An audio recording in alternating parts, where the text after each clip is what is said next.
What is up, guys? Welcome to the transparency. Let's take a look at it. Give a shout out here to Criminality. The best 9 minutes and 41 seconds.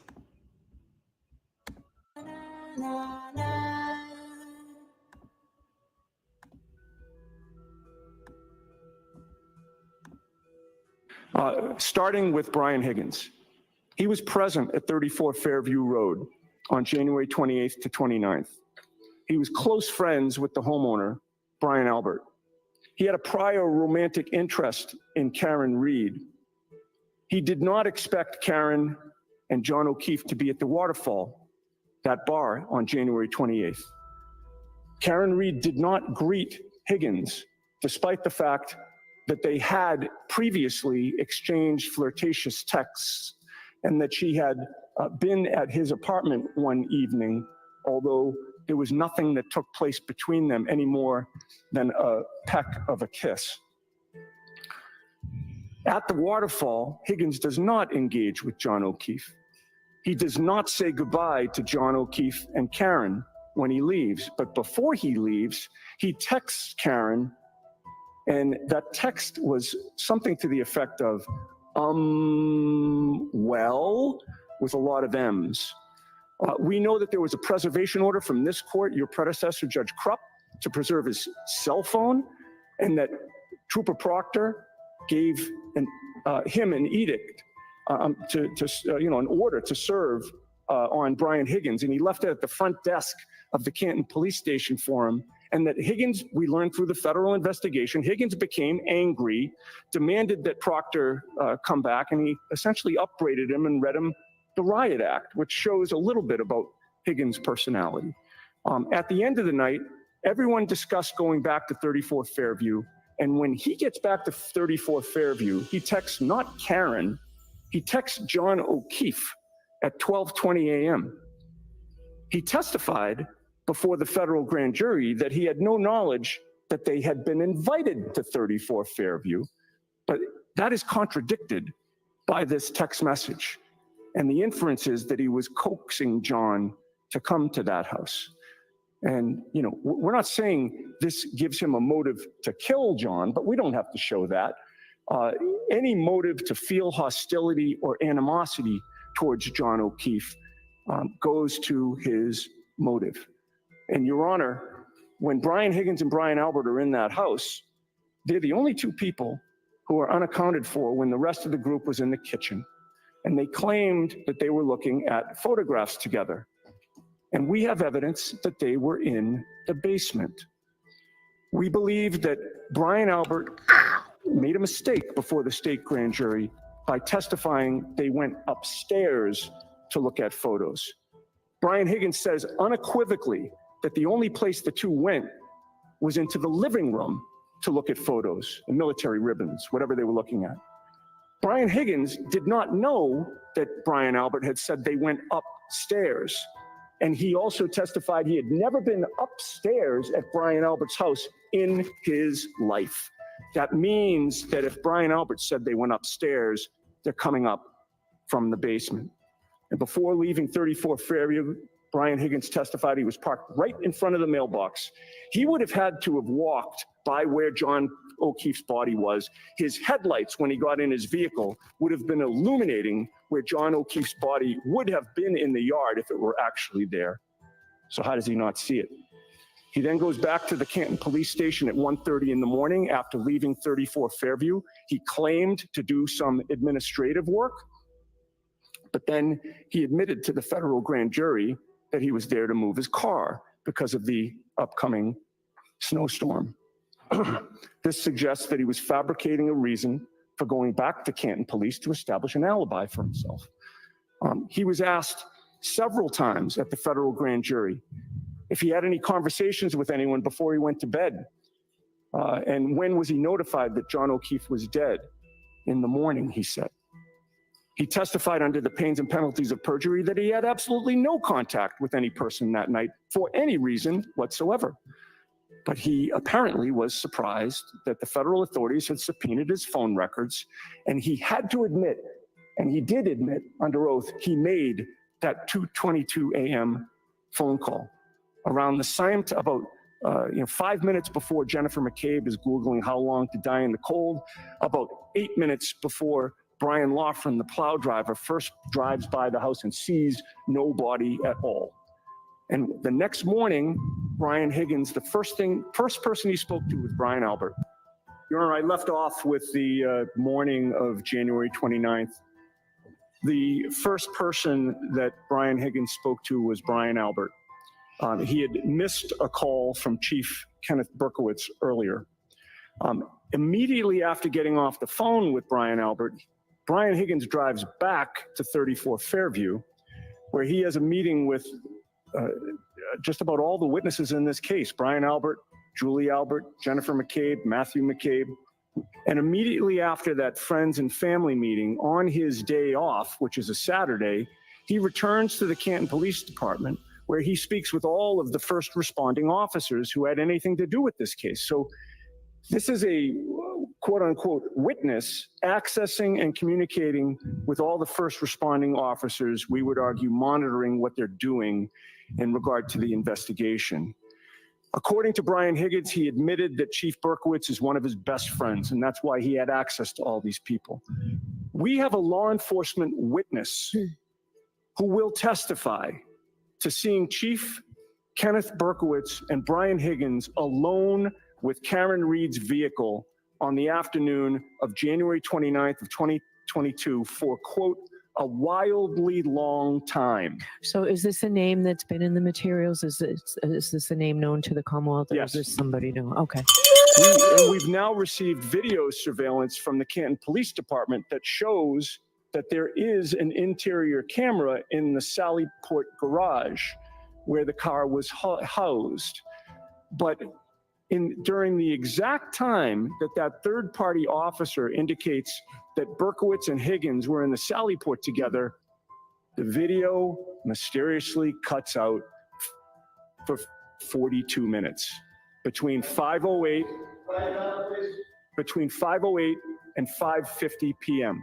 And just to be clear here, we never get to see the condition of the taillight when it's brought into the garage.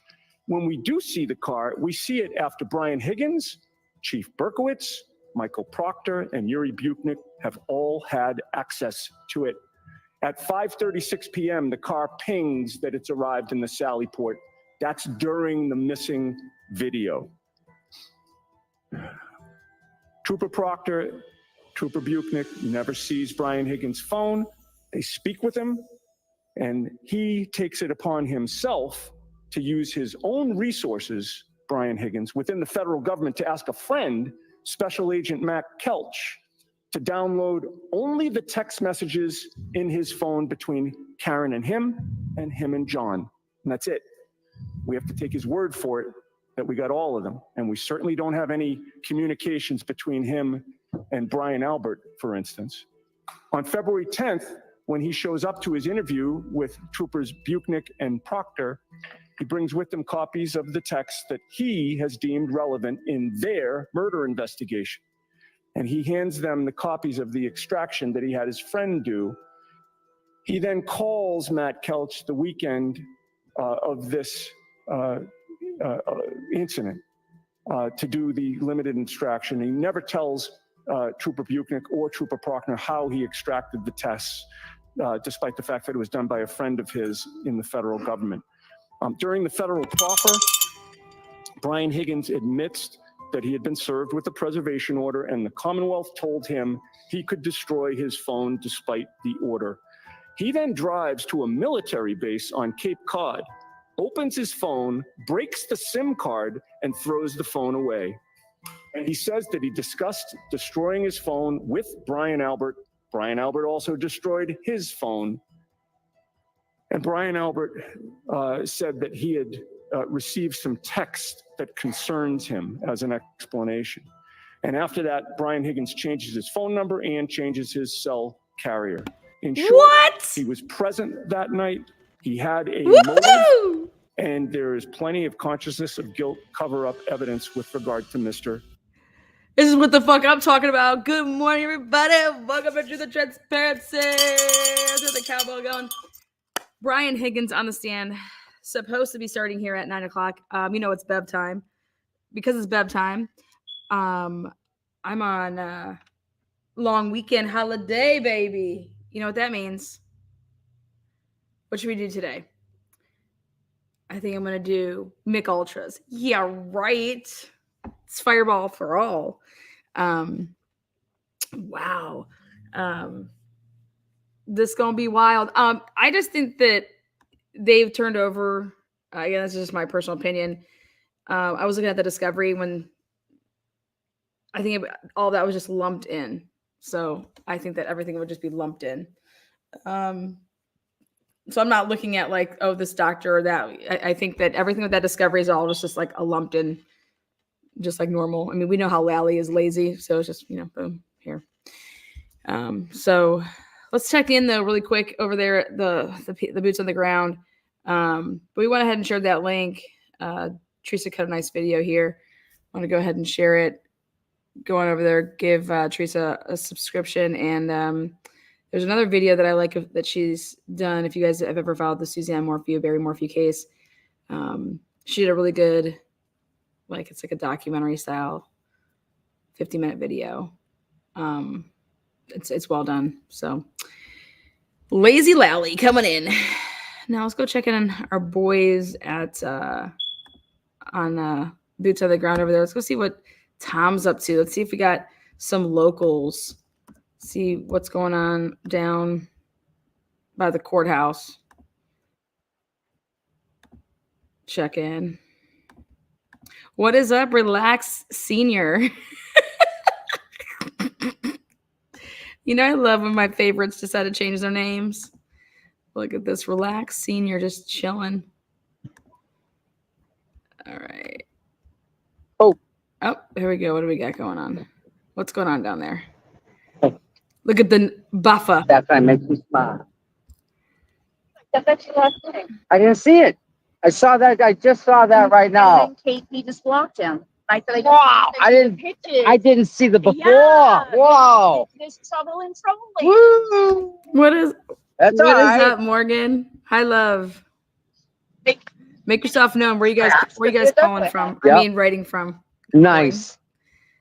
Where are you guys writing from? I'm trying it down just a tad there. All right. Everybody dressed in pink. Shit, Tom's got his banner set to pink. Yep. Come on, I gotcha. Thank you for that, Nancy. Relax, Senior. Dawn B. Welcome, Good baby. morning. Great. How are you today? DZ.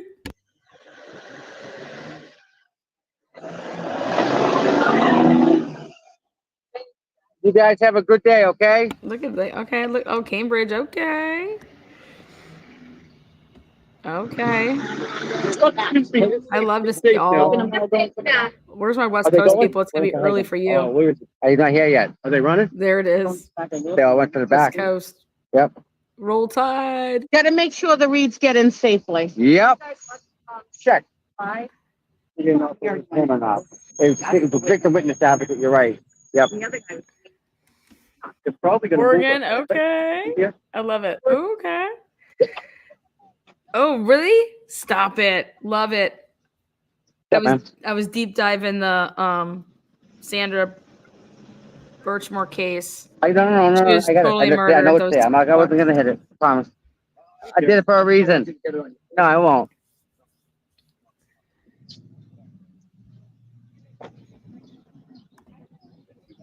No, not yet. I'm waiting. Oh my God, Derek, thank you. Thank you, Derek. Jeez, wow. Wow. Mike dropping.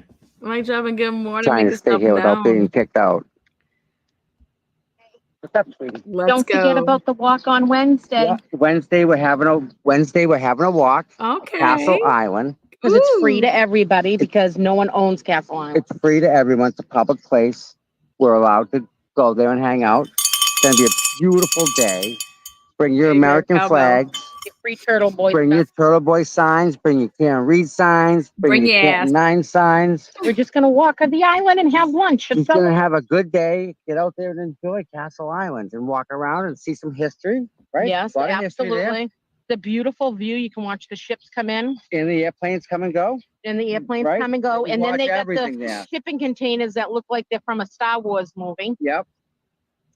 And Be a good day to come out and hang out with us and bring the I'm kids, gonna bust Bring the that kids. case. bring the husband, Yeah, bring you the can- wife. you I'm can gonna even try put my- your kids my on their best to little bust that bikes and they case. can bike around. That's what I do Let with 'em my roll. grandson. You See let ya. them roll. Yep. It's just a beautiful day and it's Thank you. They know who they are. They sent me the Birchmore Links report, and it was one of the responding officers was none other than Kevin Albert. And Link, I mean, you know how they operate. They covered the fuck up out of that 23-year-old's murder, and these sick perv bastard little pee touchers are going to go down. So that's how I feel about it. And that's in the Birchmore case. we just want to enjoy the things in Hopefully Mass. Karen Reed's case is putting some eyes over there for that. Okay. Cause it will. Cause Lank wrote that report up. Then you have the detective and Albert. They're just a bunch of fuckwads. Massachusetts that we can because it's So, absolutely. all right. Wait, Karen was talking to this morning. Karen looked stunning and You- confident. Liza Yep. Little, what Oh a my God, great fire. role model Fire. for young women out there to attain to. Liza, The baby. team looked very confident. It was amazing. I think Liza's the That's unknown. that's Bella's best silent- friend. Like, She's such a strong. keep her, locked up. We don't want her getting loose. That type of like, let's go. Oh, thank you knock so heads much. How out. long have we been together? Brilliant, 5 brilliant months. woman. Woo! Smart. Yep. Oh, here comes Murph. All right. Murph is one of the nicest We can finally. Massachusetts state police officers that we got down here. He works with us nicely. He's a Yeah. great guy. You like that shit? He is. Can't say enough nice Lit things as a about tit him. up in So this again, we're not bee. anti-cop in any way. Hell no, we're anti getting the bad cops the fuck out. I want cops to get paid more money. I think teachers should get paid more money. I think cops should get paid more money. But when you can just, I'm sorry, but start getting, the old saying back when I was growing up is, well, there's always the police academy. And it was like, yeah, you're too dumb to go to college. Yep, go off to the army, and I just think that, God, that's when you really look at the big scheme of things. Can we really have our degenerates going and being cops? Is that truly what is best for our communities? And it's like, no. So why can't the cops go and do the criminal justice courses in college and go get your criminal justice, bachelor's? But more importantly, don't you think like you need to be in situations, getting those hours, not just thinking like, okay, I'm going to go do cop camp for, I don't know, what was it? I think it was like a 20-week program, 36-week program. So if we pay the people the right amount of money that actually matter, like the teachers they're the ones that have so much influence on our kids. They're with our kids how many hours a day? Okay. But we're going to gyp our teachers. So stupid. And then the police, they're the ones that have all this power, and we're going to let degenerates be cops. Come on, man. That's just so dumb. So, thank you there, Shay. Fireball on you. Well, look out. You don't know what you're getting yourself into, girl. You could be the bukkake of the fireball. You could be the Pookie of the backyard. You guys know what that's from? I'm trying bingo today. Wish me luck. Oh, yeah, guys. Bingo has been pinned. Okay. Yes, Heather. All day, man. But bingo has been pinned. What that means is you're going to go get your bingo card. You click on that little link. And then when you click on that link, this cool ass digitalized Bev bingo pops up. And what we've done is we've taken Bev's 75 most said words, or what she should be saying, and we put it in an automated kick out for new cards. So like there's, when you hit it, each time every one of you guys hits, it's a new card. But on the bottom in the right-hand corner of it, there's a number. And all you have to do is, if you want to play, today we're doing because this is what I'm gonna start doing on Fridays. It's the Friday coverall. So it's $50 for Fridays, and the first one to cover, their whole card gets the $50. And then also at halftime, what I'm calling it, our lunch break, you have a chance to win a $20 gift card. And so what you're going to do is you're going to go ahead and hit the link, and you answer Karen Reed trivia questions against a competitor. And if you get 3 right in a row out of that person, then you would win. But if I have to ask more than 5 questions, both 2 people are bounced, and then I go to the next 2. So I got some local rules I'm establishing over here. So yeah, I agree 100%. Everybody needs a teacher and a police person. Yes. Especially yeah. I mean, and everybody thinks, oh, a teacher only works from like they're done it too. You guys, come on now. They're grading papers at home. They're doing school plans. But they have the summers off. I was a coach. I know how much time I put in to coaching girls golf and girls basketball in high school. I definitely did not coach for the $5,000 that I made. $5,000. You kidding me? No. I coached because I thought that I was valuable and that, yeah, damn right, we're going to win. But more importantly, that you're going to win more in life down the road. And I'm fun. Don't think you didn't want to like hang out at my practices. All right. And I always had the best dudes in the school that were from the football team, that were from the wrestling. I couldn't do wrestling because they were same season. Baseball team, football team. I had them all wanting to be on my bomb squad, which was we always played against the guys for like 30 to 45 minutes each day with drills. And then, but yeah. And they always did my student section. Like they led the student section. They were the dudes with like the no shirts on, whatever our team name was. But yeah, nobody's coaching in high school for money. I was there to hang banners. Hang banners, bitch. But we need to start paying. We need to start paying police officers more. We need to start paying teachers more. And we need to start expecting more out of them and go get better quality human beings. That's what I think. Don't make it look like, oh, you can go do this because it's like a last resort. That's bad. That's bad business. All right, guys, it's 9:01. Let's see if Bev is ready for us. We know how hard it is for her. So let me see what's going on. What you got for me, Bev? Where you at, Bev? Karen Reed, day 17. No way. Okay, we're going to go with law and crime today. I think they have the best sound. You guys, I will try to keep it together. I will try not to blow out your eardrums. I try to keep this higher up and me, lower in case I have to say, fuck you, Bev. Trust me, I'm okay. Oopsies.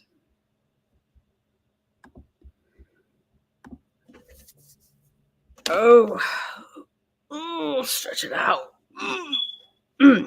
I'm going with my Jen McCabe. I'm doing my pastel colors today. So I got a pastel hoodie. It's an off-white with a nice rim job. You guys can see. There you go. It's my two-tone. I love my two-tone half-mid homage shirts. They go like here, So over and under how long Higgins will be on the stand. Well, let's hope that he takes a stand. I think that he will. I think that he has given. I think he has cut. I don't know if you want to say cut a deal, but I think he was caught not being truthful. And so then he wanted to explain to the feds a couple things. Maybe not the feds, but let's go with I think he was more or less working with the Attorney General's office. And I truly think it has to do with the alleged butt dial and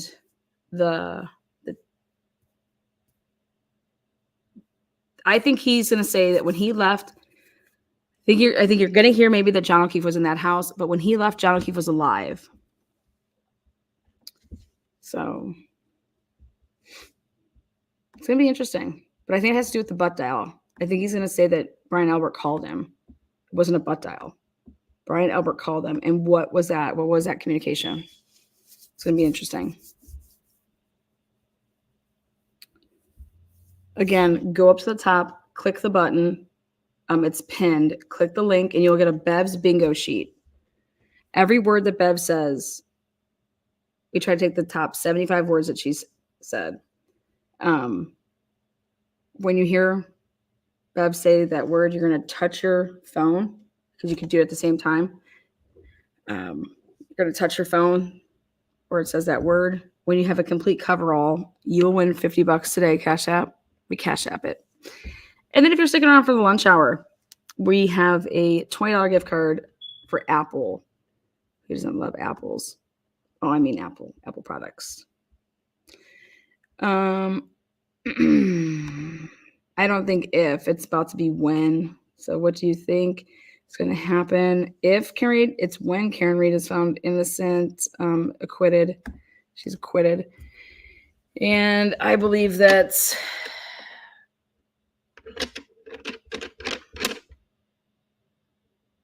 I think that they can at least prove collusion and conspiring. So that's a crime in itself. So I think 100% they're in trouble. That's my take. I think at the very least, that's what has happened. So, Chrissy G, yeah. And you know, Alan Jackson's about to bring that shit. I loved it when they did Carrie Roberts, and she was like, oh my God, okay, here comes Cross. And they're like, Liza stands. We have no questions for this witness. And then, oh God, here it comes, guys. It's coming. Oh my God. Okay, let's do this. Babs in the building. I just heard it. Let's go.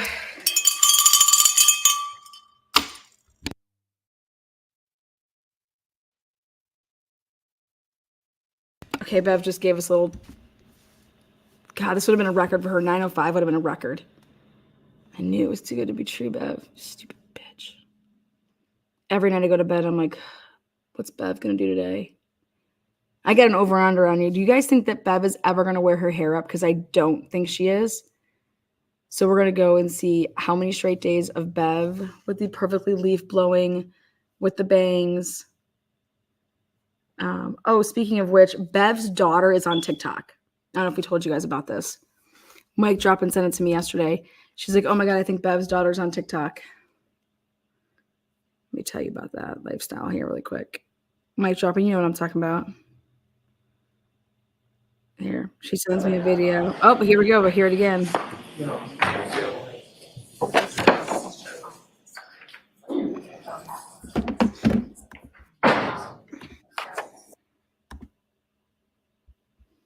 Uh-oh, Bev wants to give it to us. They need to take down all of these freaking, like, come on, man. I get that you, like, look at them selling ads to, please. You like that, Mike Joffin? I'm going to share that at lunch. All right, we can go with what we think Higgins is wearing today. Over under sidebars today for Higgins. We're going to go with 6. I think that's high, so I'd go with the under.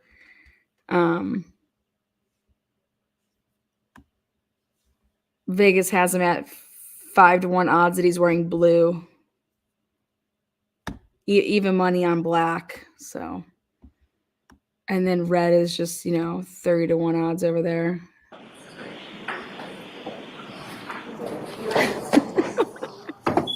We're running our gambling over here. I'm gonna do a. It's like the Super Bowl when they have all those superlative bets. Okay, over and under on how much Higgins is weighing right now. Yeah, we'll go with 250. You go over under 250. I bet you he's lost a lot of weight. He's probably a little nervous. He probably hasn't been eating, sleeping right. I'm gonna go with under. Maybe he's dropped some pounds. I'm gonna take a stab at it. We'll go with over and under on how long he'll be on the stand. You guys know that Jen McCabe was on the stand for a total of 5 hours and 15 minutes. I was like, wait, that's it? Didn't it feel like Jen McCabe was on the stand for way longer? Yeah, 5 hours and 15 minutes.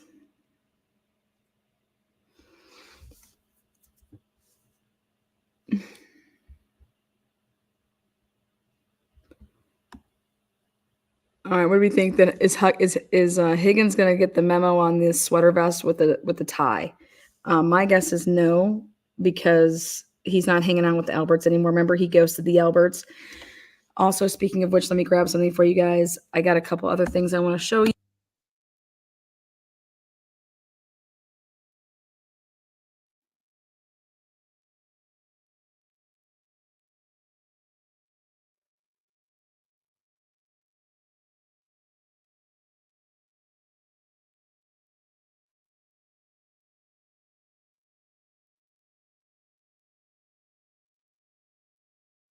Unmuted.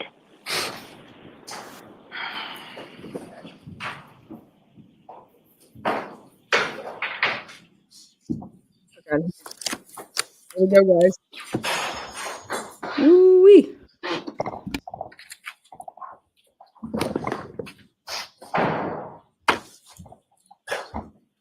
Hey. All persons have any business before the Honorable Beverly Canoni, Justice of the Norfolk Superior Court in the Florida County of Norfolk. You are near, give your attendance, and shall be heard. God save the Commonwealth of Massachusetts. This court is now open. You may be seated.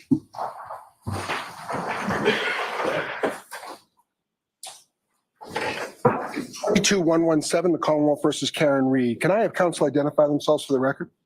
Adam Lally for the Commonwealth. Good morning, Your Honor. Good morning, Mr. Lally. Morning, Your Honor. Laura McLaughlin for the Good Commonwealth. morning, Ms. McLaughlin. Good morning, Your Honor. Alan Jackson for the shoot. Good morning, Mr. Jackson. Good morning, Your Honor. Elizabeth Little, also on Hopkins Street. Good morning, Ms. Little. Good morning, Your Honor. David United for Karen Reed. Good morning, Ms. Giannetti. Good morning, Ms. Reed. Good morning, James.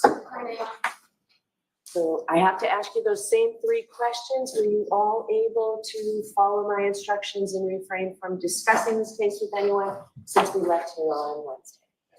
Everyone said yes and nodded affirmatively. Were you also able to follow the instructions and refrain from doing any independent research or investigation into this case? Everyone said yes or nodded affirmatively. Did anyone happen to see, hear, or read anything about this case since we left here Wednesday? Everyone said no or should be. Thank you. All right, Mr. Lally, your next witness, please. Yes, Your Honor. May we approach just briefly? My Okay. apologies. Uh-oh, Lally out the gate. Lally out the gate. He asked for a sidebar.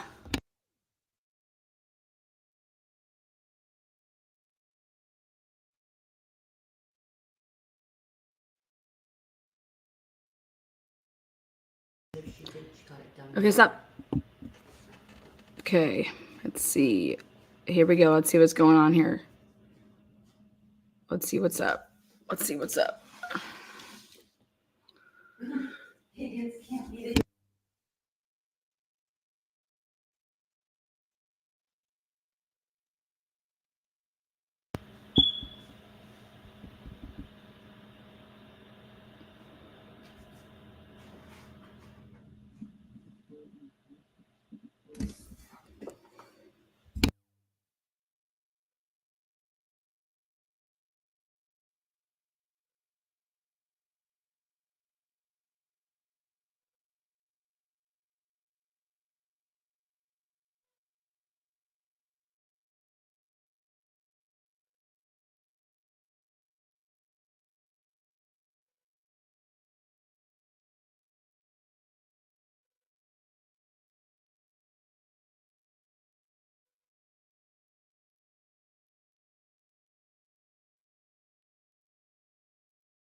Please, Mr. Lally. Yes, Your Honor. We'll call Mr. Brian Higgins to the stand.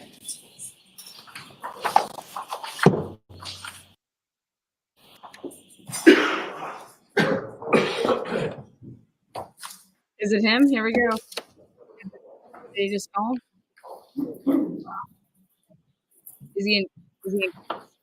Is he shackled? He's in blue. He's in blue. Here he is. You solemnly swear the evidence of the court and during the case on hearing should be the truth, the whole truth, and nothing but the truth, so help you God. Yes, I do. Good morning, Your Honor. Here we go, baby. Oh shit.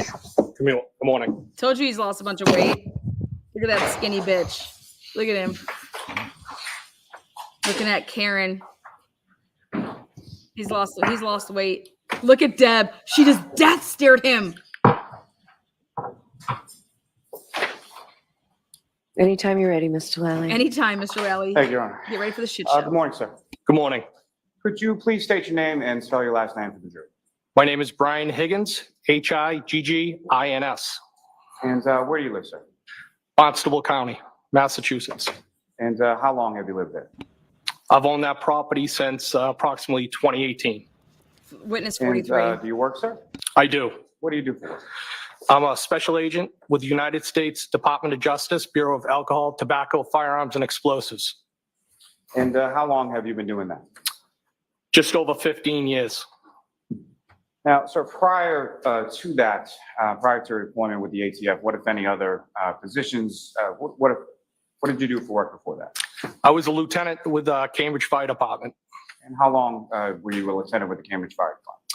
I was a lieutenant probably for about 8 years. Total, I was with Cambridge approximately 15 years. Now, at some point, did you reside in the town of Canton? I did. And when was that, sort of what year to what year?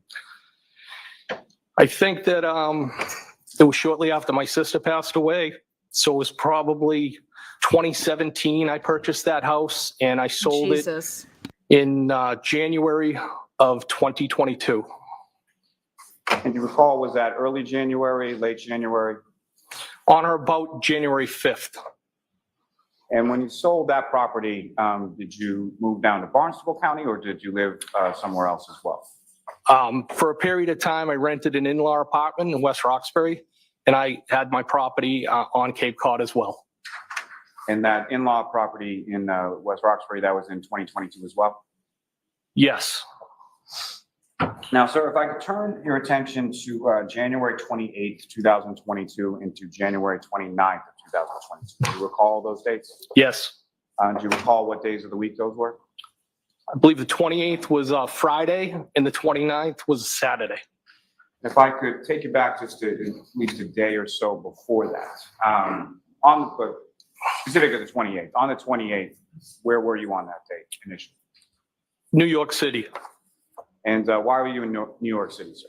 I was in New York City for the funeral services of Officer Mora and Rivera, who killed in the line of duty.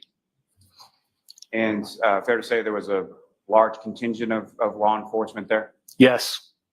including several people from Massachusetts. Yes. And when did you go down to New York City? I believe it was the 27th of February. Might have been Thursday. He means So was there January. a wake and a funeral? There was a wake in the funeral. Some people went to the wake, some people went to the funeral. There was services in over those couple of days. And you went to the funeral on the 28th, is that correct? Yes. And at some point, do you make your way from New York City back towards Massachusetts on the 28th? Yes. And do you recall about what time of day that was? Late morning, possibly. And why is it that you were coming back on the 28th specifically?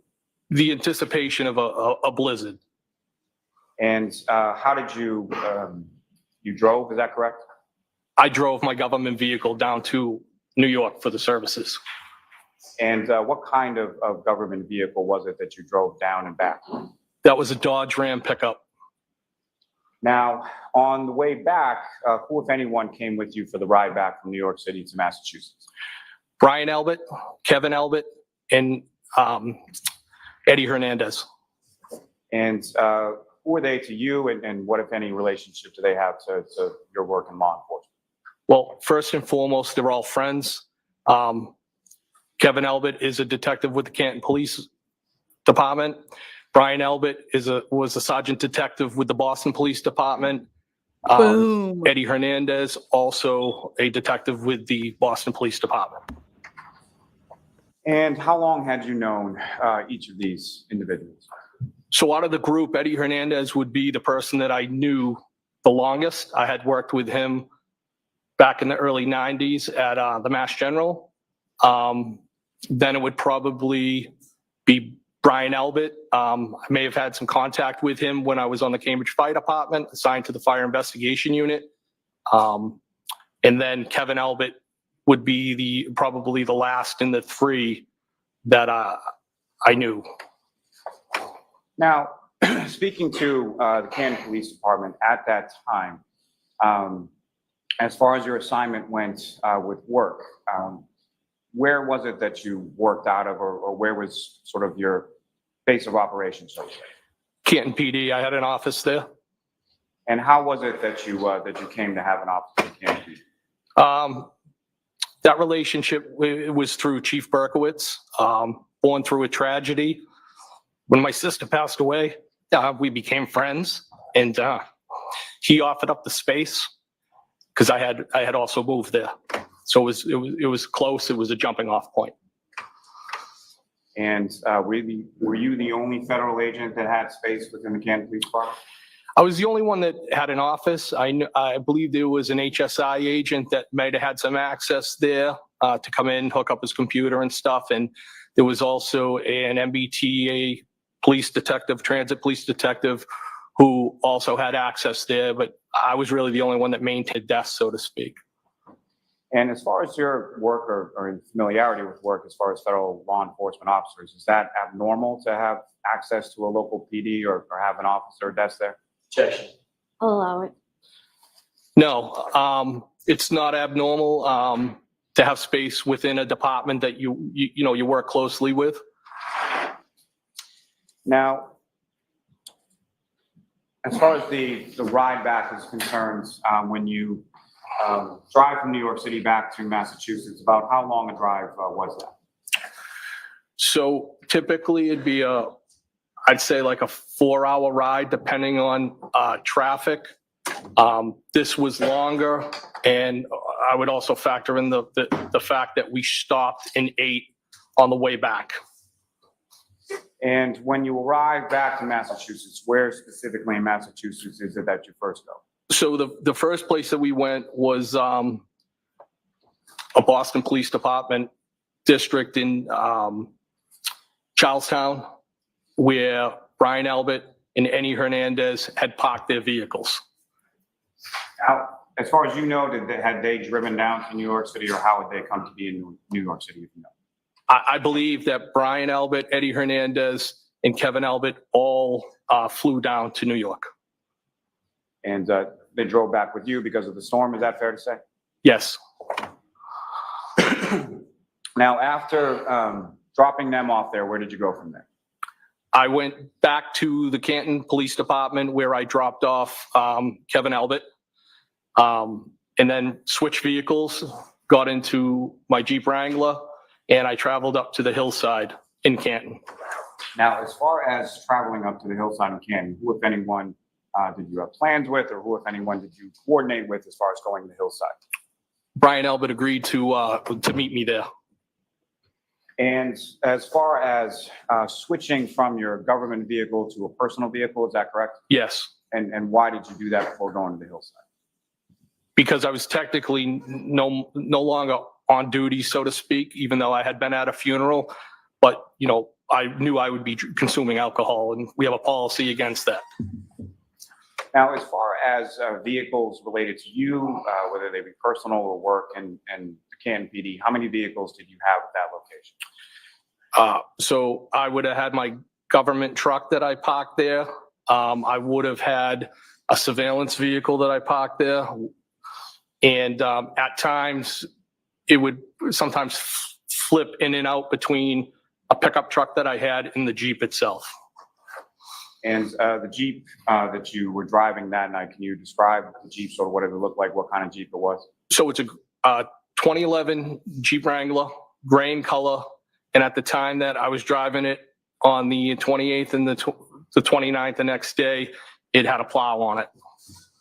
And the plow that you had affixed to the Jeep Wrangler, is that, how big a plow are we talking about? If I was to guess, it was probably 6 feet 8 inches. I believe they make them in two formats, 6'8" and I think 7'2". But I believe I have the smaller blade on that Jeep. And how often would you have, was that like a year-round thing, or how often, when about would you have that plow affixed to the Jeep? Inclement weather or impending into inclement weather. And is that something that you used, as far as what if any use did you put the plow in front of the Jeep To help family and friends clear the property at the Cape. I had used it when I had the house in Canton. And so you go to the hillside, and do you know about what time it was that you got there? No, again, it would have been after I dropped off Kevin Albert. Definitely would have been dark at that time. And the hillside, is that an establishment that you're familiar with? You had been there before? Yes. And about how long was it after you arrived that Brian Albert arrived? Shortly thereafter, probably, because I had traveled back, dropped the vehicle off. He may have even beat me there because I went to the station and dropped Kevin off, but I don't think it was contemporaneous, but it was in close proximity. And once you got to the hillside, how long were you there, and how long was Mr. Albert there? So I had something to eat. I had something to drink. The approximate time, maybe an hour or so, and then Brian had left before me. I remained, he left. And if you know, about how long before you left was it that Brian Albert left? Can you repeat that again? Brian Albert left before you, correct? Yes. About how long before you left was it that Brian Albert left? Maybe 15 minutes. And you had some drinks at the hillside, is that correct? I did. And do you recall what you drank that night? Usually what I drink all the time, Jameson and ginger. Yeah, Jamie baby. And as far as where Mr. Albert was going, what, if any, conversation did you have about that? He had told me that he was going down to the Waterfall Bar and Grill, which is in Canton Center, and that he'd be meeting his wife and some family and maybe some other people. And were you invited to come along? Yes. Now, the Waterfall, that's an establishment you're familiar with. You've been there previous times as well. Yes. And with respect to this evening, so you leave from the hillside and you go directly to the Waterfall? Yes. And if you know, about what time was it that you got to the Waterfall? Again, it was dark. It could have been around 9 in the area, 9 o'clock. And when you get to the Waterfall, do you recall where in relation to the Waterfall you parked the Jeep at that time? No. So you come in to the Waterfall, and where do you go? I went to a series. I saw Brian and his family, and there was a series of high tops, and I proceeded to the high tops where they were. Now, with respect to Brian Albert, how would you describe sort of your relationship around this time in January 2022? He's a good friend. He's a coworker. I had been working closely with his unit. I'd say he was a good friend. And through that sort of work and your friendship, were you familiar with his family as well? Yes.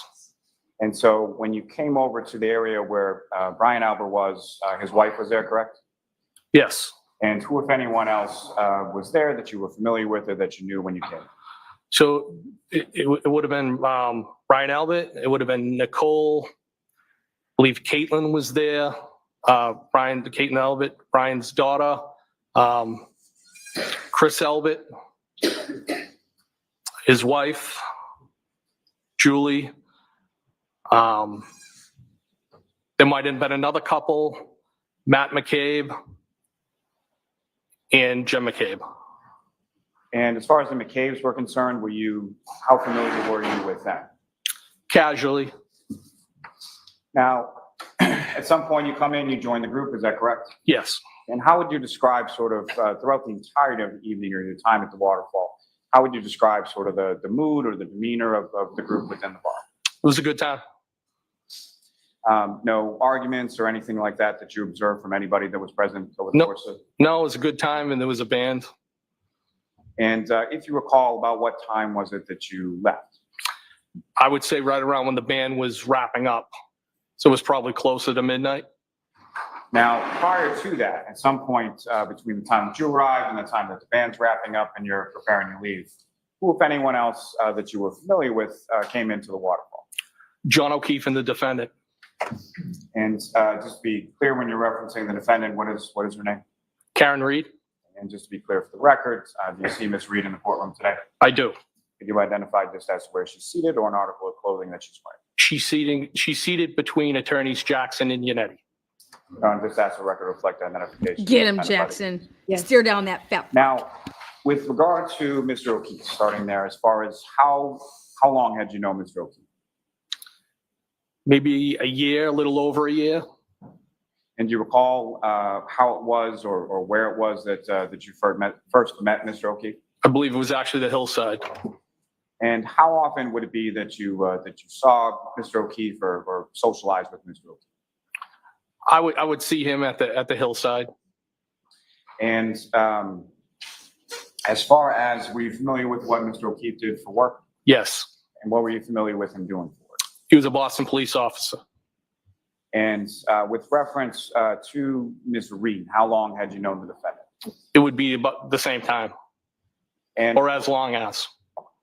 And so roughly, what was your understanding as far as the relationship between Mr. O'Keefe and Ms. Reed? They were dating. Now, with reference to occasions, as far as would there be occasions typically where you would see Mr. O'Keefe without Ms. Reed, or you would see Ms. Reed without Mr. O'Keefe, or were they essentially together when you saw them? I would say more often than not, they'd be together. And did you have occasion to see them at other sort of social settings outside of the hillside? I went over the house one time before the end of Patriots game.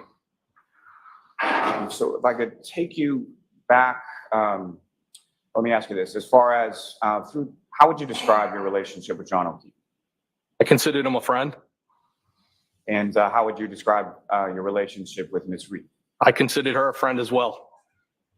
Now, through the course of time that you knew them, did you have occasion to get their contact information and have communication with each of them through their phones? I had John's telephone. John and I had exchanged telephone numbers. And with reference to those communications, were they texts, were they phone calls, or varied? Oh, they would be text. And as far as the text communications that you had, you received this contact information, you texted, someone replied. How did you know that that was John O'Keefe that was replying to you? Well, I had him saved in my phone, John O'Keefe. I don't know exactly where he gave me his phone number, but I knew it was him. Now, on that evening, taking you back to the waterfall, January 28th into January 29th, do you know about what time it was that Mr. O'Keefe and the defendant came into the waterfall? It would have been, I think, between like 11 and closing. And do you recall sort of where you were situated in reference to the table when they came in? So I think I was at the high top bar area, the high top in the bar area closest to the bar. And when Mr. O'Keefe and Ms. Reed came into the waterfall, what, if anything, did you observe? Where did they go when they first came in? So when they first came in, I believe they may have initially went in, like, veered off in different directions.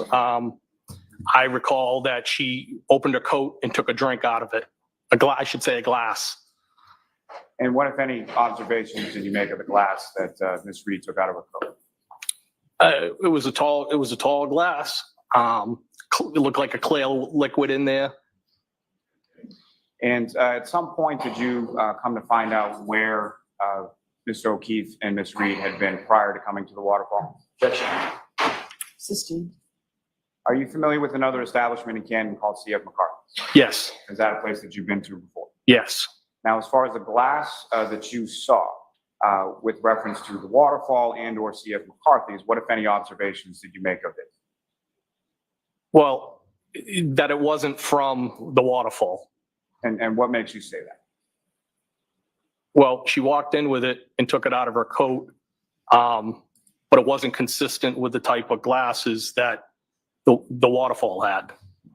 And so let me just ask one further question in regard to that. So when you say it wasn't consistent, what was it about it that made it inconsistent with glasses from the waterfall? I believe it was a tall glass and kind of like bubbles on the side of it, so to speak, like the design. Now, after you make those observations, at some point over the course of the time that you were at the waterfall and they were there as well, did you have occasion to have a conversation with Mr. O'Keefe? I did. I don't know that if it was initially when he first came in, but I did have a brief conversation with him as to the content.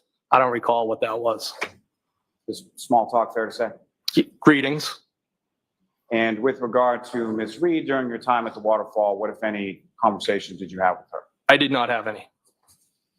Now, at this point in time on this date, did you have Ms. Reed's cell phone information?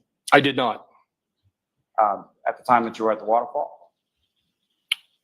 No. Do you recall sending a text or? Oh, I'm sorry. Can you repeat that question again? At this time, I know we've jumped around a couple of days, but at this time that you were at the waterfall on the 28th or the 29th, did you have Ms. Reed's contact? Yes, I did. Okay. And at some point over the course of the evening while you were at the waterfall, did you send a text to Ms. Reed? I did. Did you recall what the substance of that text was? I think it was something like, well. And do you recall meant as far as that text message or why you had sent that to her? To be honest with you, it was, I guess you could view it as a flirty text. Now, around midnight or so, Here we when you go. leave the waterfall, well, I'm sorry, let me take it back just one step. At some point over the course of the evening while you're at the waterfall, what, if any, discussion is there around the table as far as next steps or where to go from there? Well, there was talk at the table, I think initially about going back to Chris Albert's Pizza Shop to have some food and drink. And at some point that transitioned into going back to Brian Albert's house. And as far as the invitation to go back to Brian Albert's house, was that something that was extended to the entirety of the table? I took it as an open invitation to the people that were together at the table, yes. And Mr. Albert's house, is that somewhere that you had been to before? I had been there, the twins' graduation party, which was outside in the backyard. And I think I may have dropped him off on one occasion. I may have dropped something in his mailbox, but those would be the only other times. And are you familiar, at least now, with the address and sort of where you were going? Did you know where you were going that night? I knew where I was going, yes. And the address was 34 Fairview Road. That is correct, yes. And about what time? About midnight or so when you're leaving. Who, if anyone, was leaving the bar around the same time? I mean, I think pretty much everybody was wrapping up and leaving. I know that I beat Brian and Nicole back to the house. Now, as far as the time at the waterfall, with reference to either Mr. O'Keefe or Ms. Reed, what, if any, observations did you make in regard to what they were drinking that night? I think John was having beers, is his typical, what I would see him with. And the defendant had, glasses. And do you recall her ever at any point that you were there, if you recall, drinking out of a glass different than the one she took out of her coat when she first arrived? I don't recall. But now you you recall the drove bubbles on from the glass. Get the the fuck out waterfall of here. to Fairview Road. About how long a drive was that? Probably a few minutes. But the weather was, I remember when I came out, I put the wipers on. There was some snow on the ground, but it was the type of snow where the roadway was still black at the time, but because it was being driven on, but the sidewalk had a light coating. And you drive over to the home, and you mentioned that you beat Mr. Albert there. Is that correct? I did. And so, with regard to the home, when you get there, what did you do when you got there? Well, I was kind of being a smart ass, and I dropped the plow and I did a little sweep of the driveway. And then I got out of the driveway because I didn't want to get blocked in, and I parked. And do you recall where you parked in relation to the house? I do, by the mailbox. Your Honor, with the court's permission, if I could publish what's been marked as Exhibit 72. Okay.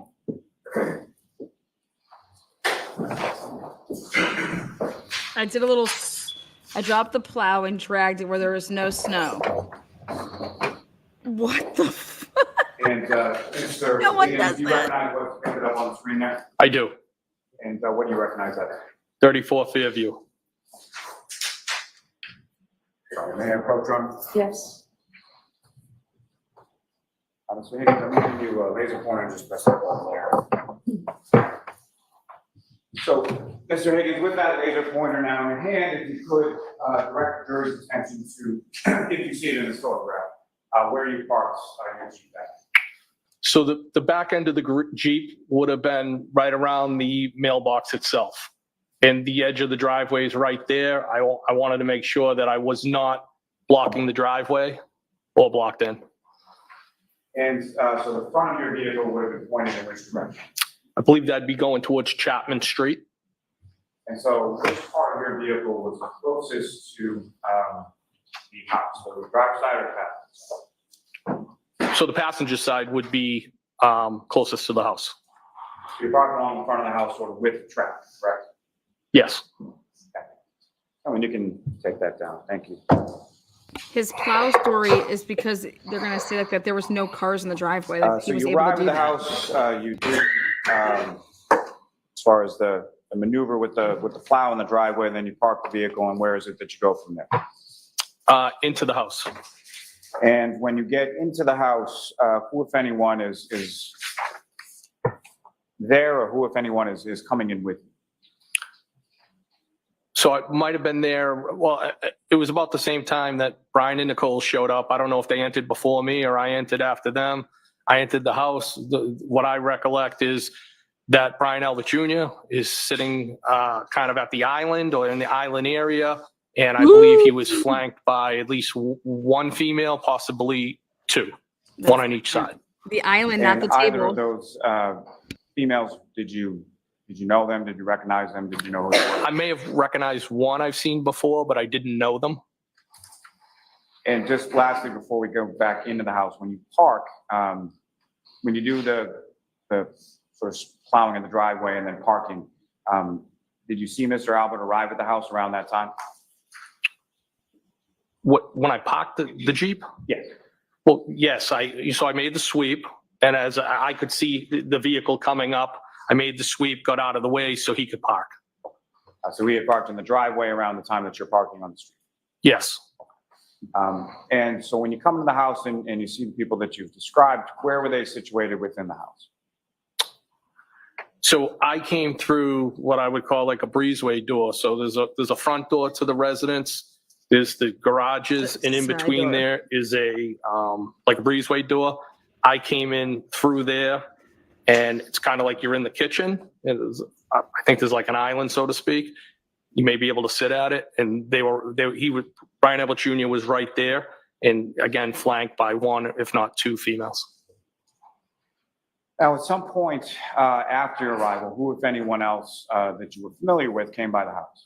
I believe it was Jen and Matt McCabe. You know about how long it was after? This totally you blows arrived up what that they've they been all arrived? saying. No, I don't know.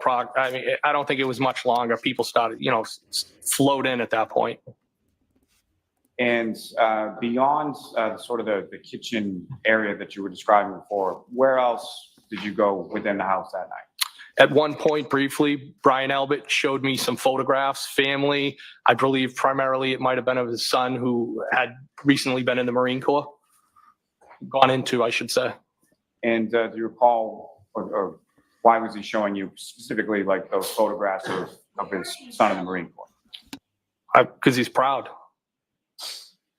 Now, let me ask you this. As far as yourself and or Mr. Albert, what if any familiarity or what if any background do you or Mr. Albert have with regard to the military? Brian was in the Marine Corps. I was in the Army. Now, this period that you're talking about in the other room, about how long a period was that? It was brief. And beyond yourself and Mr. Albert, was there anyone else from the group that you described that was in the room at the same time as you and Mr. Albert? I don't think so. I think Nicole may have popped in for a second, but I'm not 100% positive on that. And as far as, She did not. do you know approximately what time you left the house on Fairview that evening? I'd guesstimate it was anywhere between 12:30 and 1 o'clock, but I'm not 100% positive. So relatively short period of time, is that correct? It was a short period of time. I knew kind of from the onset when I got in there, it probably wasn't going to be a long time because I'm not a beer drinker and that's what they had. So I was probably one of the first people to leave. Now, for that entirety of the time that you were there, did you go anywhere else within the home beyond what you've described as far as the kitchen and the living room? No, Did you go upstairs at any time? no, Did you go downstairs in any sort of basement area at any time? no. And when you exited the home, do you recall which of the two doors that you described that you would have exited from? The same door I came in, the breezeway. Now, during the time that you were there, similar to what I asked about the waterfall, how would you describe sort of the mood or demeanor within the home? It was fine. I mean, everybody was happy. And at any point in time while you were at 34 Fairview, do you, any of the people that were in the house, do you recall seeing them go outside of the house and come back or anything like that? I can't say definitively I saw anybody come in or out of the house, but I think somebody might have been in the process of maybe being picked up.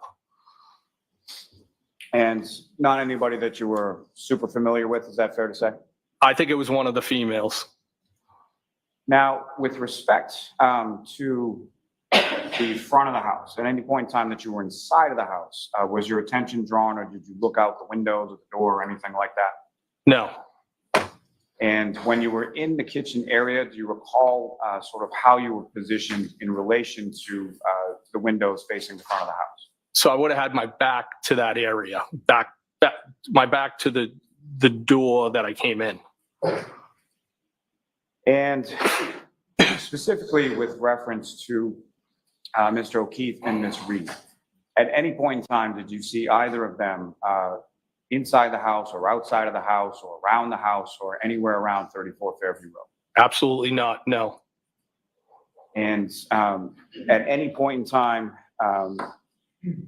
over the course of the evening, what, if any, communication or text or anything did you send to either of those two people while you were at the house on Fairview? While I was at the house, I think I shot a text just to John. Where are you? I think that's what it was. And if you recall, did you ever get a response to that text? No, there was no response. So after you left the waterfall, when you left the waterfall, was Mr. O'Keefe and Ms. Reed, the defendant, still there? I can't say 100% no. But after you left the waterfall, at any point in time, did you speak to, text with, or communicate in any way, shape, or form, or see in any way, shape, or form either Mr. O'Keefe or Ms. Reed? Well, again, the only person I shot the text to while I was at the house was John, but after I left the waterfall, I never saw John O'Keefe or the defendant again. Now, when you left from the residence, and again, you're not sure what time that was? Between 12:30 and 1 o'clock. And do you recall who amongst the group was still at the house at the time you left? I think I was probably the first person to leave. So all of the other people that you've described. He didn't would have see her still been in the SUV? house when you This is exited from the house. amazing. Yes. Now, you indicated earlier that you're familiar with Mr. Albert and his family to some extent, correct? Yes. You've been to his house for a graduation party for his twins, correct? Yes. Through that, at any point in time prior to this date, did you become aware or familiar with Brian Albert's nephew, Colin Albert? I know the name, and I know that he is one of the sons of Chris Albert. You familiar with what he looks like? If he walked in here right now, I wouldn't know. You would not know? No. And beyond the people that you've described as far as seeing at 34 Fairview Road, fair to say you don't recall anybody being introduced or identified as Colin Albert? No. Now, you exit from the home through the breezeway door and go over to your vehicle, is that right? Yes.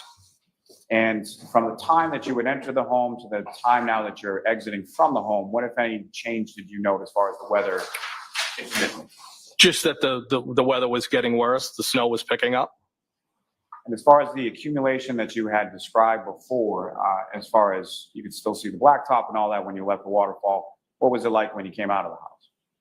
Again, I think that the streets that weren't being traveled, there was snow on them. There was coverage. And as far as the front lawn area of the house at 34 Fairview Road, what, if any, observations did you make of that? Can you rephrase that? Sure. As far as the snow was concerned, was the Yes. snow sticking to, or was it accumulating on the lawn as well? I believe so. I mean, when I walked from the breezeway to the Jeep, there was snow on the ground. Now, the front yard area of the house, is that something that you were looking at with any particularity or taking note of as you were walking your Jeep down the driveway? No, it was a long day. We had been on the road. I just was looking to get home. And so when you get to your Jeep, can you describe to the jury sort of how it was that you pulled away, or what, if anything, you recall about that process? So I got in the Jeep, started it up, may have looked at my phone, put it in drive and started to pull away. And then I'm like, put the plow up. So I reached, I moved a couple of feet. I heard it grinding on the ground, reached for the device called the fish stick, picked it up, lifted the plow, and then drove away. God, fuck you! And the plow that you had affixed to the front of the Jeep, how is, I think you've talked a little bit about it, but how is Told you that that sort of fucker was controlled, plowed. and who controls that? So the operator controls Of it. the The grass. mechanism to control it, again, is called a fish stick. It's on a cord, and it plugs in under the dashboard. I reached down to find out, I don't know if it was on the floor or between the seats, but it's not like a joystick that's attached actually to the dashboard. So some sort of hydraulic system, is that correct? Yes, it's hydraulic based. Now, in addition to moving it sort of up and down, is there any other way that you can manipulate the blade as far as that switch is concerned? Yeah, so if I would generally, if I'm driving around town and I'm not worried about the vehicle heating up, I just lift the plow off a couple feet off the ground. If I was on the highway, I would tilt it to get airflow. And as far as height is concerned for that plow, if you were to lift it all the way to the top, what, if any, impact would that have with reference to your line of sight or visibility through the windshield? 0. So even if it's raised all the way as far as it can go, you can still see over the top of the blade? Yeah, if it comes even with the hood of the Jeep, I'd be surprised. So you pull forward a couple of feet and then you lift it. About how high did you lift it when you stop and then lift up? Probably like a foot or two. And as far as following that, you pull away from the house, is that right? Correct. And as you're pulling away from the house, where is your attention drawn, or what, if anything, did you see as far as when you're pulling away from the house? Wasn't drawn to anything. I just drove away. And I thought you went back to the when you Kansas drove Police away, Department. again, during that process, did you see anything outside of the house that drew concern or your attention or anything like that? No.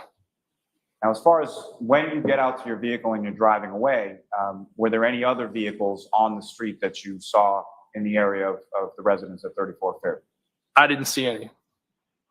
And do you recall whether or not there were any tire tracks in the snow or anything that you saw when you came out to the vehicle, if you recall? I do not recall. Now, you leave the residence at 34 Fairview, and where did you go from there? I went back to the Canton Police. And why was it that you went back to the Canton Police Station? Well, we had traveled down for the services for those police officers, and we anticipated staying the following day. We had, I think I had said that we left a day earlier. So I had left a key to the surveillance vehicle on top of my desk so that somebody could move the vehicle, because a lot of times Chief Berkowitz would get after me. As a courtesy, I was parking vehicles there, sometimes my personal, but primarily my work vehicles. And one thing he asked me, just leave the vehicles in the middle of the parking lot so that snow could be cleared. So the reason for heading back there was to move those vehicles, because if I didn't do it then, I would have had to get up early and do it. And I also know they plow through the night. So that would be the reason for heading back. Before we get a little more into that, as far as the funeral that you went to, were these people that you knew and met or were familiar with? No. So you get back to the police station, and with regard to the Canton Police Station, what, if any, access did you have to the Canton PD, and sort of how did you facilitate that? So I would describe it as a proxy card. The doors have card readers. Generally in the parking lot, when you come into the police station, you drive in. Sally ports are off to your right-hand side. There's two bay doors there. There's a pass-through door, and then over in the corner would typically where I would bury both vehicles. So if I was, typically it would be my take-home pickup truck that I described earlier, and it would be the surveillance vehicle. But if I had, that could be swapped out with one of my personal vehicles. I would leave a personal vehicle there if I took one of those two vehicles. And then for me to access into the building, the most direct door would be that pass-through door by the Sally port. And sort of that back area, is that typically where you would park? Yes. And just in reference to you talk about a surveillance vehicle, that's something that you use as far as conducting surveillance and performance of your duties as a law enforcement officer? Yes. And so fair to say that would not be something you would want to park, like, say, in front of the police station? No. Now, that path that you took, is that the typical path that you would take, sort of park to the back and then cut through the Sally port into the station? Yes, that would be the route that I would go. And if you recall, is that the route that you went on that particular early morning when you came back to the station? I believe it is. And when you come back to the station and you go in, where are you going within the police station when you went? So I'm going up to I was going up to my office to grab the key for that surveillance vehicle. So when you come through that pass-through door at the Sally port, the first door would be through the booking and the holding area that directly goes into the dispatch area. But if you walk to the extreme other end, there's another door on the other end, common hallway. I'd walk down that hallway, hit a set of stairs, and I would go up that way. Now, if I could take you back just for a second, as far as when you initially walk into the Sally port area, that's a garage, basically, correct? Yes. And when you come into the garage, the door that you would then enter to come into the station, where is that in relation to the door that you come from the exterior? How far away are the two? So if you come into, I guess what you're asking, so if I come into the Sally port, immediately to the right, there's the door that goes into the holding area, booking area, and then probably it's probably 12 feet long to get to the other door.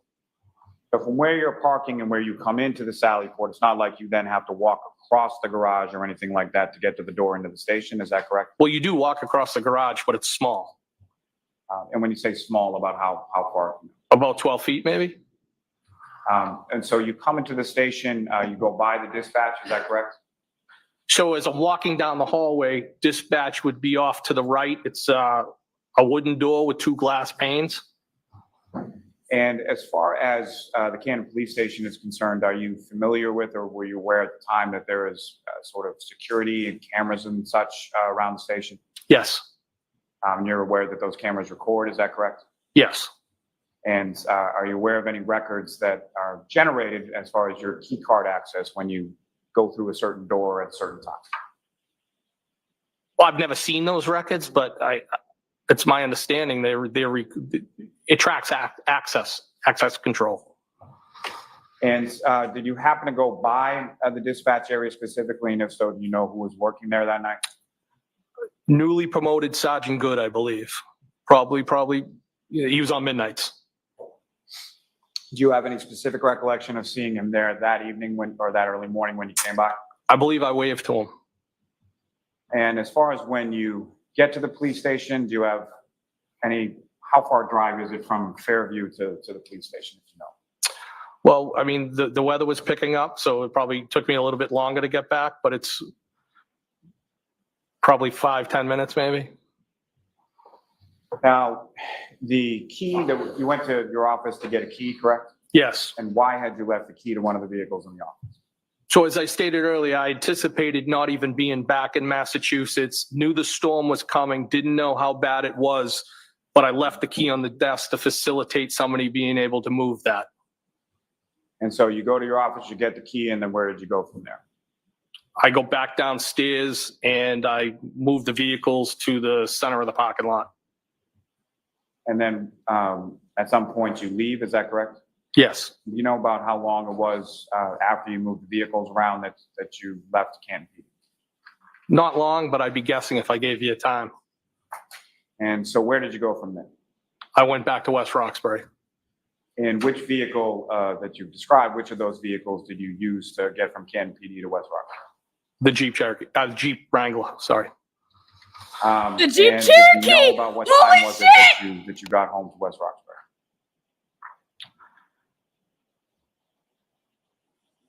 Could have been somewhere around 20 to 2. I'm not 100% positive. So sometime between 1:30 and 2 a.m., is that roughly around? Yes. And when you get home, do you recall like what it was that you did when you got home? Well, it was a long day. We had traveled, the traffic, it just seemed like it dragged on forever. But I think I did what I typically do after being out, having a couple of drinks. I had something else to eat, and I believe I might have had another couple of drinks and either laid on the couch or laid on my bed. And typically I would fall asleep if I was on the couch and wake up and go into the bedroom. I don't know what location I was in at that point. Here's the butt dials. Now, after you fall asleep at some point later on that morning or something, you wake up obviously at some period, correct? Yes. And do you recall what it was that awoke you on that morning? I mean, for lack of better words, my phone, both my work and my personal phones were blowing up. They were going off. And if you know about what time in the morning was that occurred? Probably around 6:30-ish. And who, if anyone, as far as you looked at your phones, and who, if anyone, was blowing up your phone, or who was calling you with that? Well, I think first it was Chief Berkowitz, and then Brian Albert. And you mentioned first it was Chief Berkowitz. Did you answer the chief's call at that time? No. And was that abnormal for the chief to be calling you at that time of day? No, he's an early riser, and typically when he was working, again, we also had a friendship. He would call in the morning, kind of like checking in with each other. So I just kind of blew, like, why are you calling me this early? Kind of just blew it off. But then when I saw Brian Albert calling me, like, that kind of caused me some concern, because I'm like, why is he calling me? He was out with me all day yesterday. We both had the same long day, and I was concerned at that point. And so you answer the phone from Mr. Albert, is that correct? Yes. And what, if anything, did you learn from him, or what, if anything, did he tell you? I'm going to sustain the objection at this point. So you receive a call from him and you have some sort of conversation, correct? Yes. Now, prior to that, from the time that you got home to the time that you answered this call from Brian Albert, do you recall having any phone calls or conversations with anybody during that time period? No. And specifically, did you talk to Brian Albert on the phone at any point between the time you left his home and the time that you woke up the next morning to his phone call? No, I did not. Now, the previous day, Holy over the course shit. of it, we're all waking up in New York and then driving home and going to the hillside and going to the waterfall and going to Mr. Albert's house. Had you and Mr. Albert communicated via cell phone, whether it be text or phone call at any point in time during the course of that day? You mean the day before? Yes. Yes. So he was fairly recent in your contacts, is that correct? Yes. And so as far as that phone call that you received from Mr. Albert, based on whatever information that you learned from that, what did you do then? I got dressed and went right over to the house at 34 Fairview. And when you left your house in West Roxbury and went back to 34 Fairview, what were you driving at that point? I was still in the Jeep Wrangler. And if you know about what time or so was it that you arrived back at 34 Fairview late that morning? Maybe a little after 7. And when you arrived there, what, if anything, did you see? I mean, I just went into the house. As far as outside of the See house, when you anything? arrived there, what, if anything, did you see outside the house? I don't recall. Maybe a police car. I don't remember. Ah, Now, with regard to starting with the weather, when you woke up and you were driving back to 34 at Fairview, 7 o'clock, what that was the place was weather lit up, like so at that everybody point was in there. reference to when you had gotten home to West Roxbury the night before? It was real bad. And as far as when you get to the house at 34 Fairview, sometime around 7 a.m. or so, where is it that you parked in relation to the home at that point? I might have went in the driveway. I don't remember specifically where I parked. And as far as other vehicles there, how many other vehicles, were there more or less vehicles there that morning than there were when you were there the night before? I couldn't say definitively. And when you come into the house, who, if anyone, is it that you see inside the house when you get there? So I saw Brian, I saw Nicole. Brian Jr. may have popped in and out of the same kitchen area that I was in before.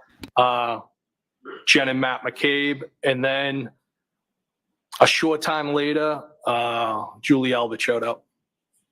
And Julie Albert, when she showed up, what, if anything, did you observe her to have with her when she showed up? Like box of donuts or muffins or something like that. get the fuck out of here. And as far as the house when you come in, sort of the evening before, but how would you describe sort of the mood and demeanor of the people in the house when you arrived there later on that morning, sometime around 7 or so? People were pretty distraught And did you know why they were distraught? because John had been found on the lawn. And is that why you had gone to the house? Yes. And when you received that information or were informed of that,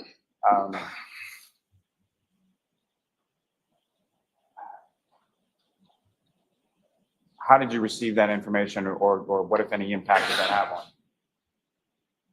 Well, Objection, Your Honor. Sustain, you can ask it differently.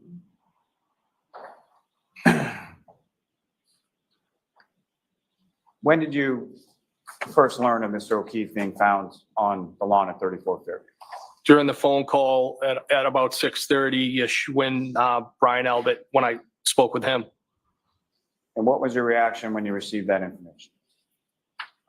It didn't make sense to me. I couldn't do the math in my head because I know John O'Keefe and the defendant never showed up. It didn't make sense. And so from this time that you're in the house, do you recall any sort of conversation about within the group as far as what was going on? Objection. Do you recall that there was a conversation? Yes, I recall that there was conversation and it was, Objection. Just that. okay. Next question, Mr. Lally.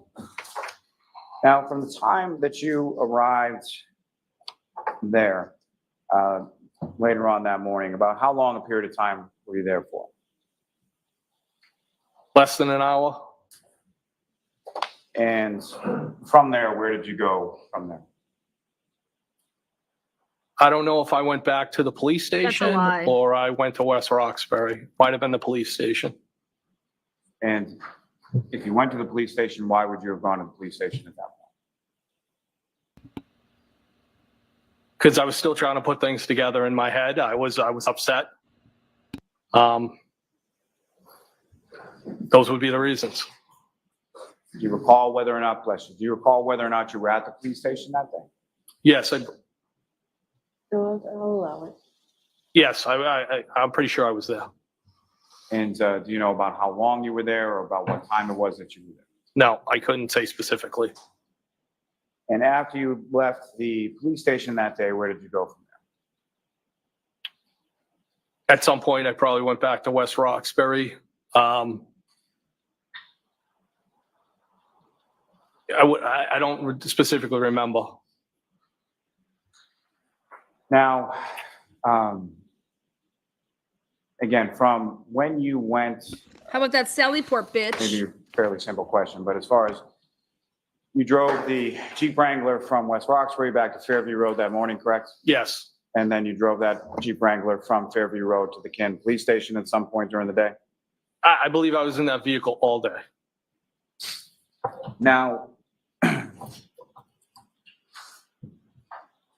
at some point, a few days following this, did you have occasion to meet with some troopers from the state police? I did. And do you recall who those troopers were? Trooper Proctor and Trooper Buchanan. And were you familiar with those troopers prior to that date that you met with them? So I was familiar with Trooper Buchanan. Evidently, I was reminded by Trooper Proctor that I had met him before. I think I helped him on a gun recovery that he made, but I didn't remember him. And as far as you mentioned, you know, sort of socializing with other officers from law enforcement, had you ever socialized with either Sergeant Buchanan or Trooper Proctor before? So Trooper Proctor, no. I had seen Trooper Buchanan on a number of occasions at a local gym. I had seen him one time at the hillside. I think he might have been with his child after a sporting event. I think I said hello. I bought him a drink. But I wouldn't classify that as socializing, more being friendly. But I also, that area of responsibility, the South Shore, south of Boston, Cape and Islands, I was assigned to a group where I would interface with people in that area, and that Norfolk CPAC office would be people that over the years I've probably dealt with. Now, when you met with him on this day, do you recall specifically what day it was? No, If I said February 3rd, would that sound about right, or if you know? I would say in that area. And when you met with them, you had a conversation with them or an interview in regard to what had transpired on the 28th and 29th, correct? Yes. And following sort of the substance of that interview, what, if anything, did you provide the troopers with? I provided them with text messages that I had exchanged and had on my phone with John O'Keefe, and text messages that I had exchanged with the defendant. And how did you, in what sort of format did you provide those text messages to the troopers? Well, they were copies, and I believe that the format would be, the way to categorize it, screenshots. And how is it that you sort of generated these from your phone? I consulted a coworker, it's also a friend, and he has the training with the cell phones. I told him I wanted to provide these to the state police. You know, what is the best way that I can get them off my phone and provide them to law enforcement? And Why was it that you felt it was important, or why is it that you wanted to share those with the troopers? Well, I thought it was important because I've had communication with the both of them, and I wanted to be fully transparent. Now, with reference to either or both of those communications with Mr. O'Keefe and Ms. Reed, the material that you provided to the troopers, what, if anything, did you do to that material before giving it to them? Nothing. So as far as the material or the text that you provided to the troopers, that was what was on your phone? Yes. There was no deletions, no excising any material, nothing like that before you gave it to the troopers? No. Exactly what was on my phone, I provided to them. And specifically, as you were providing it to them or shortly thereafter, did you have a conversation with Sergeant Buchanan in reference to that very topic? If you recall. No, I don't recall. Do you recall him asking you anything about, as far as if this was the entirety of what you had provided? Oh, so I think during the actual interview, he specifically asked me, are these, I would say in sum and substance, he said, you know, is this an accurate representation? Has anything been deleted? And I said, no. I mean, as with respects to the text with the defendant from the first time that she reached out to me and texted me, nothing had been deleted. As far as John's text string, we might have had older text strings that were deleted, but that was what I gave him. What I gave the troopers was exactly when I captured everything is exactly it is what it is. Everything that was on those phones was provided. Nothing was deleted. And as far as when you provided these text communications to the troopers, was that something that they had asked for, or was that something that you volunteered? I volunteered that to them.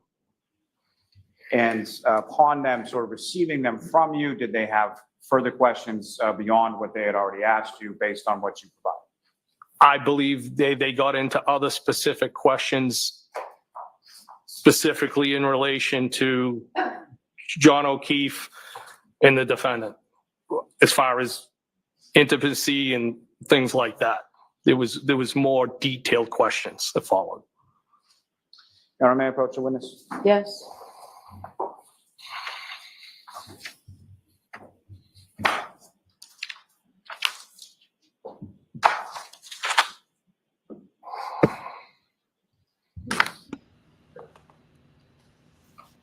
Wild. Wild. Here we go. Thank you. We're closing out here the direct examination of Brian Higgins.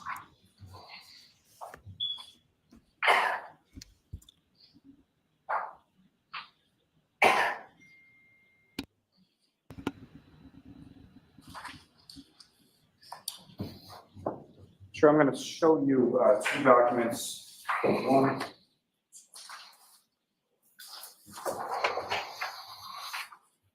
is 12 pages long, one is 56 pages long. If you can just look at those briefly and familiarize yourself with them, look up when you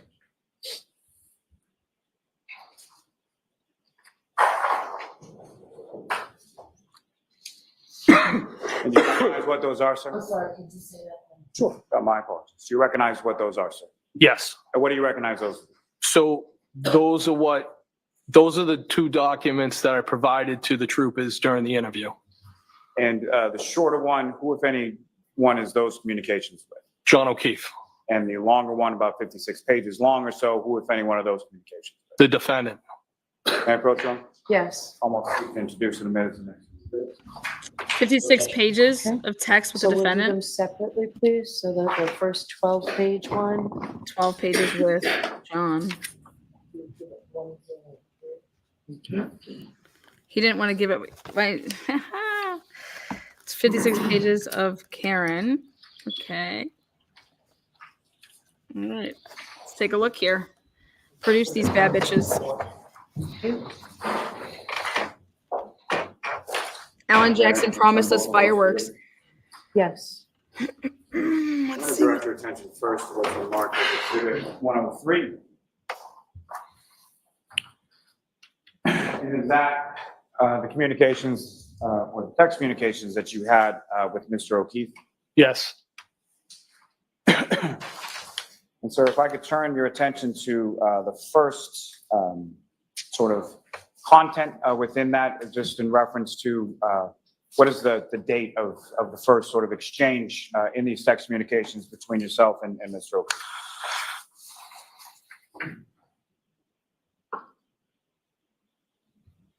Wednesday, November 24th.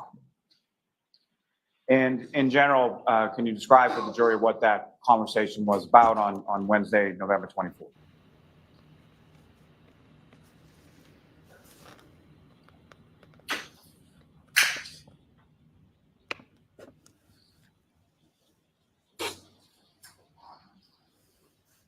He basically,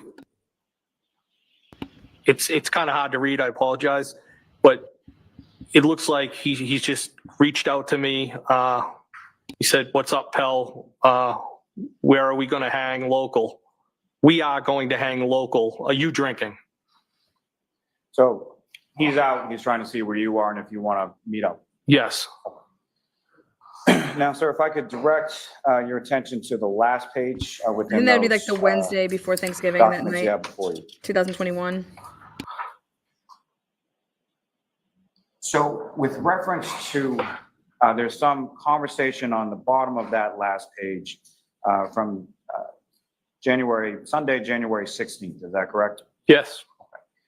Now, you had mentioned that with respect to Mr. O'Keefe, you had been over his house on a prior occasion to watch the Patriots game, correct? Yes. And when was that in relation to this date that we've been talking about as far as the 28th and the 29th? How long before? So it was the 16th. So Might have been the 15th into the 16th, I believe. So that text on the 16th was either same day or the day following when you had gone over there to watch the Patriots game? Well, with the text where I asked if I broke his nephew's toy video game would have been the next day. Now, in reference to Mr. O'Keefe, you described that he was a friend of yours. Is that correct? Yes. Now, where you used to live in Canton, where was that, or how close was that in relation to where Mr. O'Keefe lived on Meadows Ave? Not far at all. Several blocks. Now, prior to you going over there for the Patriots game, at some point, or had you been over to his home at any previous time? So I reached out. We had inclement weather. It might have been around the beginning of January, maybe 6th to 7th. And I shot him a text and said, do you want me to clear the driveway for you? So using the same plow that you were talking about before, you had offered to clear out his driveway. Yes. Now, on this occasion that you go over there for the Patriots game, prior to that, had the two of you had any conversation, or had you been invited to go over there with reference to football games before?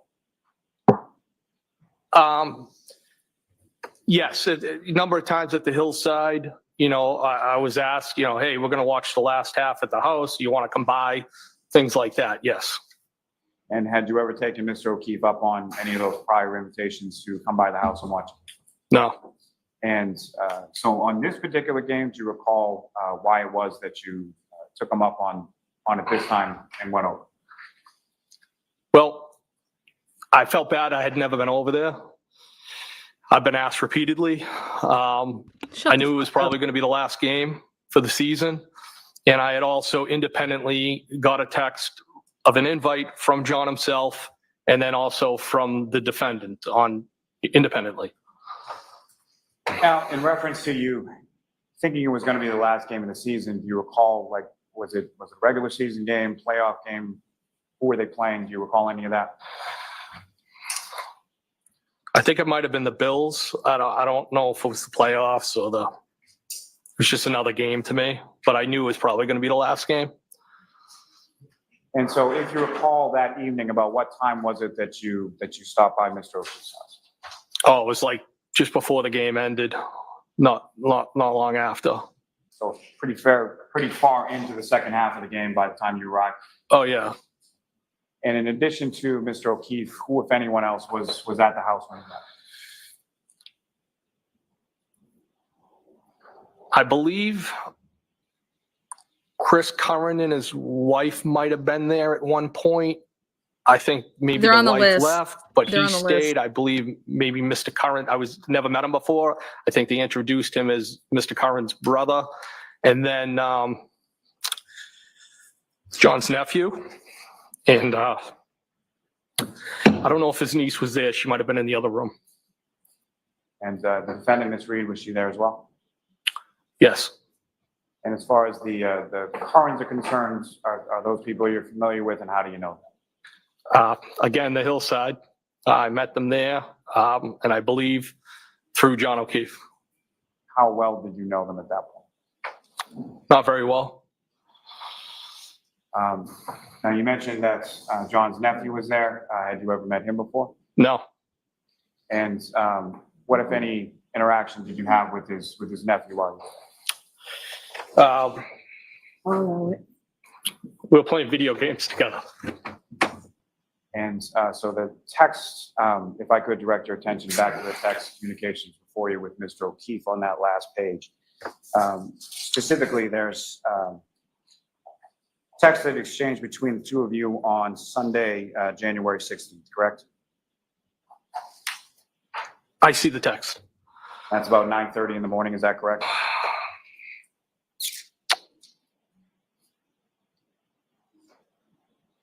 Mr. Lally, on this last page, which one is it? 1, 2, or 3? About the middle of the page. Can you repeat that again? May I approach the witness? Yes.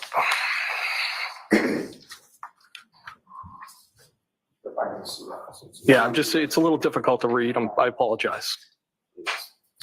Sake. Helping out Maddie boy. I mean, do you guys have shitty ass copiers in Canton or what? What about there where it says Sunday, January 16th? You see that, sir? Yes. And that indicates about 9:33 in the morning. Yes, I see it. And if you could read from that text exchange, and if you could indicate sort of who's talking or who's saying it. It says TF, hurting like this in 10 years. Haha. I'm not sure. I'm not sure who's saying that. Not sure who's hurting and who's saying haha. Well, I know I was definitely hurting that morning. But I'm not sure who was saying that. And what, if any, other communication is there later on in the same chain? All right, I see John. Was it necessary to introduce Hennessy XO? Was I really playing video games? That would have been me. And then it says, I blame Karen. Yup. And then I said, please tell me I didn't break your nephew's video game. If I did, I'll replace it. Did I throw a controller or some shit? And then it says, I don't think so. WTF, I'm hurting. How can you guys not be still in bed? It's going hard. Is that the end of that? And then the conversation? It appears to be, yeah. Yes. Then the next conversation begins on what's indicated as Saturday, 12:20 a.m. Is that correct? Yes. And is it your recollection that that was January 29th? Yes. Oh. And is that the message that you sent to Mr. O'Keefe while you were in the residence at 34 Fairview Road? Yes, I said, are you coming here with followed by 3 question marks? And again, Mr. O'Keefe, based on your recollection and based on the records you have before, you never responded to that text. Is that correct? That's correct. And you never saw him after that, correct? Never again, no. I approach this to retrieve, Your Honor. Yes. You never saw him again after you texted him that? Well, at 12:20, he was at the house, so. I think Hennessy XO is like Patron XO. I think it's like a. Yes. Jurors, feel free to stand up and. Jurors, feel free to stretch your legs, stretch your ass. All right, well, let's see. Our man here has been on the stand for right around, he started at 9:16 in the morning with background and property. So it is 10:29. So he's had him up there for about an hour and 15 minutes on direct examination. And notice how he didn't talk about anything to do with Karen's messages yet.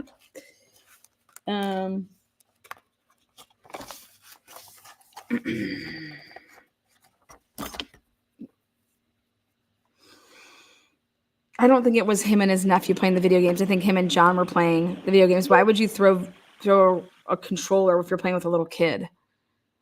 I could see those two goofing off and playing Madden or some shit.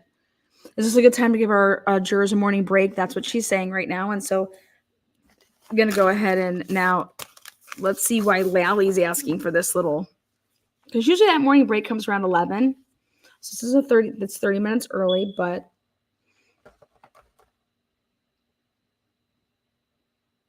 now I will tell you what I think is interesting about some stuff that Lally had to get on the record there. And he kind of slipped up and he said Cherokee. Interesting. But you can't take a sweep of the driveway. There's cars in the driveway. Is that their way of acting like there weren't cars in the driveway? Allie McCabe would have been one of the people in the driveway, right? Because she picked up Colin at 12:10, right? So did you see Allie McCabe? That's coming. Also, then you went and parked right in front of that, what do you call it, mailbox. Nobody says that they saw your Jeep. Nobody. Okay. And then when you left your plow down and you drug it. And that's why the grass all looks like that it does.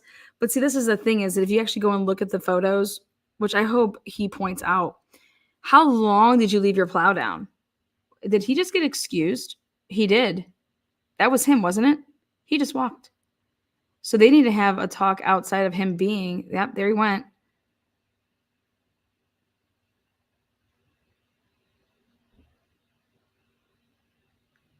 Oh, shit.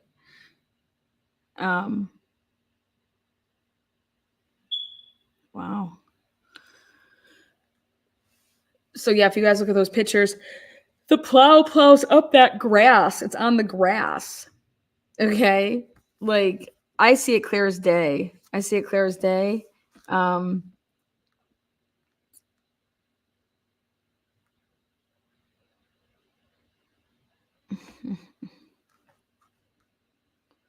Remember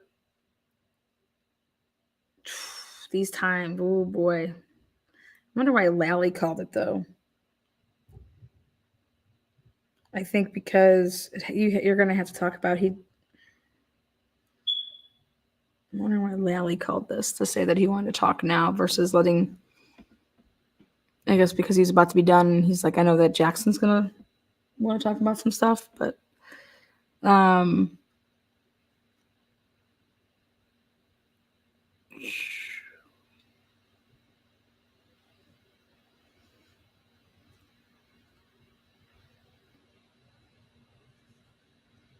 know how he said he went to the police station and moved some cars around and put the cars in the middle of the parking lot because that's something that, you know, for plowing purposes, they have everything in the middle and not wherever. I wonder if they have video camera of that happening. Because the Sallyport area where Karen Reed's car was, Alan Jackson paid really close attention to like what was on the floor, and that was some sort of like he called it a golf cart. And we did a little bit more research on that, and that could be something that's actually not a golf cart. There's a word for it. It's like a ATV basically. And I wonder if they had a plow on that. I want to know if they had a plow on that ATV and that if they plowed like sidewalks with that.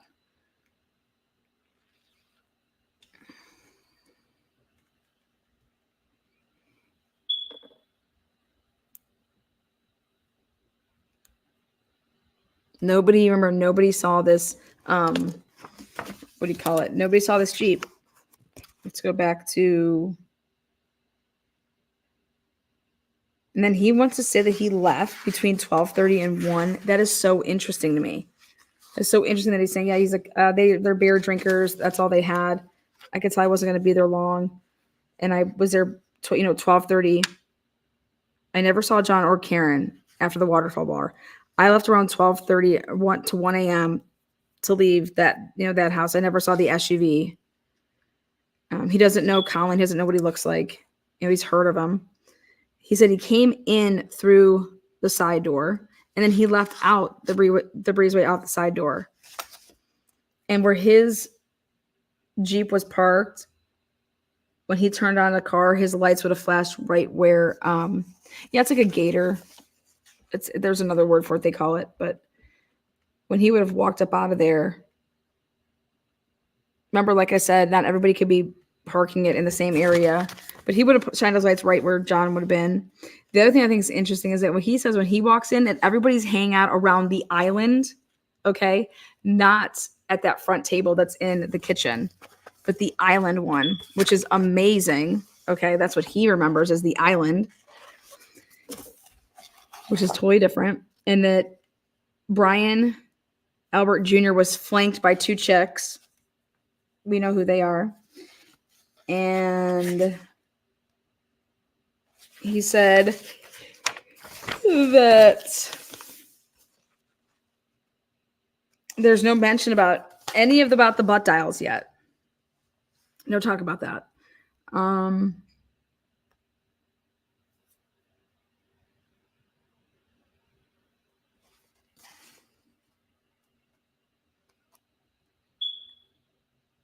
He slips up and says Cherokee, and that he was driving a Cherokee. His phone starts blowing up at 6:30 in the morning, and it was Ken Berkowitz and Brian Albert, but he didn't answer Ken's, but he answers Brian Albert's. That's when he found out at 6:30 a.m. what had happened. All right, so we'll be in recess. What are we in recess for? Thanks.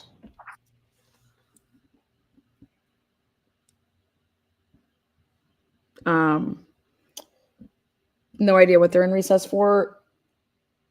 So he says that he gets all dressed and then he leaves to then arrive, and he arrives at 7, just a little bit after 7 a.m. he thought, and that's interesting.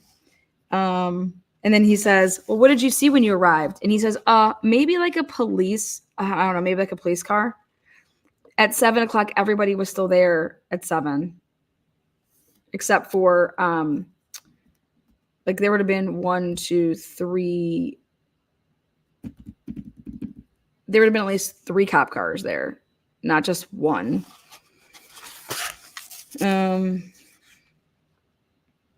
He doesn't remember if he pulled in the driveway or not when he came back, at 7 a.m.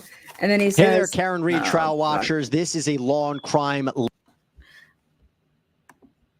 Then he says when he was inside, he says that Jen McCabe was in there, Matt McCabe. He then says Brian Jr. Brian Jr. doesn't say that he came down there at 7 o'clock in the morning, just letting y'all know. Then it was obviously Brian Sr., Nicole, Julie came a little bit later, and she came walking in with some muffins or donuts or some shit like that, he said. He said that the defendant, he's like, I was trying to go through my head. I don't understand. I'm trying to math it. And how could this happen? Because the defendant nor John showed up that night. That's how he said they never showed up. He's using the words that they never showed up. Like not even saying that Karen's SUV was there. He said after he left from being there at 7 o'clock in the morning, that he went back to the police station because he was upset and doesn't really remember what he was doing. Then he went back home at some point, doesn't really remember. Then, he would have been in his Jeep Wrangler all day. And then a couple days later, Proctor and Bukaki, around February 3rd, interviewed him. And that's when he that's when he wanted to provide these text messages, which were with the defendant and then with John O'Keefe. And so he then worked with a friend, which is really interesting. I've never had to work with a friend to give screenshots over before in my life. He then worked with a friend that, hey, how do I want to be able to be so transparent and get these screenshots over? So he sought out a friend that works at I believe, the police department to help get these screenshots, and just wanted to be transparent. So he gave an exact copy of everything that was on his phone with the screenshots. And nothing would have been deleted, nothing. I volunteered it. And then they started asking me more detailed questions about like intimacy type questions. Yeah. Then they wanted to talk about November 24th, 2021, which is about hanging out. I believe that was the day before Thanksgiving, if I'm not mistaken, on the 2021. Let's see. Before he moved, he lived about 6 or 7 blocks away from John O'Keefe. He had never really went over to John O'Keefe's, even though he was invited a bunch of times. He considers himself a friend of John O'Keefe's, and finally he went over there on January 16th, 2022. And he went over there at the closing of a Pats game, and the text message in the morning are talking about how hammered they got. Like, how do you guys do this? I can't even get up out of bed. Like, how do you, like, holy shit. Like, and then they were drinking Hennessy XO, which I believe that's like the old Patron XO. And that they were blaming Karen. They were blaming Karen for their drunken shit shows. And then he may have broken a controller, when he was playing. And that's what we got.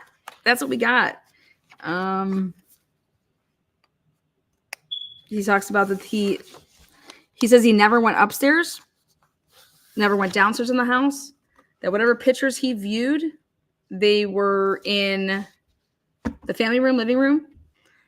And remember that Brian Albert says that he went upstairs to do all that. So, what do you guys think? My good Lord. So he is sticking, I think, to exactly whatever it is that he testified to. This sounds to me like it's whatever he testified to. She was about to put the donuts in the car, but then that's when she got waved in. He was specifically asked, you guys, this is the first time that anybody has been asked like this, which is, when you arrived back the next morning, were there more cars or less cars like in the driveway than there was like the previous morning or like the previous night? And he said he couldn't remember.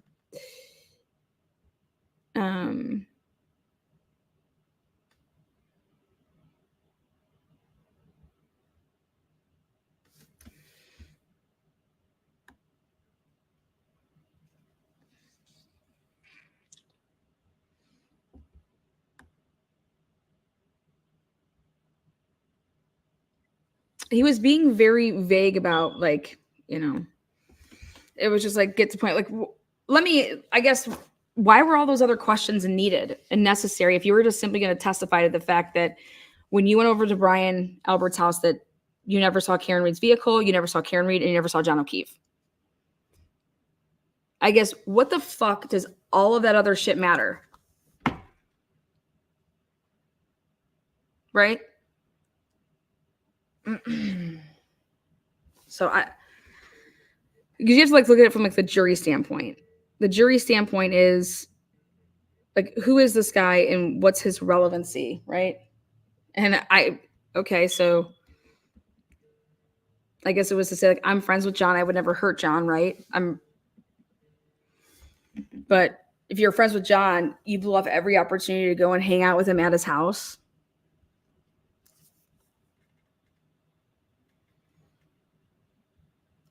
I don't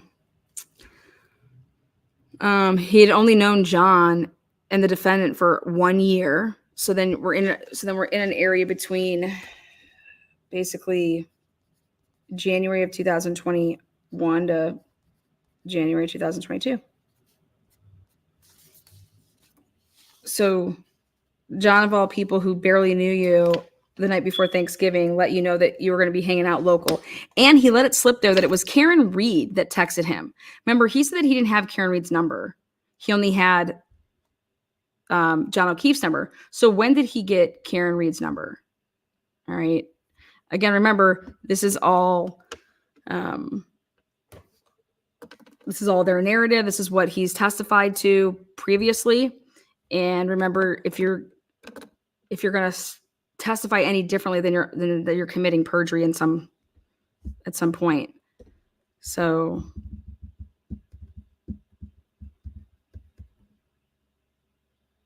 now remember what Yannetti said. Yannetti said that it was like he was taunting him on that night, that he had texted him and it was like a taunting. I don't think "where are you?" ? Is taunting, right?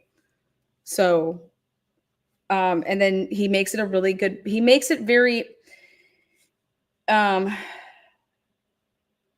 I believe that John's phone has other text messages, and then he's over here and he's like, I didn't send him those. Those weren't on my phone. So I believe what's going to come out is that John's phone has other text messages, and he's going to say he didn't send those. What else? He's sticking to whatever he testified to the state grand jury. That's what I think. Because maybe, does he not have the memo that the federal grand jury has anything to do with this? I mean, I don't know.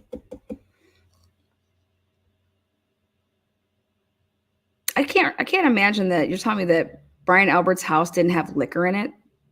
It only had beer and White Claw. Well, then Brian Albert Jr. Sr. is a big pussy, inviting people over your house with, it's not a bar.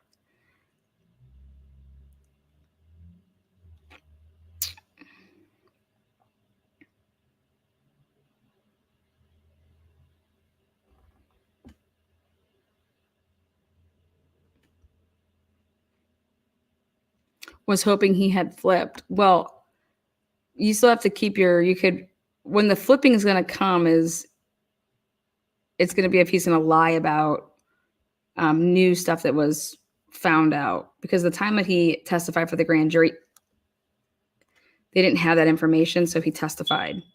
And then now with the new information,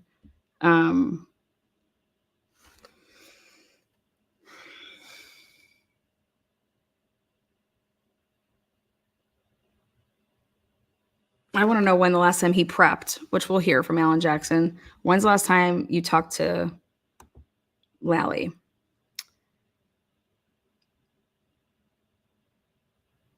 Who is going to cross him? Alan Jackson.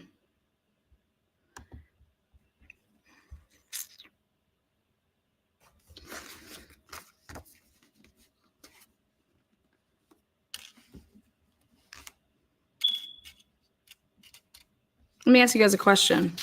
If he would have left the house at Brian Albert's house at like 12:30 or 1 o'clock, how come he wouldn't have gotten to Canton Police Department until 1:30? It doesn't take that long to get there. It's right down the street. So if he would have left Brian, if he would have left 34 Fairview between 12:30 and 1, why is he arriving at 1:30?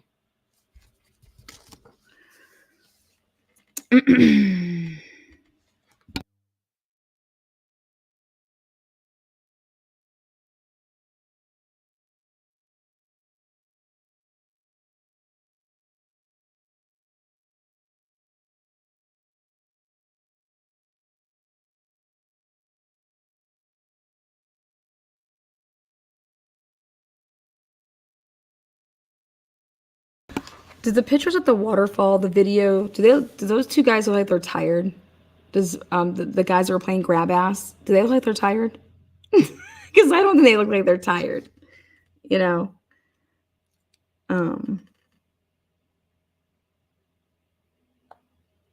Remember, he left John O'Keefe a message at 12:20 on a text message, but he also texted Karen Reed that night.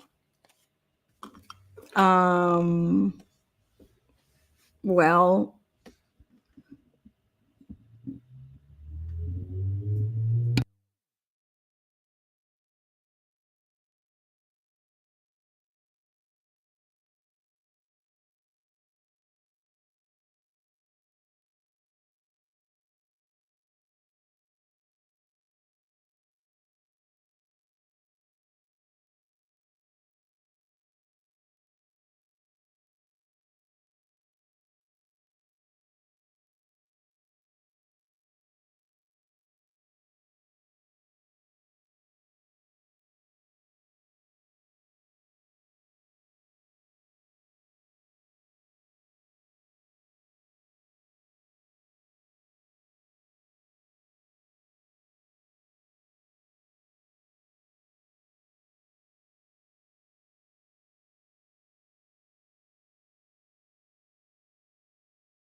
Ooh-wee.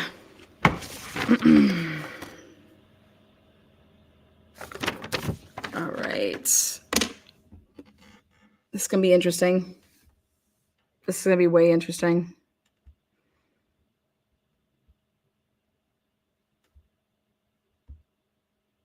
Bev getting her third 3-day weekend started early.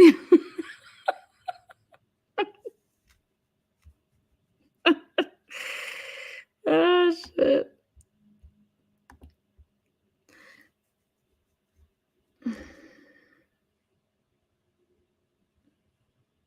So I want to talk about something. Brian, okay, so you guys had like a long drive, right? They were all driving together. What would you guys talk about if you're in a long drive like that, right? You're gonna talk about shit, right?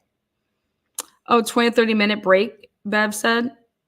She was on mute. I thought she said, why is she taking a 20 to 30 minute break? That bitch just sat down. Anyways, so Kevin Albert was in that vehicle, and he was one of the detectives that went over to Sandra Birchmore's apartment complex. And Officer Lank and Detective Kevin Albert were involved in that. The Birchmore shit. I went back and checked that all out. That happened in 2021, but it was picking up steam in 2022 because there was a filing of a wrongful death suit. I'm going to check something out really quick.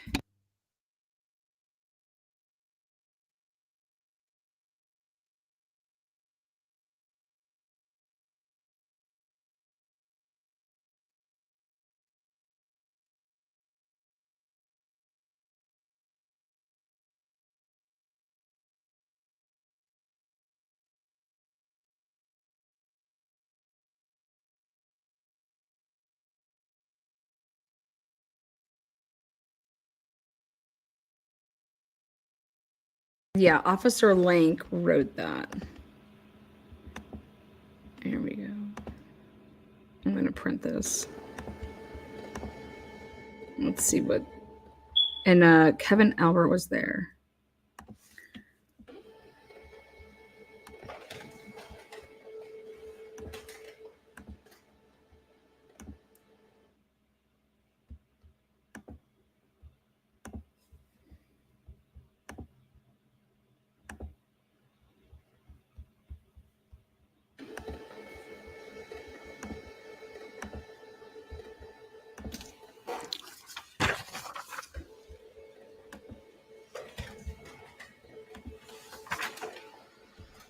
On 2/4/2021, I was working as the patrol sergeant for the 8 a.m. 4 p.m. shift.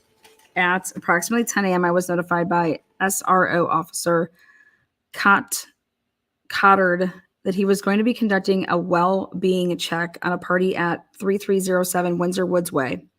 The party in question, Birchmore, Sandra, had not shown up for work at the East Middle School for several days without notifying anybody at the school. Officer Cottard, Officer Brady, and Officer Yetton responded to 3307 Windsor Woods Way.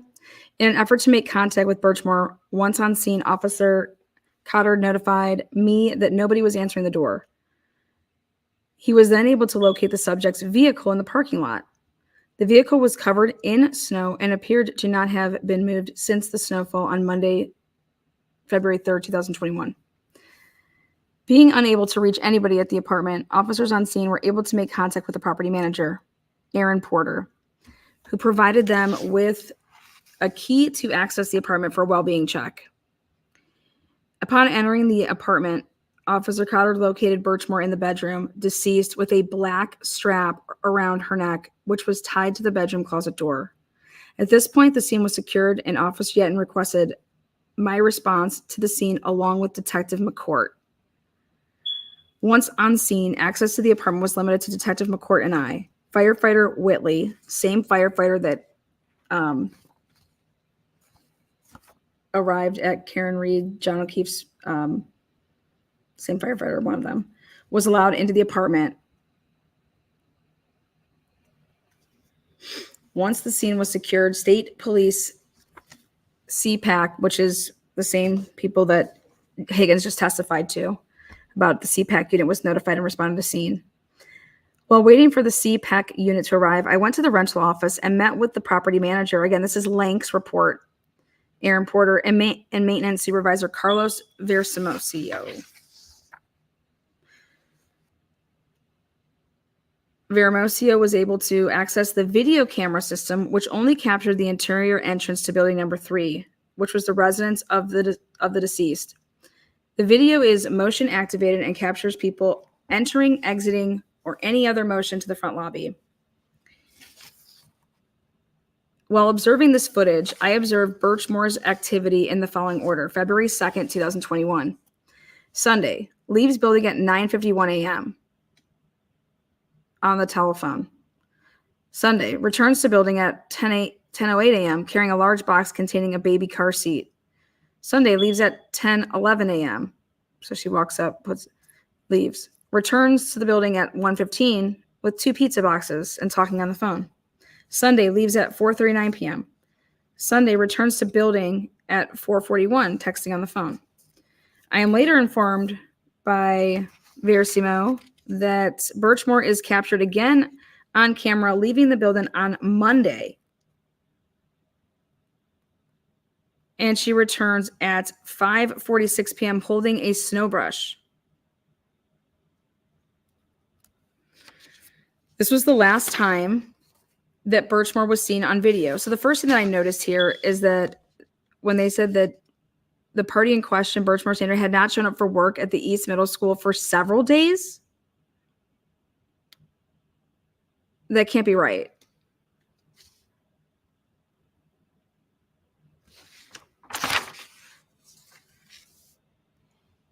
While reviewing the video, Porter was able to obtain Birchmore's file and locate her emergency contact, Darlene Smith, who is the aunt of the deceased. Upon returning to the apartment, I met with troopers Dunn and Tufts from the state police CPAC unit. I advised them of all the information that we had obtained thus far. The scene was processed and photographed by the CPAC unit. The medical examiner's office was contacted and responded to the scene to take custody of the body. It was at this time that Officer Nix was able to get in contact with Darlene, who was currently in Raymond, New Hampshire. Officer Nix advised her that Birchmore had been found deceased. Smith told Officer Nix that this did not make any sense to her and went on to tell him that, redacted, and very happy about it, she was pregnant. Okay. She was unable to respond to the scene as she was out of state. Thursday evening, I was contacted via email by Aaron Porter, who is the property manager of Windsor Woods. She stated that she had seen somebody enter the building on the video footage that she believed was Alexander Stenstrom, who was a friend of Birchmore. Stenstrom had applied for housing a few weeks back with the recommendation of Birchmore. She said she was not positive due to the face coverings, but she wanted to bring it to our attention. I advised her that we would look into the matter when we were able to access the video footage again. On Saturday, 2/6/2021, I returned to work as the patrol sergeant on the 8 a.m. to 4 p.m. shift. Once at work, I noticed another email that I had received from Porter stating that she had a concerning phone call on Friday night around 9 p.m. and would like to speak to me about it. I contacted Porter immediately.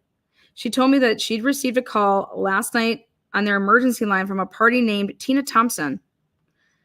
Redacted. She said that Thompson was very upset and was making statements about Birchmore. She stated that Birchmore had been dating a police officer and that blank redacted.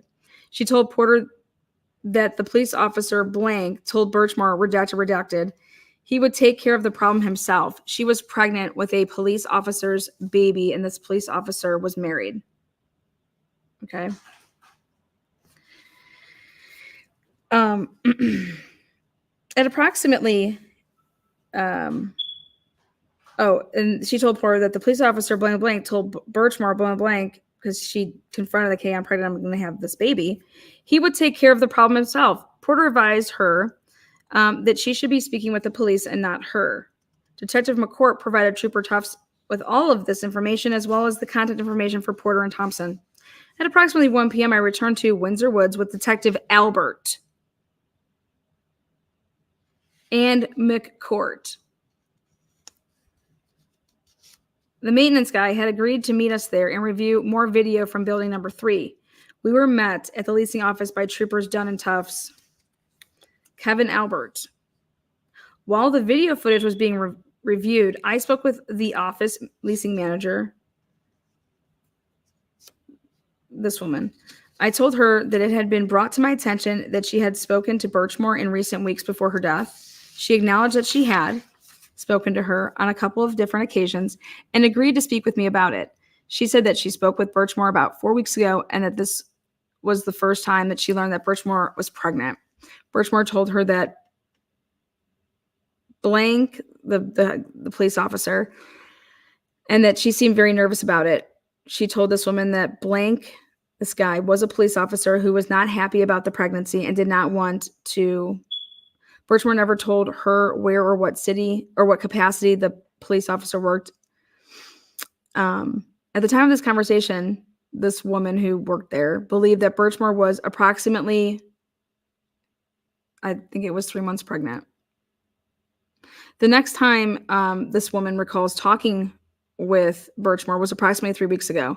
During this conversation, this woman states that Birchmore seemed to be happier and joked with this woman about anticipating multiple packages to be delivered in the coming weeks as she was ordering a bunch of stuff for the baby. She was also looking at the fact that she might move into a bigger unit within the Windsor Woods, facility due to having a baby.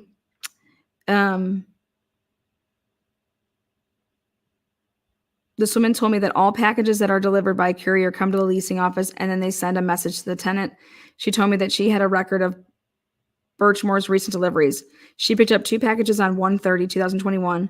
There were 3 packages from Kohl's that were delivered last week but had not been picked up yet. There was one more package that had just arrived on this day, 2/6/2021, from Kohl's. The packages are small, and based on what this woman had told me, blank, blank, blank, I did not open the packages but brought it to the attention of Trooper Dunn and Tufts. After speaking with this woman, I returned to apartment 3307 with Canton detectives Albert and McCourt. We were accompanied by troopers Dunn, Tufts, and Sergeant Fanning from the Massachusetts State Police. Once inside the apartment, my attention was brought to the large box containing a blank. This was the same box that I had observed. This was like the baby stuff. I observed the shipping label on the box and noticed that the package had been delivered to Raymond, North New Hampshire, which was the current address for Birchmore's aunt. The apartment was further processed by the officers on the scene. This place was ransacked. The cop who the baby's dad was, he was seen on the camera going in to her apartment and being there for 28 minutes and then coming out, and then she's found dead. And they buried all of this, or they tried to. And now this was starting to resurface, right? And so I'm just curious and wondering if this was something that was being talked about in that car that day, because I think it'd be something that those type of guys would talk about.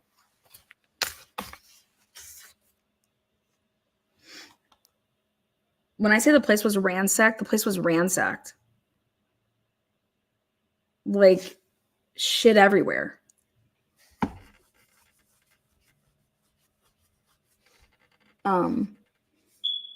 Birchmore's phone, those police officers were passing her around, and her phone had 50,000 pages worth of messages, like basically like when they dumped at the Celebrite. And this is just sick, but I think that after the Karen Reed case, that case is going to take off.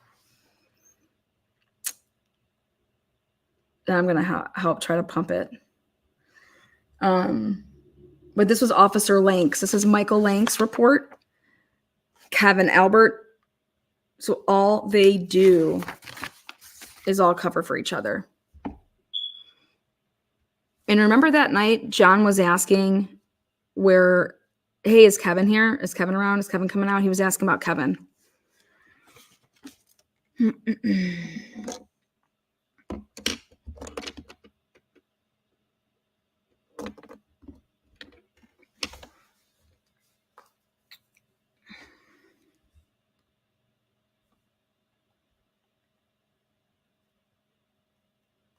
I think John got transferred to the sex offenders unit.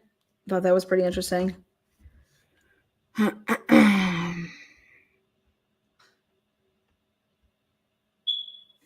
Mm. Yeah, they kept pushing it back, pushing it around. All I know is that those 3 cops, 2 of them are twin brothers. One of them, he was running like it's like explorers. It's like people that are thinking about becoming cops. It's like for people that are 14 or like 19 or something in age. And these people were like, these cops were grooming these little kids and flirting and messing with, 14, 15, 16-year-olds. There's actually a really good podcast that talked about it. It's called The Case, season 2. Anyways, when I saw that Lank's name was on this and that Kevin Albert was on this, and that they were going to try to bury that video of the male figure that walked in and was there for 28 minutes and then she's dead. And they said that she, committed suicide, but there's pictures and stuff and like the bruising doesn't match it. Very similar to like a John O'Keefe type of situation where your bruising and your points of damage don't match what you're trying to say, but they're trying to say that she committed suicide and tied something around her neck and hung herself from the, didn't even hang herself really, but it was done like, kind of like in like the Robin Williams type way that they were talking about. Trigger warning. But yeah, it was like a closet door. Lana, who's the baby's father? Matthew. It was William and Matthew. They were twin cops. What's their last names? Somebody in chat knows it. Yeah, it was from the doorknob.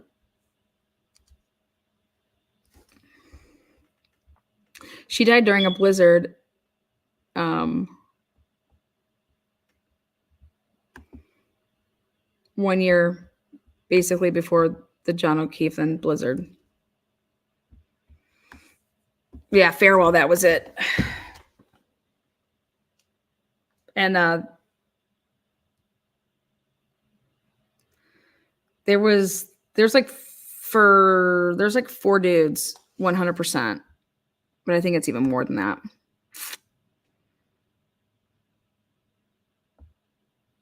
Lally has to finish today. Defense and prosecution. Higgins, no coming back. He's not coming back. Why wouldn't he come back? He only has 1 day. Is he moving?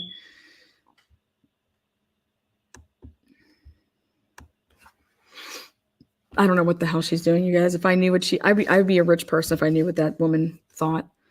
Bev said she wanted Higgins done by the end of the day. Yeah, well, Bev can say whatever the fuck she wants. She can suck a dick. I got shit to do, Bev. Let's go.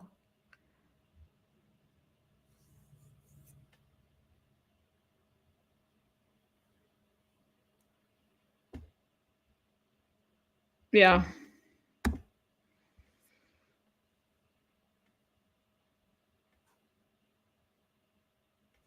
Actually, you know what I have? Let me see if I can pull up I think I have.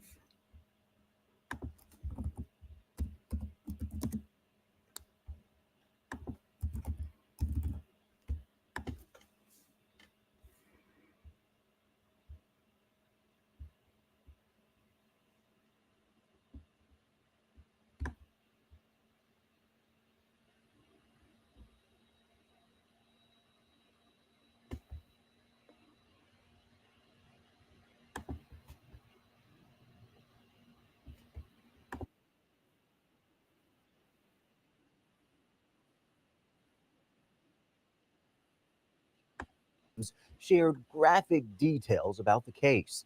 ABC 10's Kurt Rivera has the new developments. Sergeant Nicholas Blode, a 14-year veteran with the Stockton Police Department, now facing more serious accusations while wearing his badge on duty. I'm surprised that only 2 other women have come forward at this point, given how egregious and this over-the-top reckless the sergeant's conduct has been. The new accusations stem from a February 21st meetup Gillian says happened at a Stockton motel while Blode was on duty. According to Gillian, Blode had been in a relationship with a female escort for several years and arranged a sex date with the escort, who on this night was reluctant to take part in. And he says, I'm on my way. And so she gets this other woman, a friend, to stay there and say, hey, can you just be here? Because maybe when he shows up and he sees that there's somebody else with me, he'll just turn around and go away.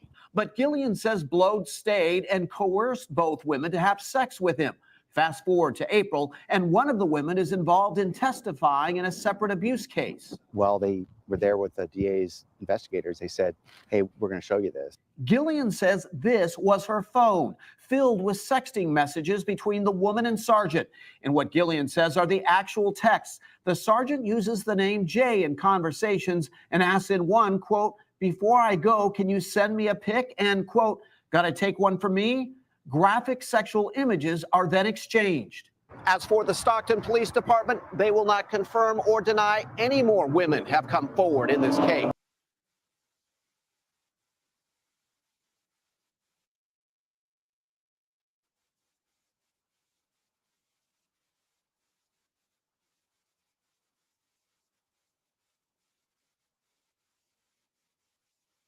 Twenty-three-year-old Sandra Birchmore was found dead in her apartment last year after having committed suicide. A friend says this is the first step toward justice, but only a first step. The Stoughton Police Department has released the results of this 19-month internal investigation. This investigation started when 23-year-old Sandra Birchmore was found dead in her apartment last year after having committed suicide, the investigators determined. Those investigators also determined that Birchmore had been having inappropriate relations with 3 Stoughton police officers. Now, according to the report, one of those officers had known Birchmore since she was 13 years of age and began a relationship with her at age 15. A friend of Birchmore tells News Center 5 that she had a troubled family life and turned to law enforcement looking for people she could trust. These men knew who they were dealing with, an innocent girl who was just looking for love and attention. And she didn't have an appropriate male figure in her life because her father wasn't in her life. So these guys became that, but they groomed her and they used that to their advantage. They used her weaknesses to their... Now, that friend says Birchmore was pregnant with one of the officers' baby at the time she died. All 3 officers, Matthew Farwell, his brother William Farwell, and Robert Devine, they have since left the force. They have resigned. They are not facing any charges at this point, and they did not respond to our request today for comment. The district attorney's office in Norfolk County says it has found no evidence of a crime. Now, Stoughton's investigation Sick motherfuckers. turned up possible misconduct by a military recruiter and a 4th police officer. And late today, News Center 5 learned that that 4th officer is with the Abington Police Department. He is now on paid leave while his superiors begin their own investigation. Reporting live, David Beatty, WCVB News Center 5. David. These people make me sick. These people make me sick. Yeah. They're all coming down. That whole area is coming the fuck down. I promise you. I promise you they're all coming down. I'm gonna play the video of the guy that came into the hotel or into the apartment. I'm gonna show you the video. Check this out.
we're back. I have it all queued up. I'll play I have the surveillance video from the apartment complex. So you guys can see this cop.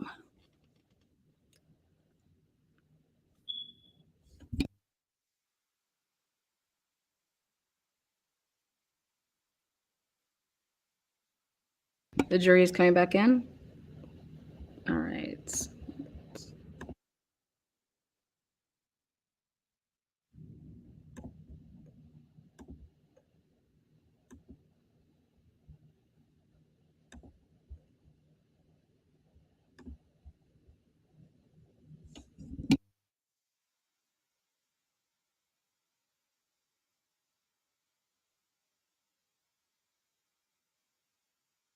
Yes, he did a really good job.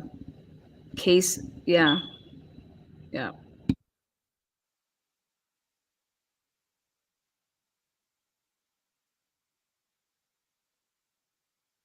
All right, here we go.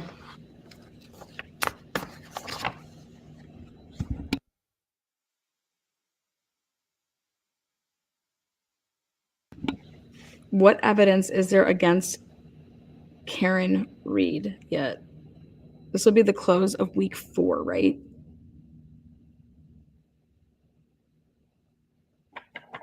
No? Yeah, week 4.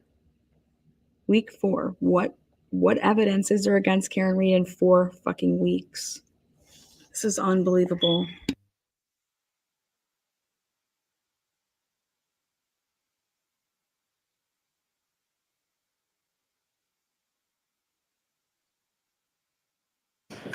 Jurors, we appreciate your patience. We actually made things easier for you. So it was worth the time. Oh my God, she's insane.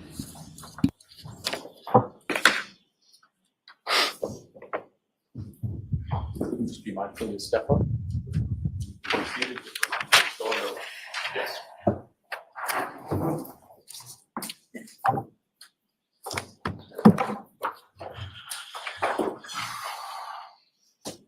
And Mr. Lally, if you're going to start, are you going to start right with messages? Yeah, sure. All right, folks, be mindful of the instruction I've given you on digital evidence on what you have to find before you consider them. Also, I want to tell you that what you're going to hear or see is testimony about certain statements allegedly made by the defendant. You're to view those statements solely for the limited purpose of the defendant's state of mind, as it might go to the nature of the relationship with John O'Keefe and potential motive. Okay. All right, Mr. Lally, go right ahead. Thank you. Your Honor, may I approach the witness? Yes. Presenting for you now a separate series of documents of 118 pages in length. Page number there for your references on the side there. In general, do you recognize what those are? Yes. What do you recognize those to be? Text messages between the defendant and I. Your Honor, the Commonwealth to move to introduce and admit as the next exhibit. No, not as the next exhibit. We are going to mark that 104A. Thank you, Your Honor. Yes.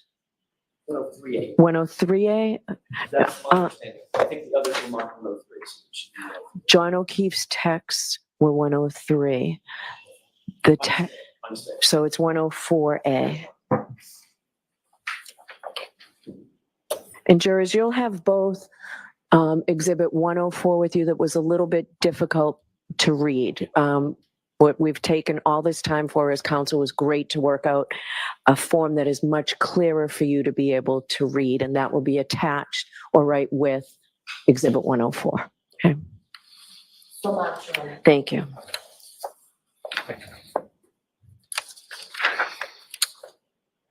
All right, Mr. Lally. Thank you, Your Honor. Now, Mr. Higgins, first, Your Honor, may I request permission to publish the video on the screen? Yes. Here we go. Starting with page number 1.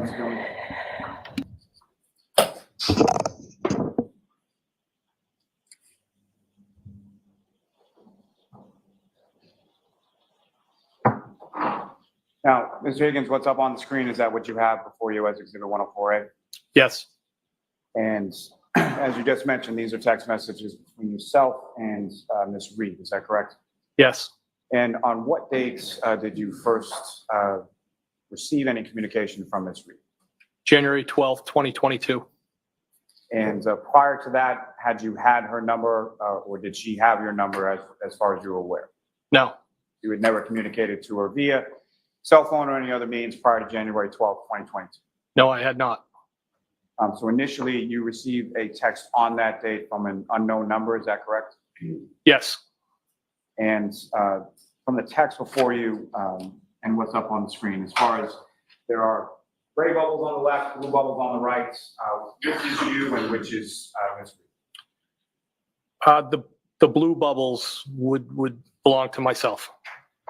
So the other bubbles would be Ms. Reed, is that fair to say? Yes. And so that initial communication you received on January 12th, 2022, that's about 8:27 p.m., is that correct? Yes. And what was the content of the message that you received? You want me to read it? Yes, please. Hey, Brian, it's Weed Whacker. And how did you respond to that? Question mark. And if it's helpful to you, sir, if you can't see the screen sort of from where you are, you can read along in the exhibit before you. Okay. Now, as far as that communication is concerned, is the Weed Whacker, what, if any, meaning did that have to you or? So ultimately it was based off a interaction with the defendant, kind of a nickname that she adopted.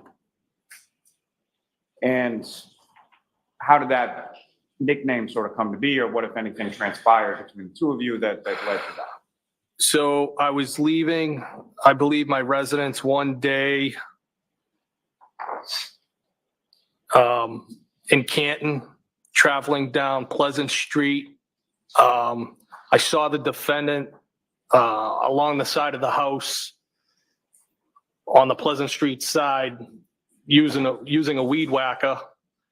And I gave kind of a beep of the horn, and the defendant gave me the finger. So I realized that she clearly must not have recognized me possibly because of what I was driving. I was in my work vehicle. So I spun the vehicle around, and as I pulled up to roll down the window, she said something to the effect, "Get the fuck away from me. My husband's a Boston cop."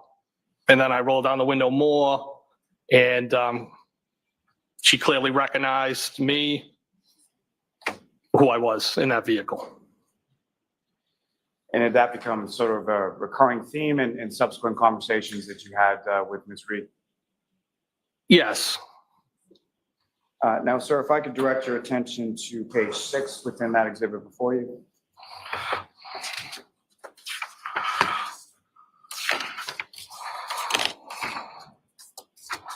They're not numbered, right, Mr. Lally?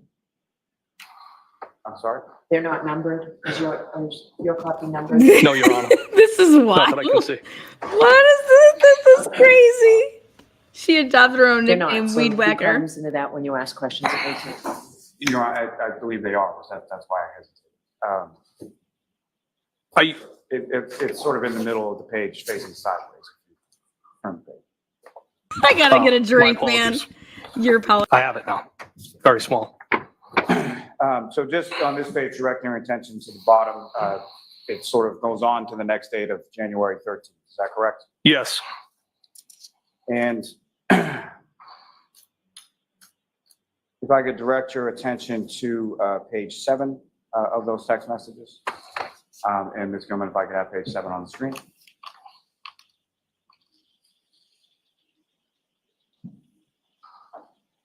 And sir, if you could read from page 7, and if you could just indicate who's speaking and what is being said in this communication. So again, I'm in the blue bubbles. Did you try those Smirnoff screwdrivers? I stopped at the Hilly for one last night. I said, haha, how did you get my digits? Defendant responded, the Melissa and Lito show. I said, haha, I thought you creeped John's phone. I said, haha, again. Defendant responded, no way. I was the last person in Greater Canton who didn't have your number. I think even Kerry has it. I responded, what, with a bunch of question marks.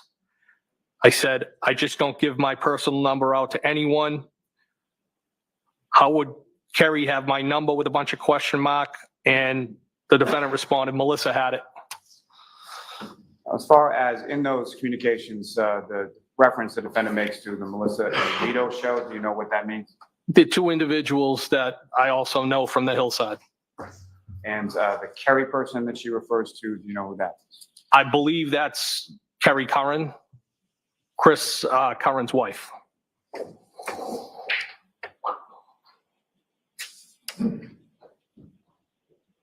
LMAO. He's the LMAO guy. Ha ha ha. Now, if I could direct your attention to page 9.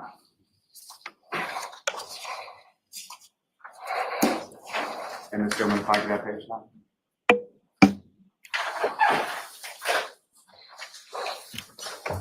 And again, sir, if you could read from page 9 as far as that conversation goes, it just indicates whom is speaking at different points. Okay, so the defendant said, I'd prefer a weed whacker. I responded, that's the thing about nicknames. Defendant said, we were tossing around the idea of a short vacay with the current show, wanted to see if you were game. I responded, you don't have a say. And I believe I was referring to nicknames. And I said, vacation where? Defendant responded, I know. They need to happen organically. I'm the queen of nicknames. Was just going to rent a beach house in, I believe it was supposed to say Fort Lauderdale. It's abbreviated. Something quick and easy. I said, Defendant responded, I'm the queen of vacays too. Always a good time. I responded, I'm going to Nashville next month, 19 to 21st, for a benefit. One of our guys got shot in the head. You guys should come. As far as either one of those trips that you were discussing, do you recall any further discussion or any going on any of those trips? Well, I mean, I definitely went to Nashville for that benefit for one of my coworkers. There may have been more conversation about the Florida trip, but I can't specifically recall it. Now, sir, if I could direct your attention to page 16, and Ms. Gilman, if I could have that.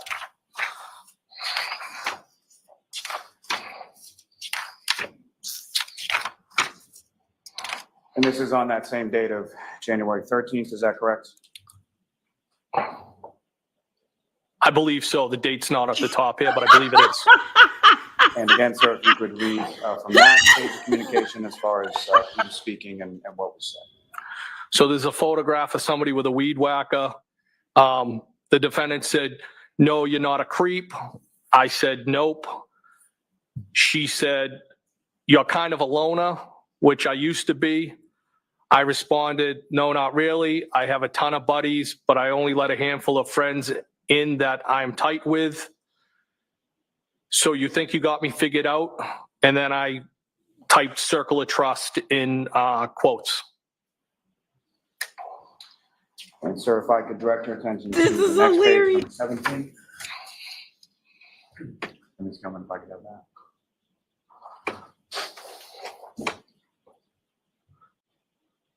And again, sir, if you could read from page 17 as far as what is said and who is talking. So the defendant said, yeah, I said loner, not loser. I assume you know a lot of people, PPL, people abbreviated. You never really can figure anyone out completely. Your dad died when you were young. And I responded, he died in March of 2020. I'm still not a loser. You won't figure me out. LOL. Defendant responded, no one is a loser. I just didn't mean loner to imply friendless. I'm sorry that's recent. It wasn't COVID, was it? I responded, cancer. Defendant responded, I know you date girls who don't lock the house behind them and you are private and observant. I'm sorry, what kind? I responded, lung, brain, kidney, and pelvis. How do you know all these things? LOL. If I could turn your attention to the next page, page 18.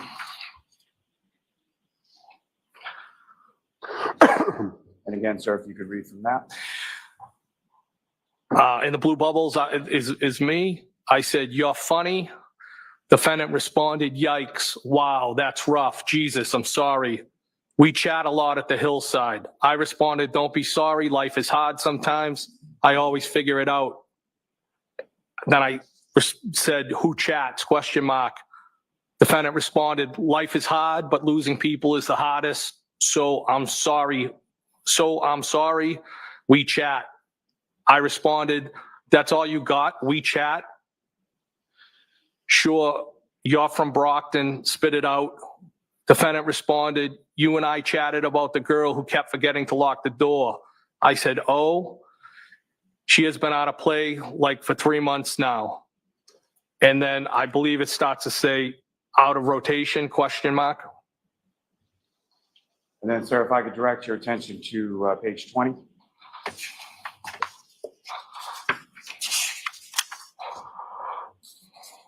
And again, sir, if you could read from that. I told you guys I started trying with fucking chats like this. I'm in the making blue it into bubbles court. again. I said, "I just got a Saturday invite." The defendant said, "Did you say yes?" ? I said, "Not yet," with a bunch of periods, but did respond. Defendant said, "What did you say, Mr. Elusive?" I responded, "No, I just don't want to intrude on your couple's night. Haha, I'm shy." The defendant responded, "We prefer to hang out with non-couples. Bob Gallery is probably coming too, solo. We'll probably do cards or something at some point. I'm inviting you." And I said, "Haha." Now, sir, is that the Saturday night that's being referenced there? Is that the same night that you had gone over to the home at some point for the Patriots game? Yes. And if I could direct your attention to the next page, page 21. That would have been January 16th. Yes. And again, if you could read from that page. The defendant said, "John said Brian's being wishy-washy now," in quotes. I responded, "Haha, did you tell him you texted me?" The defendant responded, "No." And then I gave a thumbs up. Then I said, "You cranky now?" ? Defendant said, "Haha, no, just stop being so anti-couples. Most couples don't even like each other." I said, "Name a few." Defendant said, "Name a few? I don't know. All of them?" ? They all want to hang out with single people. And then I said,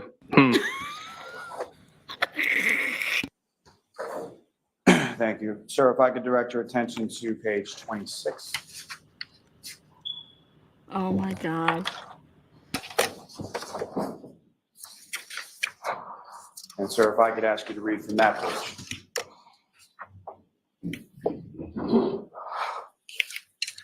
In blue is going to be myself again. Foul ball. Defendant responded, "You stink." I said, "You suck and you're double trouble." Defendant responded, "You're hot." I responded, "Are you serious or messing with me?" Defendant responded, "No, I'm serious." I responded, "Failing is mutual. Is that bad? How long have you thought that?" Defendant responded, "Are you okay driving? You don't want to stay here." I responded back, "I'm fine. I have an office at the PD. You didn't answer the question." And then it starts to say, defendant said, "Rather you stay here." And is that, to your memory, when is that text exchange taking place? In reference to the night that you went over to the O'Keefe's house. I believe it was that night. Now, at Mr. O'Keefe's house on that particular evening, do you recall how you came into the house? I believe it might have been the front door. And if you know about how long were you at Mr. O'Keefe's house that night? I was probably one of the last people to leave, I think. And what, if anything, happened as you were exiting from Mr. O'Keefe's house that night?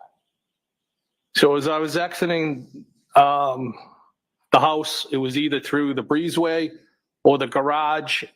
And as we were walking out, the defendant planted a kiss on me. Now, before you went out that way, where was Mr. O'Keefe? Did you say goodbye to him or anything like that? I think I said goodbye to him. He might have been in the bathroom. I'm not 100% positive where he was.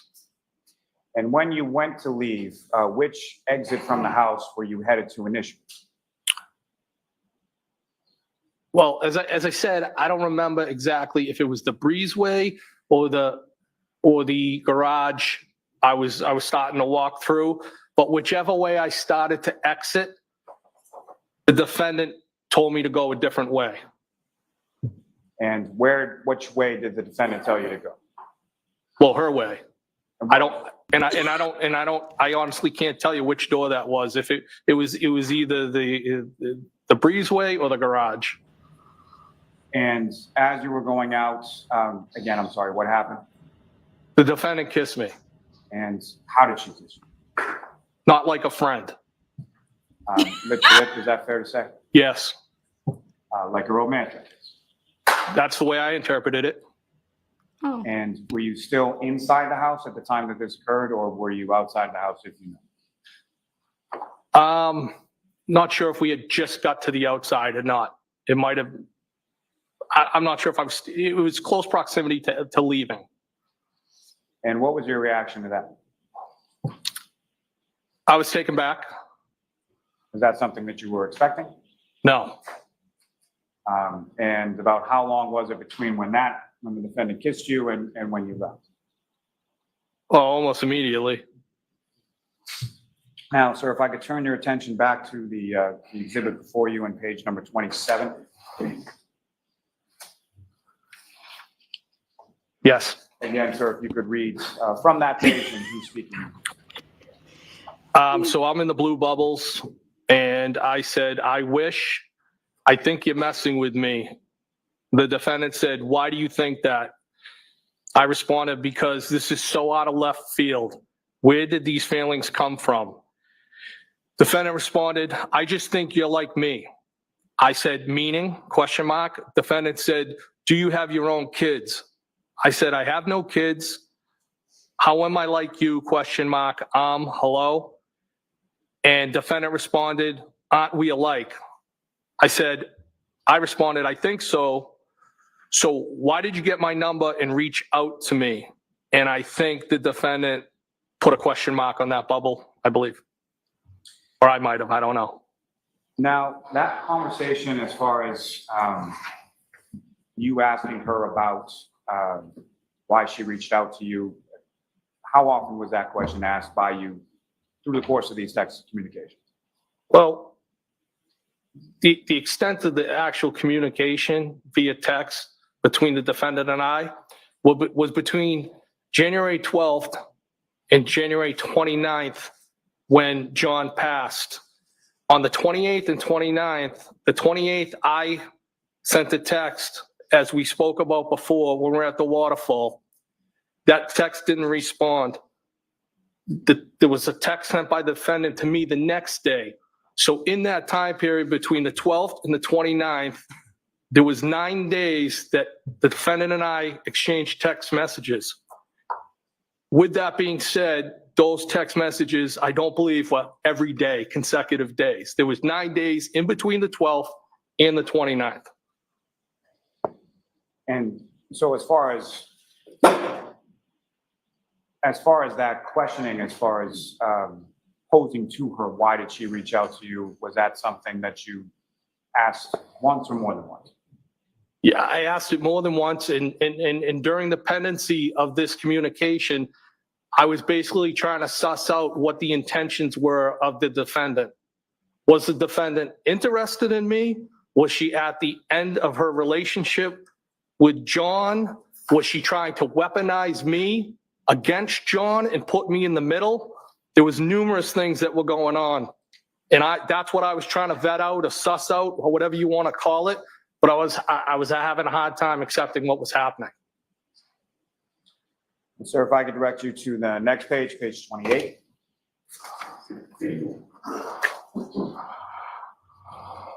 And again, sir, if you could read from that page. So I'm in the blue bubbles.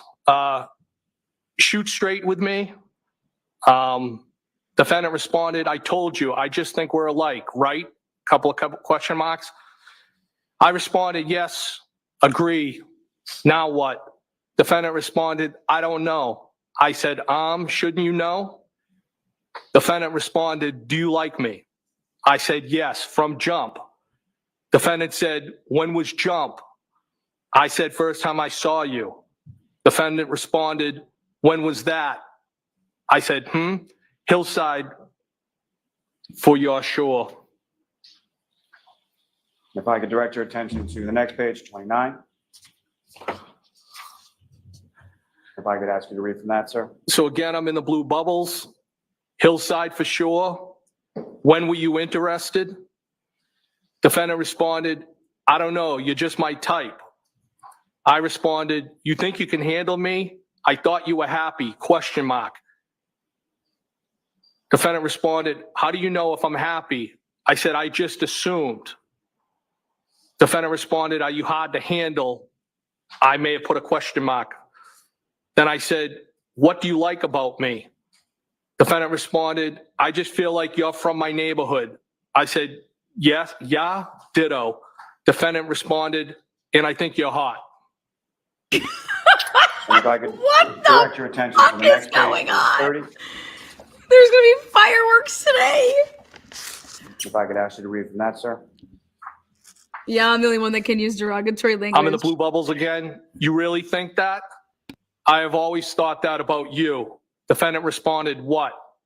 I responded that you're hot, smart, witty, but I didn't think you were interested. Defendant responded, witty? I responded, yeah, meaning quick with a response. Tell me why you got my number and reached out to me. Defendant responded, just thought we were the same / from the same neighborhood. I responded, are you afraid to say what's on your mind? What's in your mind? And then I said, on. Defendant responded, no, didn't I? No, didn't I? Question mark. And sir, if I could turn your attention, to the next page, 31, and ask you to read from that. I'm glad I'm in the blue bubble again. What time are these I'm glad text I messages stopped at? by. I should have come earlier. Do you really live in Mansfield? Defendant responded, yeah. I was basically begging you. I responded, you don't have to beg me. I meant to say beg. Defendant responded, huh? I said, I will give you what you want. How are you texting right now? And I said, leaving me hanging. Defendant responded, no. I typed kids and then kinda. Defendant responded, how am I texting? And I began to say, is everyone asleep? As far as the communication from the defendant indicating, yeah, I was basically begging you, what did you take that to mean? That she wanted me to come over? And if I could turn your attention to the next page, 32. If I could ask you to read from that page as well. So it starts off with the defendant saying, I just wide awake on my phone. Yes, they are. I said, I should have stayed, LOL. So now what? Question mark. Defendant said, yes, you should have. I responded, that would have been distracting. So now what? So no, what? And then I said, now. Defendant said, now what? Question mark. I responded, balls in your court. Defendant said, what do you want? I responded, loaded question. What do you want? Question mark. Defendant responded, I asked you, exclamation point. I in turn said, nope, you initiated this. If I could turn your attention to the next page, 33. If I could ask you to read from that, sir. I said, spit it out. I'm in the blue bubbles. Defendant said, hey, we're single and we don't have kids. We can do whatever we want. I responded, don't you have a boyfriend? Question mark. Defendant responded, where are you? Question mark. I said, Canton. Defendant said, where? Question mark. I responded, my office is at the PD. why are you going to Mansfield? ? Defendant responded, where is that? I said, Canton PD. Defendant said, I have a house there from before I reconnected W. John. I responded, oh, I feel like you're not really saying what's on your mind. If I could turn your attention to the next page, 34, and ask you to read from that, sir. See, you can do this in open court. Defendant starts off and says, do you like me? ? I responded, yes, clearly. Defendant said, come over my house. I responded, when? ? Defendant said, when works for you? I said, whoever, and then whenever, when works for you? ? The defendant said, I asked you first. I responded, I think you're messing with me. Defendant said, I'm glad you came over tonight, with some type of face. I responded, me too, ball's in your court. What do you want, Karen? You look great tonight. And then he was If I could texting direct your John the attention next to morning next page, 35. about breaking a remote The or a last, second to controller. last blue bubble down the bottom, starting with, are you glad? Do you see that? I think I always have thought that. Page 35? Yes. And where is it again? Second to last blue bubble, starting with, are you glad? Yes. I said, I'm in the blue bubble. I said, are you glad you walked me out? ? And what did she respond? Defendant said, yes, with like semicolon, some type of a mark there. Are you ? And I said, DEF for definitely. I think if anything, this gives freaking Higgins And if I could motive. direct your attention to the next page, 36. And if you could, please read from that. So at the top, I'm in the blue bubbles. It says yes. And then I said, are you going home tonight or tomorrow AM? Defendant texted, we kissed, right? ? So then I put a question mark on her question and said, is this a trick question? Defendant said, I don't know when I'm going home. I'm selling my house, with what I think is a smiley face. What a trick question, and a couple of question marks. I responded, are you moving to Canton? I'm following your lead with this. Defendant responded, I live here, but I have property in Enfield. I'm guessing it's Medfield. Defendant said, why my lead? I don't want any responsibility. I responded, you started this, right? ? Why did you get my number? And it says each out to me. It meant to say reach out to me. I then said, still have not told me. And sir, if I could direct your attention to the next page, Is 37, Karen and ask really you to read from texting that. this? Defendant said, sorry, should I not have? I responded, I'm fine with it. Just don't know why you can't answer. Defendant said, you're mad at me? I said, OMG, no, not at all. You're being silly. Defendant said, I told you, ! I just think you're like me and I'm attracted to you. And then she said, a lot. I responded, feeling is mutual. I just never saw this coming. Defendant said, why? ? I responded, because I just assumed you were happy with your situation. Defendant responded, I was, but things have deteriorated. And if I could direct your attention to the next page, 38, and ask you to read from that, sir. I said, why? ? How so? ? What did Melissa say when you asked for my number? ? Defendant responded, it is very, very complicated. He and I dated when we were kids, and then his sister died and everything got fucked up. I responded, he seems very into you. Defendant responded, I just told Melissa that I had your number but lost it. I said, that's cute. She wasn't suspicious? ? Defendant responded, no, she's great. I responded, does she know you like me? ?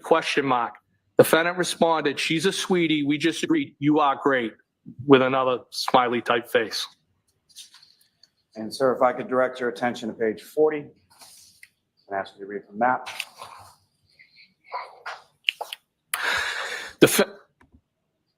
Defendant said, yeah, but where is that? I have had all my shit here for a couple of years and my house has been vacant, but I'd like to get closer to the water. I responded, are you breaking up or staying together? Defendant responded, I don't know. He hooked up with another girl on vacation. I'm very close to his niece. It is a very fucked up situation. I responded, when was that and how did you find out he hooked up? ? I don't want to complicate your situation. Defendant responded, we went away for New Year's, the four of us. I put the kids to bed and found him in the lobby of our hotel all over one of our friends. Whatever, it doesn't matter. I responded, it does matter. Now, as far as that indication that she made to you, either through text communications or in person, did she indicate at any point in time where that occurred? So there was an occasion that the defendant stopped at my house. And again, the conversation that took place at my house was in relation to, again, sussing out and trying to figure out if this was everything that I stated before. Like, was this legitimate? Was she seriously interested in me? Was she at the end of her relationship with John? And during that, there was touch on that topic, and I became to realize, it was my understanding at that point that this incident took place in Aruba on New Year's Eve, based off the text messages and the conversation at my residence. This was something that she brought up, not only in the text communications with you, but in person in communication with you as well. Yes, I mean, outside of being over there for the game, there was only one time that the defendant and I ever interacted on a one-on-one basis. If I could direct your attention to the next page, 41, and ask you to read from that. So I'm in the blue bubbles and I said, did they bang? ? The defendant responded, does that matter? ? I said, sorry, I was just asking. I was just trying to figure shit out. Defendant responded, it doesn't really matter. I said, okay, I won't ask again. Defendant said, I don't care, with a smiley face. It doesn't matter. I responded back, okay, hear you loud and clear, Karen. Defendant responded, okay. I responded, why are you getting your thing all twisted up over simple questions? Then I typed on. Defendant responded, I'm not. I am? ? I responded, you're kind of getting defensive. Defendant responded, not at all, with an exclamation point. Thank you, sir. If I could direct your attention to page 46. Ask you to read from that.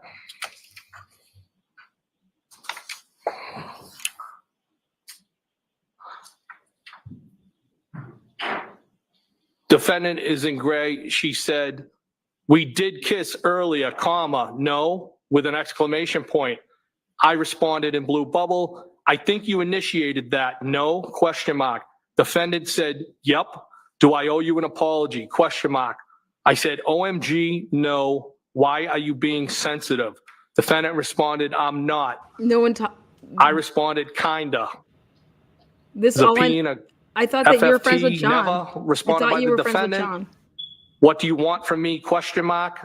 I responded, what's on the table? ? Defendant said, what do you want ideally? ? I responded, the real deal. Defendant responded, it doesn't exist. At 7:37 a.m. Holy shit. Well, when did... Thank you, sir.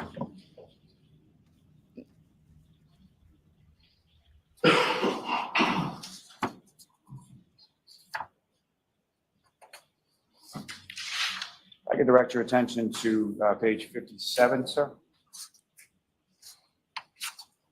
And ask you to read from that.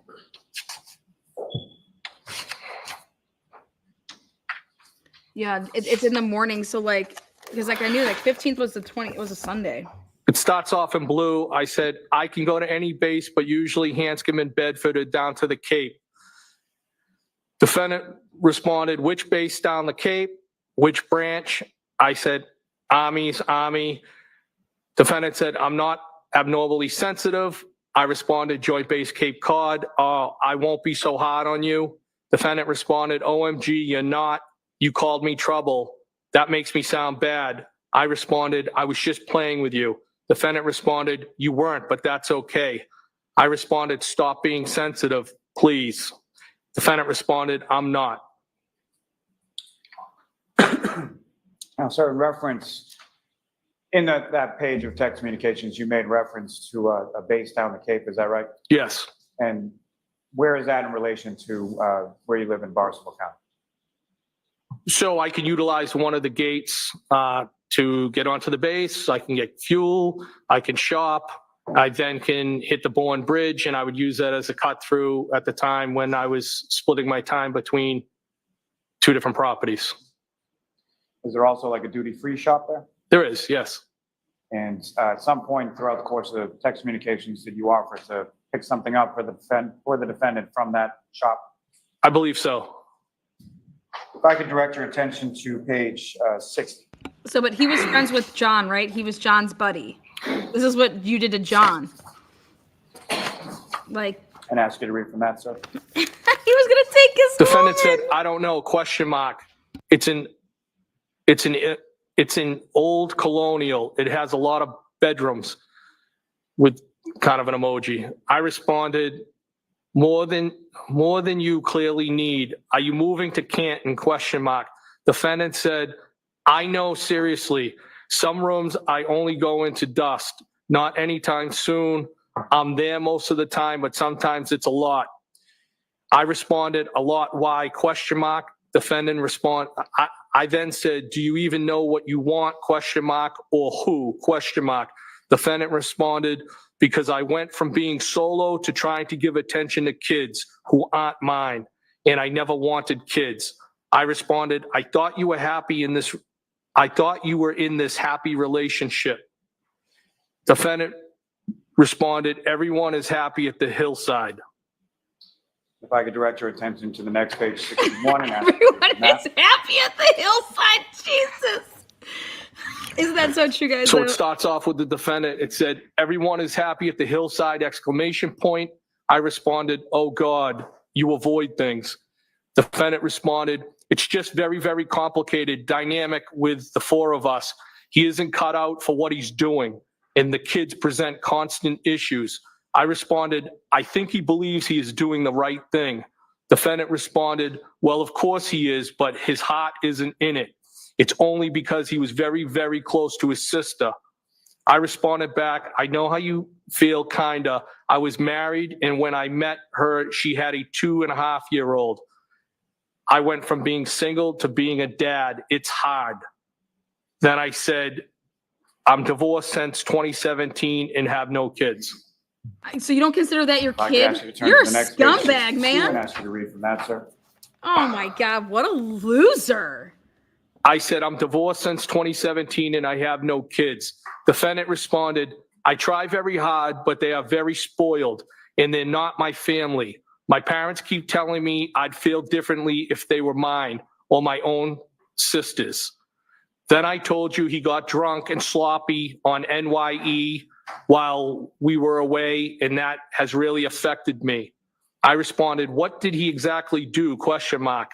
Defendant responded, I never got married, and now somehow I'm arguing someone about raising kids with an emoji. I responded, why don't you tell me, question mark. Defendant responded, he was a puddle all day and then disappeared. Then I found him all over our friend's sister in the lobby of our hotel, and she's gross, which I think may actually be worse. Not sure. I responded, oh God, did they bang? Oh God, did they And ask you to turn to the next page, sir, page 63, if you could read from that. I'm in the blue. I said, did they bang, question mark. Defendant said, so I was the kids celebrating New Year's, I think it's without him, which shouldn't be my role. No, I doubt it. He was a mess. I said, was it the first time with her, or do you think there were others? Defendant responded, I don't really think there were others. I'm with him all the time. He never seems to want to go anywhere without me. But honestly, the issues with the kids bother me more than him actually cheating. They are constant and it feels like a lose-lose. I responded, you clearly have a lot of feelings swirling inside you. Defendant responded, yeah, it's very complicated. Sorry for the rant. I responded, or began to respond, you can vent, babe. I'd like to turn your attention to the next page, 64. Ask you to read from that, sir.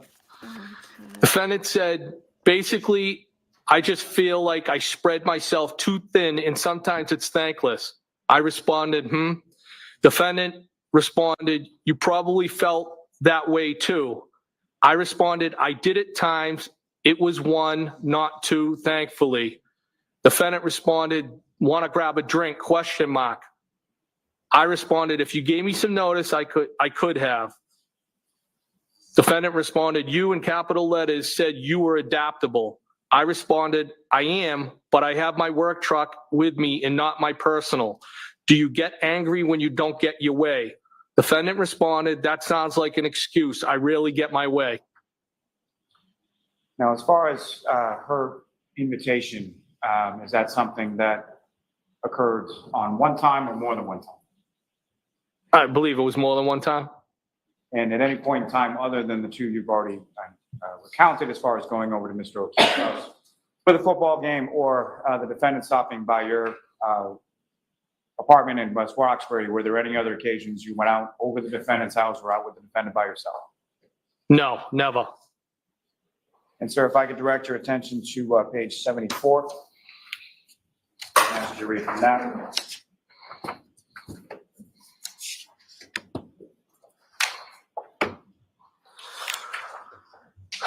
Defendant said, are you single? ? I responded, yes. Defendant said, I don't think it's out of left field. Wasn't I already begging you to come over last Saturday? ? I responded, you getting my number from Melissa and reaching out to me? ? Defendant said, and on vacay and probably a few other occasions. I responded, you didn't really beg. Defendant said, I asked at least twice. How do people usually reach out to each other? ? I responded, why would I have thought you had any interest in me? ? Usually do it when they do live with someone. And then I said, do not do it. Defendant responded, maybe, maybe not. Thank you, sir. If I could direct you to page 77.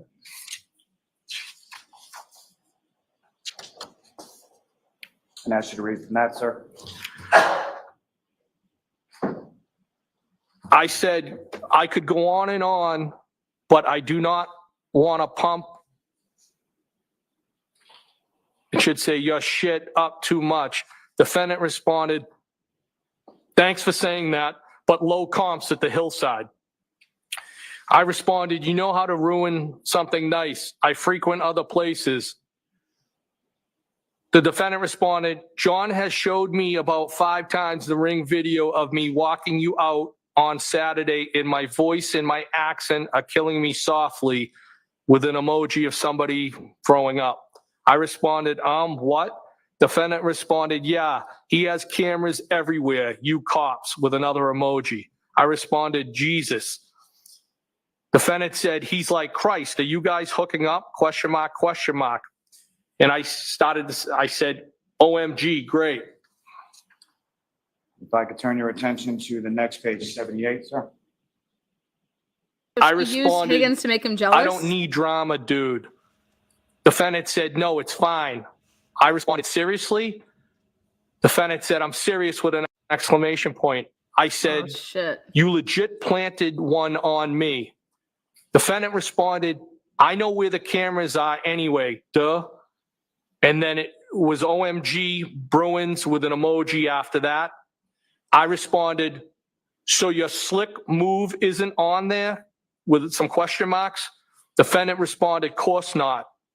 I responded, oh my God. And then I said, I almost, an emoji with somebody throwing up. Defendant responded, it was a peck anyway. I kissed Kerry and gay Jeff too. I responded, yeah, weak. I agree. Now, as far as cameras at Mr. O'Keefe's house, is that something that you were aware was there prior to that conversation with the defendant? No, not that I recall. If I could turn your attention to the next page, 79.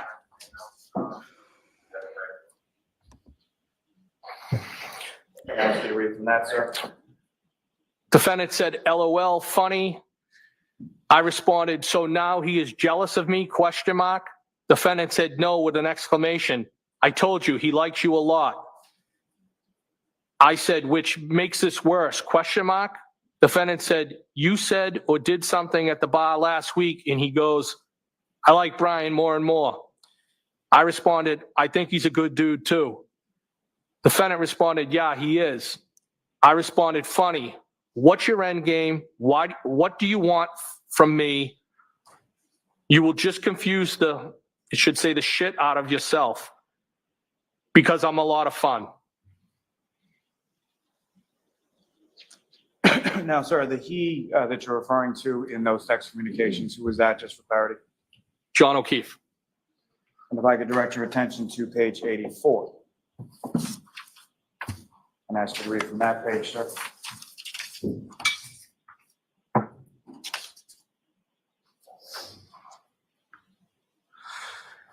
I said, it was fun. Defendant said, I've complimented you today too, with a couple of exclamation points and then some type of emoji. I said, and kicked my nuts in. Defendant said, OMG, how? I responded, if I had more notice, I would have grabbed a drink somewhere, so I'm all set with that's, and then I said in quotations, that's fine, but I am not asking again. Defendant said, well, it was 7 p.m. and I'm super cool. So right now I'm asking again with some type of I think it's a smiley face. I responded, coming to your house would have been bad for the both of us. For starters, you wouldn't have wanted me to leave. The defendant responded, now equals not. That sounds good. I responded, that's trouble. Defendant said, why, question mark. And if I could direct your attention to page 90.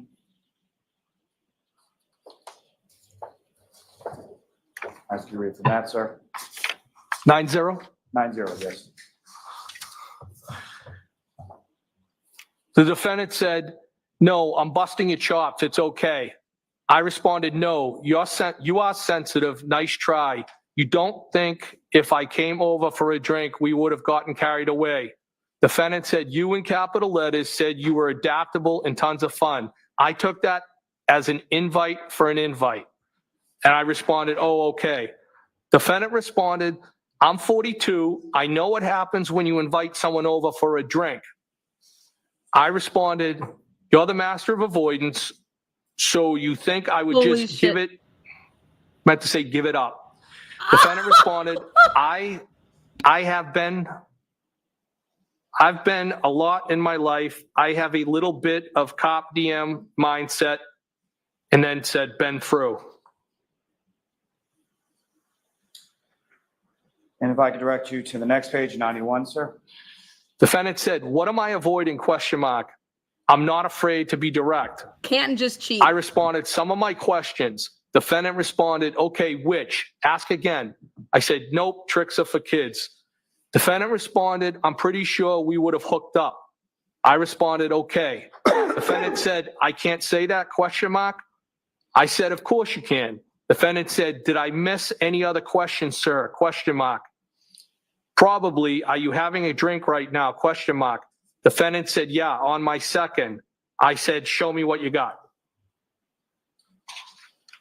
And if I could direct your attention to page 99.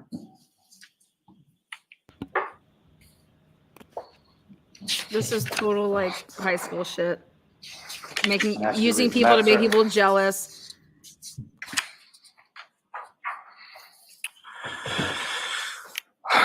Defendant said, none of that is true, exclamation point.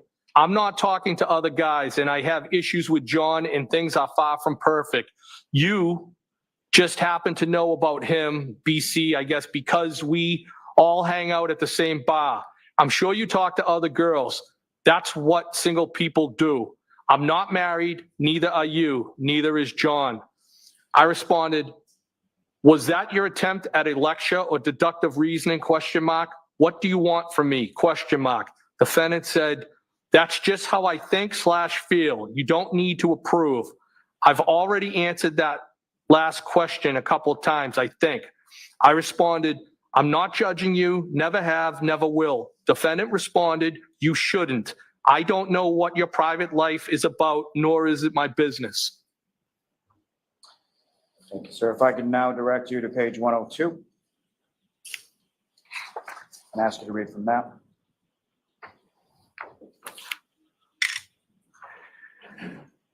Defendant said, my only, I'm assuming, point is that there's a difference between being married to someone and dating them, and we have no intention of ever getting married.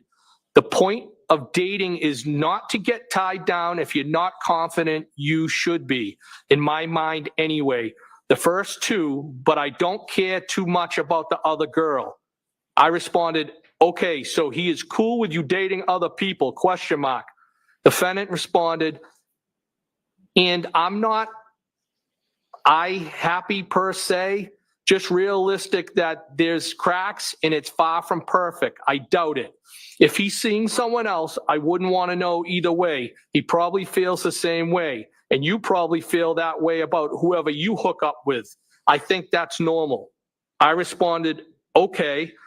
Defendant said, you don't agree with me, question mark, question mark. If I could direct your attention to page 107.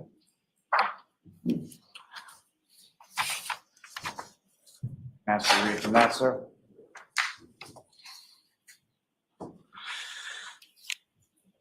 Defendant said, at a bar, question mark.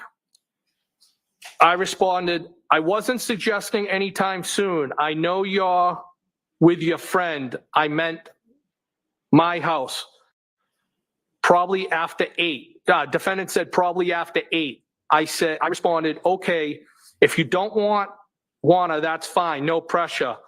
Defendant responded, I will a drink. It looks like I tabbed the bubble with a question mark. I then said, what do you drink? Question mark. Are you out now? Question mark. Defendant responded, sorry, I'll drink whiskey if that's what you're having. I responded, haha, send me a pic of you two. Now, you had testified earlier about some occasion prior to the 28th when the defendant had come over your house in West Roxbury, correct? Yes. This page that you just read, as well as some of these successive pages after that, is that sort of arranging for that to occur after she goes out or leaves from a friend out in Boston? I believe she was out with a friend that night in Boston, a female friend, yes. And that evening when she came over your house, about how long was she there? Not long. And so what happened when she arrived, or what, if anything, did the two of you talk about? It was kind of more of this. It was a kind of wasn't an interrogation. It was a face-to-face version of trying to suss out and vet, like, what is this all about? Again, I mean, you know, I'm not proud of these text messages. It is what it is. I'll take responsibility for them. But, you know, John was a friend at the same time. And I certainly wasn't, if they were at the end of the relationship, they were at the end of their relationship. But I wasn't going to have somebody utilize me and weaponize me against somebody that I liked. I get that. He's making and it sense was just, there. It was just a weird experience. It was, I don't even think either one of us finished a drink. It was, like I said, it was this type of like, what is this all about? And then she left. I think I might have asked her to text me when she got in, so I knew she got home. Now, that evening or at any other point, in your friendship or your relationship, whatever, however you want to term it, was there any other sort of intimate contact beyond what you described occurring as she walked you out that night you were over Mr. O'Keefe's house for the patrons? Are you asking if she ever kissed me again? asking if there was any kissing, any sexual relationship, anything at all between yourself and the defendant. Absolutely not. In referring to my residence, when she stopped by, it was just, I was very uncomfortable, and it's just an uncomfortable situation. Just a weird vibe. That's the best I can describe it. And lastly, sir, lastly, as it applies to this, turning your attention to the last page, number 118. And there's a couple different dates from the middle to the bottom of the page. Is that correct? There is. If I could ask you to start reading from, excuse me, where it says Sunday, January 23rd, 9:40 p.m. Defendant, so Sunday, January 23rd at 9:40 p.m., defendant texted me, phone works, and then an emoji with arrows going like both ways. And I responded, thought you were all set, question mark. Defendant said, with talking, question mark? No. I said, are you sure? And she didn't respond. And I believe I said, that was it for that, the 23rd. I'm sorry. So then the next date that any text communication was sent between the two of you would have been Friday, 11:32 p.m. Is that correct? That's correct. That would have been when we were at the waterfall. And again, what does the text say there? Well. That's from you to her, is that correct? Yes. And then the next text communication is the following day, or Saturday, the 29th at 11:54 a.m. Is that correct? Yes. And who is speaking in that communication, and what is said? That is the defendant, and the defendant said John died. And did you respond to that at all? No.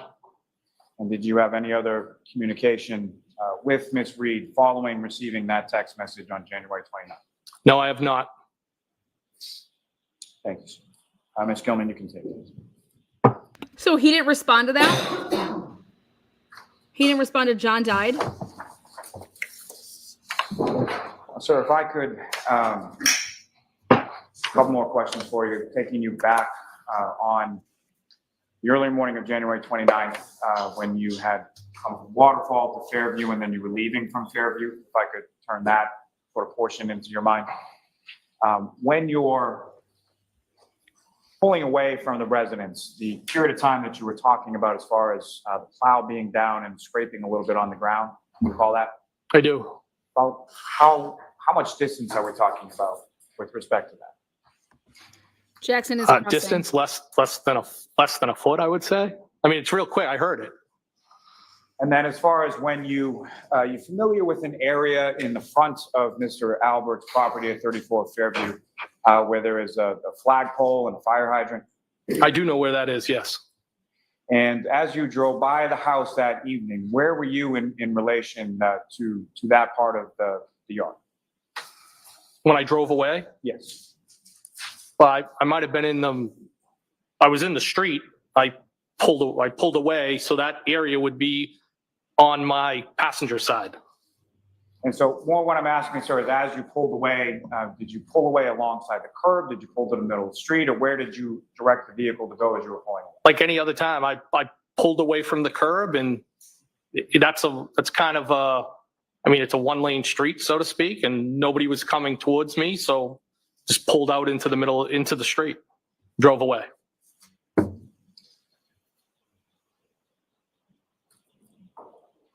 I may have a moment, Your Honor. Yes. Oh gosh, here we go.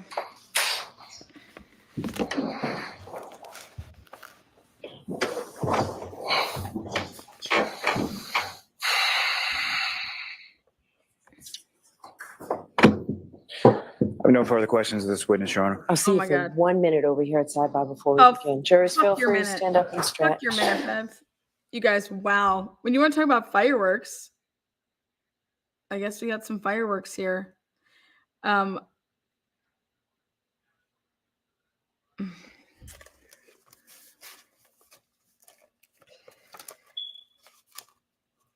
This is interesting. This is interesting.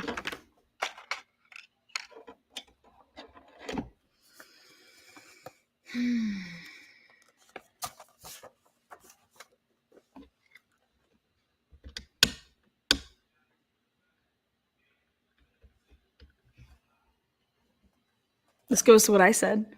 There was no way that she was hanging out with John and Higgins at the Alberts residence. And to go in there, like, I don't want to go here if Higgins is going to be here, type of thing. There was definitely a confrontation over this stuff. This is the only thing that would make sense, of what would have occurred there.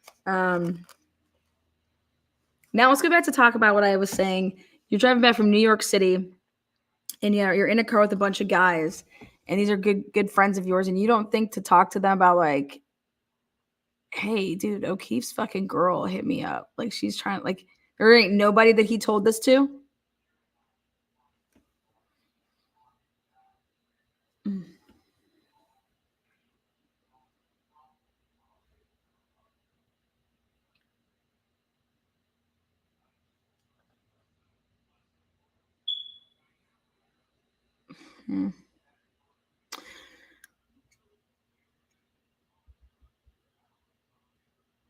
He texted John at 12:20. Like, that's a fact. So he texted John at 12:20. He texted Karen at 11:38 p.m. and says what he said. But he texted John at 12:20 a.m.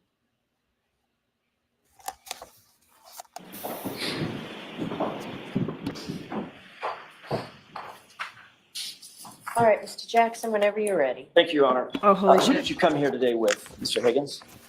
Who did I travel to the courthouse with? Who did you meet here? An attorney, my attorney. Is there a reason that you felt compelled to bring an attorney with you for your testimony as a witness in a homicide investigation? Objection, Your Honor. Sustained. Trial, I should say. Sustained. You brought your attorney with you who's sitting right behind you, correct? That is not my attorney. Oh, I'm sorry. I thought you were his attorney. My mistake. Where's your attorney? I don't know. He might be in the courthouse. Is he in the building? I don't know where he physically is right now. Okay. Without telling me anything that you said to your attorney, did you meet with him this morning before your testimony? Yes. Did you meet with him during the break? Again, don't tell me what you talked about, but did you meet with him during the break when we took a break a few minutes ago? Yes, I did. Okay.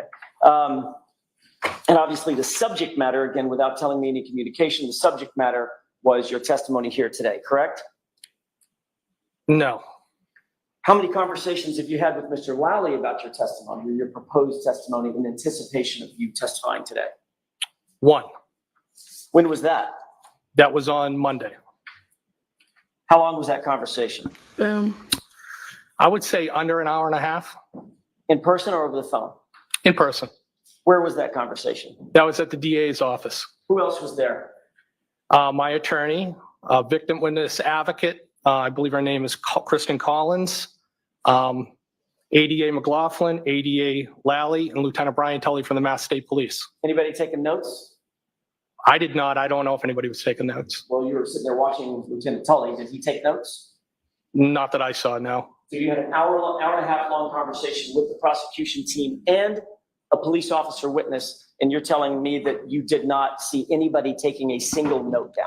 Is that Light him right? up. Light him That's up. correct. I did hand something to Lieutenant Tully, but he didn't take any notes in reference to what I handed him. What'd you hand him?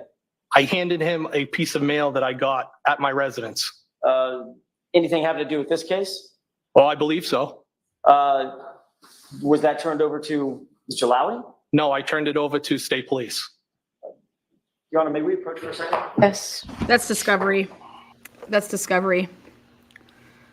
That's discovery. Fuck yes. Fuck yes. They have to turn over to him. He has to turn it over to, like, Tully would have to give it to the prosecutor. Prosecutor has to give it to Alan Jackson. And that didn't happen.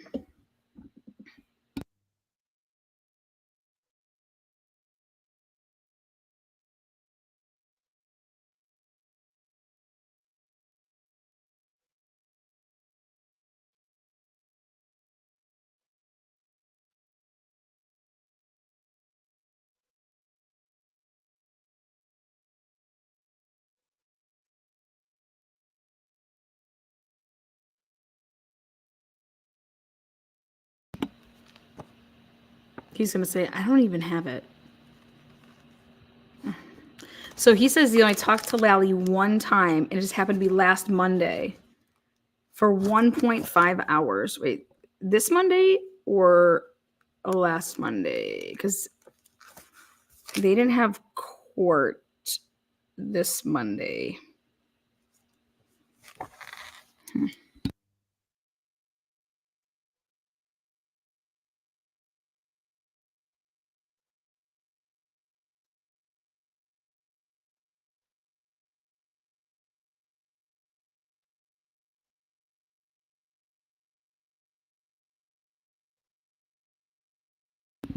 Lally just meeting with every single witness right before they testify.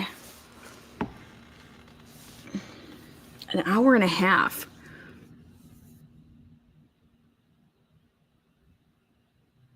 He's been on the stand for, so you basically went over his whole testimony. Other than that piece of mail that you handed to Lieutenant Tully, was there any other exchange of documents or anything like that? Were you shown anything in anticipation of your testimony? The only thing I can be recalled showing was a photograph of the exterior of 34 Fairfield Road in Canton. What about the text messages that you just went over extensively? Were you shown those? I was shown a pile of papers, and I was advised that those text messages were going to be, they were put into another format so they were easier to read. And these are the screenshots that you just described on the exhibit. Well, as I said, he showed me the stack, said they were the text messages. They were in a different format, but I'm assuming that's what they were. What was your assignment with the ATF back in 2022? I was assigned to the Bridgewater Field Office, but I was full-time with the United States Marshal Service doing fugitive apprehension. And where were you physically officing out of? Well, I continue to maintain the office at Canton PD. Okay, but to be clear, you were a federal officer, not a Canton police officer on some sort of a task force with Canton PD, correct? No, I was not on a task force with Canton PD. But you did have an office at Canton PD based on a personal relationship that you had with the chief, correct? He gave you this office as a courtesy. Is that right? So if I can explain. Yes or no? Was it provided as a courtesy? Well, working partnership, I would say. And you've been asked that specific question in a prior hearing, correct? Yes. In June of 2023, right? Yes. And you explained, look, there was a personal relationship that I had with Chief Berkowitz. Did. It was born out of tragedy, a family tragedy that he was aware of. Horrible tragedy, yes. And based on that personal friendship and that personal relationship, he offered you the convenience of officing out of Canton PD. I would say that's a good summary. And in addition to just having an office there, you also had a key card access, correct? I did, to get in and out. What was the name that you used? You said it was a proxy card? I think it's called, I think in the IT world, it's probably called a proxy card. That's what I know it to be. So you had both a physical office and full access to Canton PD, all based on the friendship and relationship and convenience. The friendship and relationship you had with Chief Berkowitz and the convenience that he wanted to give you for having that office there, correct? No, I wouldn't say full access. I had access to certain areas within the department. Well, you certainly had access to and from your office. Yes. You had ingress and egress to the Canton Police Department. Yes. You could go in and out of the Sally Port. I could. You could go upstairs to Chief Berkowitz's office. Yes. You could go downstairs to the dispatch area, which is on the first floor, correct? Yes. And then you could go out to the Sally Port, into the Sally Port, across that garage, those two bay doors at your leisure. Well, that would exclude the evidence room, the arms room, and places like that. I didn't have access to those places. Right. But the places that I just mentioned, you did have access. Yes, absolutely. You'd had that office for what? Back in January of 2022, probably had that office for more than 3 years? I would estimate probably sometime around 2018. 2018, okay, Yeah. not 18 years, 2018. No, 2018, I'm sorry. My apologies. Yeah, maybe close to 4 years. Yes. Okay. I want to turn your attention, Mr. Higgins, to January 28, January 29, 2022. By the way, I should ask another foundational question. Are you currently still at ATF? Am I employed by ATF? Correct. Yes, I am, a special agent, yes. And what is your current billet or your assignment? Objection. Is that something you're free to discuss? I'm assigned to division operations at this time. Okay, what does that mean? That's, You're taken out of the field? was I taken out of the field? Yes. Are you no longer in the field? Objection, Your Honor. Move to strike. Sustained, let's move on. You may be able to come back to this. Thank you, Your Honor. I Whoa, want to turn taken your out of the attention now to field. January 28, 29 of 2022. That was to put him on tilt. He put him on You recall those tilt. dates? I do. You've been living with those dates for the last couple of years. Like a nightmare. John O'Keefe's body was found outside your friend Brian Albert's house on the morning of January 29th, 2022, correct? Yes. You've previously testified that on January 28th, you had gone to New York for this memorial service, correct? Funeral service, yes. The funeral service, not the memorial, you separate the two? So, well, the wake would be the night before, funeral, I call them the services. It wasn't a memorial. Memorial to me would be more of like an annual thing. This was the services. Understood. Just want to be clear. So you went with Brian Albert, Kevin Albert, and Eddie Hernandez, is that right? I traveled down there myself, but I met up with them. To go to the services? Yes. Is it fair to say that you and Brian Albert and Kevin Albert sort of run in the same social and professional circles? I mean, without speaking for anybody else, I think we know a lot of the same people. Go to some of the same holiday parties, for instance? Yes. Go to some of the same events, whether they're law enforcement events or otherwise? Retirement parties, yes, things like that. Might meet up at a bar and have a social drink together? Yes. Might share a meal together, correct? Yes. And you would agree that you particularly are pretty well connected to the Canton law enforcement community? Could you qualify that, explain that? You know quite a few cops, right? Well, it's a small department, so I do know everybody in the building in some capacity. Okay, so my question is, you know quite a few cops in Canton. I do. You're pretty good friends with, matter of fact, maybe best friends with the chief of police, former chief of police, Kenny Berkowitz, correct? Yes. You know Brian Albert, he's a Boston police officer. Yes. You know his brother and work with his brother at Canton PD, correct? Yes.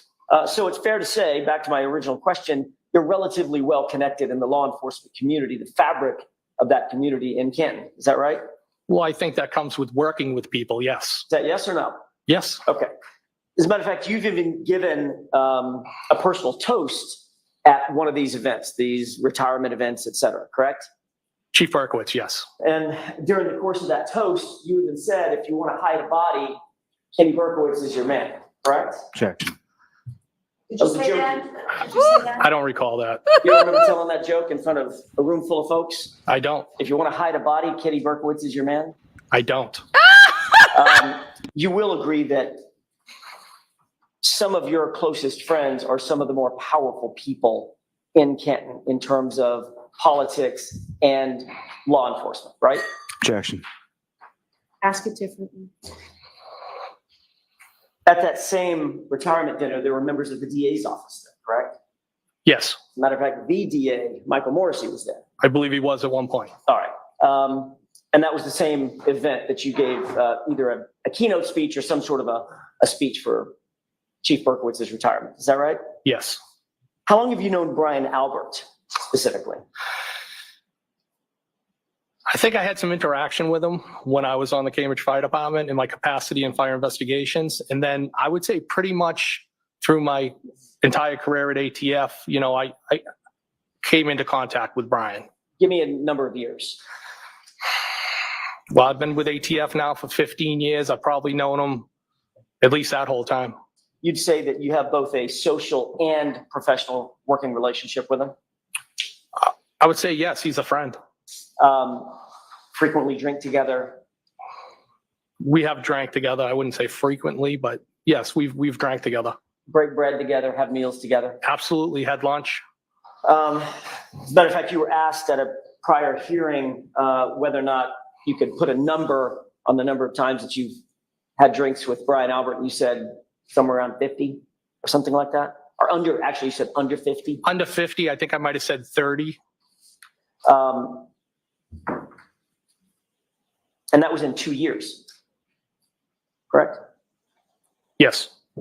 So not under 50 in the entirety of your relationship, a 15-year relationship with Brian Albert, literally in the prior 2 years when you gave your testimony in June of 2023. In those 2 years, met up with him and had drinks under 50 times. Was that a question? Yes. Well, could you rephrase it? Sure. Is it true that you testified, answer, quote, I mean, in 2 years, I mean, maybe under 50, end quote. That was your testimony to how often you socialized with Brian Albert, correct? So we socialized more when I started working with his unit. Okay. So my question is, well, I don't know the exact number, but yes, we socialized. Absolutely. that's all I was getting at. Okay, that's fine. I mean, there's no secrets here, right? He's my friend. Mr. Higgins, let me ask the questions. I get it. That's fine. I get it.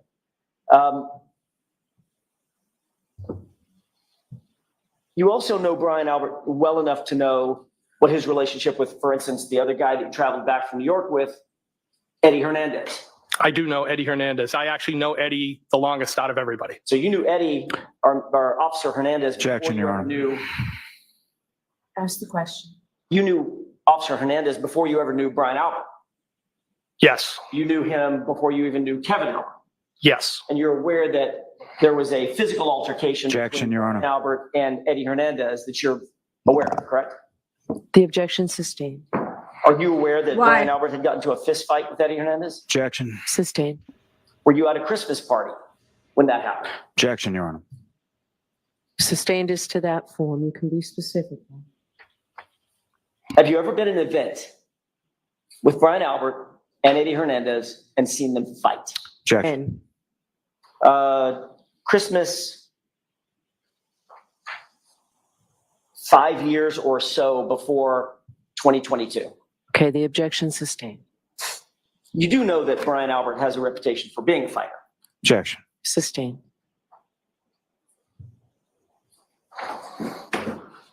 You were asked in a formal interview, do you recall, I want to make sure I'm clear about some of your prior statements.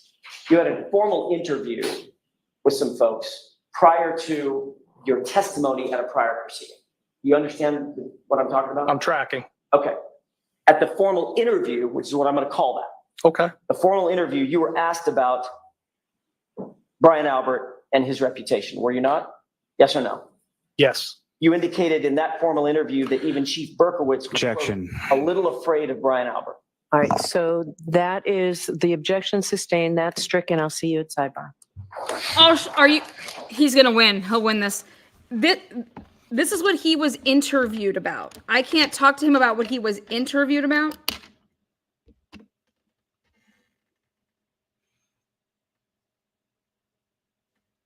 Jeez. Bev's like, I'm not having this shit today, guys. I'm not having this shit. Bev, you're gonna, I mean,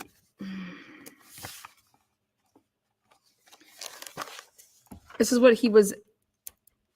his formal interview, prior statements that he's made.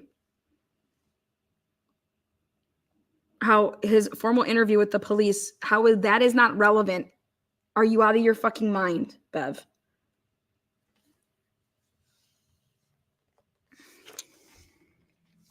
I would think that interview made it relevant. If you felt the need to ask him questions like that, they felt it was relevant.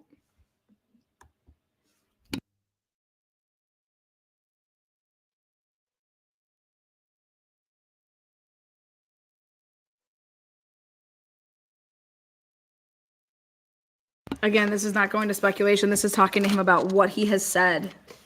This is going to, what did you tell the police?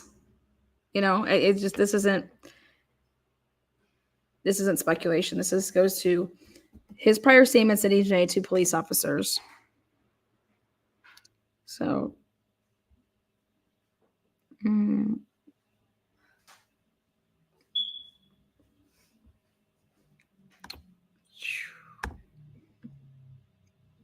why did he text John at 12:20?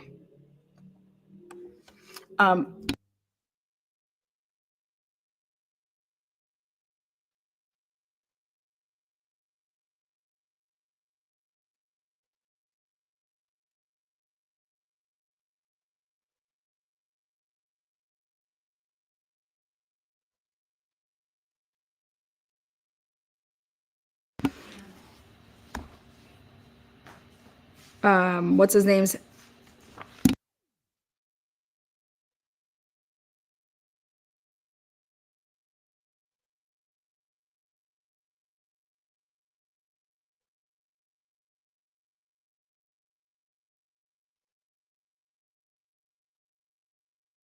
No wonder why Bev try to put a cap on this for just today. Yeah, right. Yeah, right. It's too bad you just can't cap shit, so it's not gonna happen. Or it could be done today, but we're gonna go well past 4 o'clock. So it's up to you, Bev. Are we staying till 4 or are we going past 4?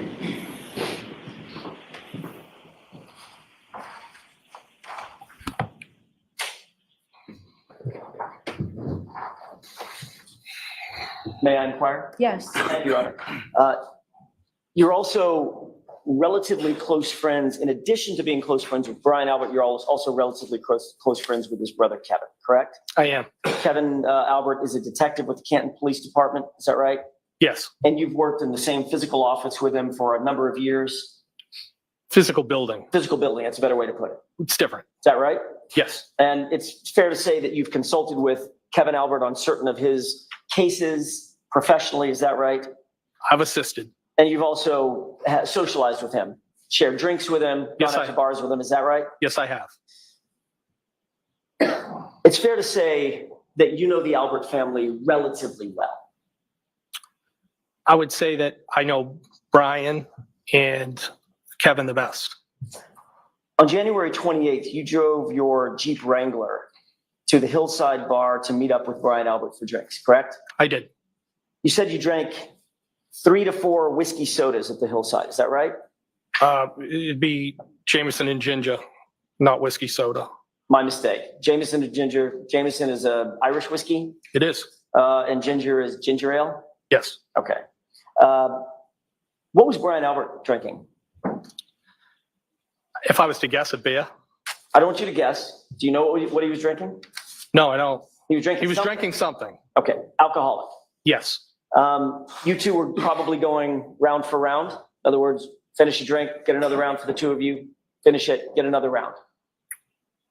I don't think no, I wouldn't say we were going round for round. So he was nursing one beer while you had 4 Jamesons?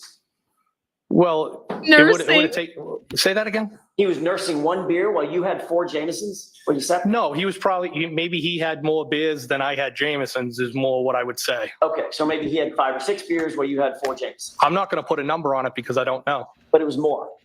More than what? More than you. Maybe. He wasn't there that long. Well, it doesn't take that long to drink a beer, does it? I mean, if you're sort of thirsty and in a hurry. Is that a question? Everything I say up here is a question. Okay. Just presume that. All right. So. Well, that wasn't. So. Let's question. Yes, Mr. Higgins, that was a question. All right, let me put a question mark at the end of that. Okay. Your memory that Brian Albert had more drinks than you did when you had those 3 to 4 Jameson and gingers. To be honest with you, I wasn't keeping track. Hard swallow. He left Hillside and you stayed, correct? For a short time, yes. You later changed your mind and ultimately decided to go to the waterfall. You finished whatever you're eating or drinking, and decided to go over to the waterfall, right? Yes, because I'm always saying I'm going to show up and then I kind of do the Irish exit. So I decided it was a long day. It was an emotional day and I decided to join them. Did you drive your vehicle over there? Yes, I did. After having as many as 4 whiskeys? Yes. Brian Albert, did he drive himself? Well, I didn't see him.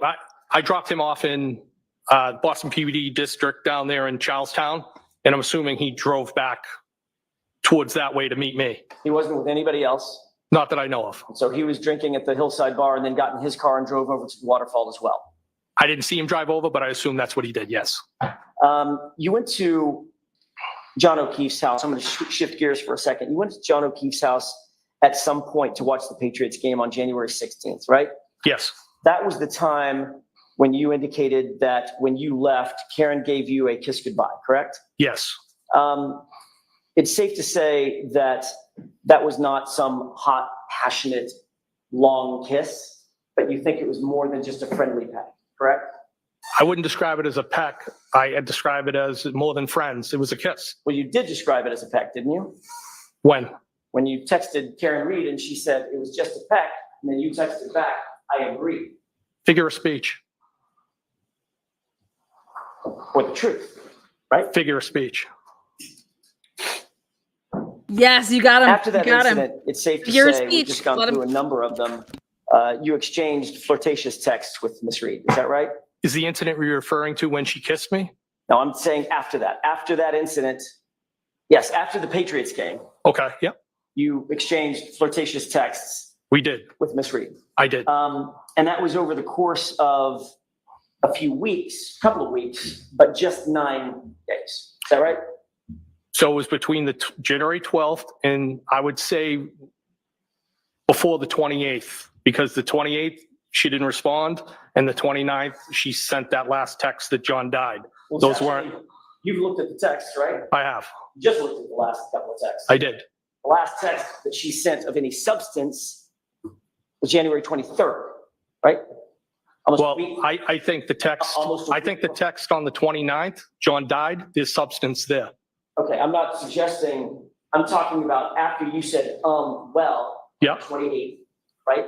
The text of substance between the two of you, talking between the two of you, not the John died text. That substance ended on the 23rd, didn't it? I'd have to have the text in front of me to agree with you. I think it's right here, Mr. Jackson, right in front of the exhibits right there. Thank you. May I approach? Yes.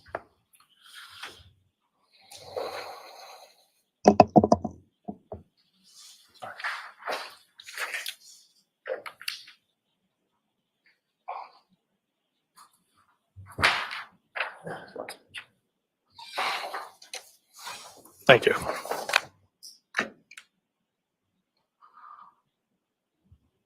Okay, are you directing me to the 23rd? I'm directing you to the last page. Just look at everything on it and tell me if that refreshes your recollection. This is the last substantive text about you and Karen before your well. Yes, it'd be the 23rd at 9:40. Okay? Yes. So it was 9 days of texting between the two of you, correct? I believe so, yes. And aside from the kiss goodbye, you two never had any sort of physical contact with one another. Do you mean intimate? When you say physical? Correct. I'm not Yes. talking about shaking her hand, Mr. Higgins. Well, I want to answer your question truthfully. I would like you to too. You didn't have any physical intimate contact with Miss Reed, correct? No, I did not. There was no other hugs or kisses or certainly no sex. No.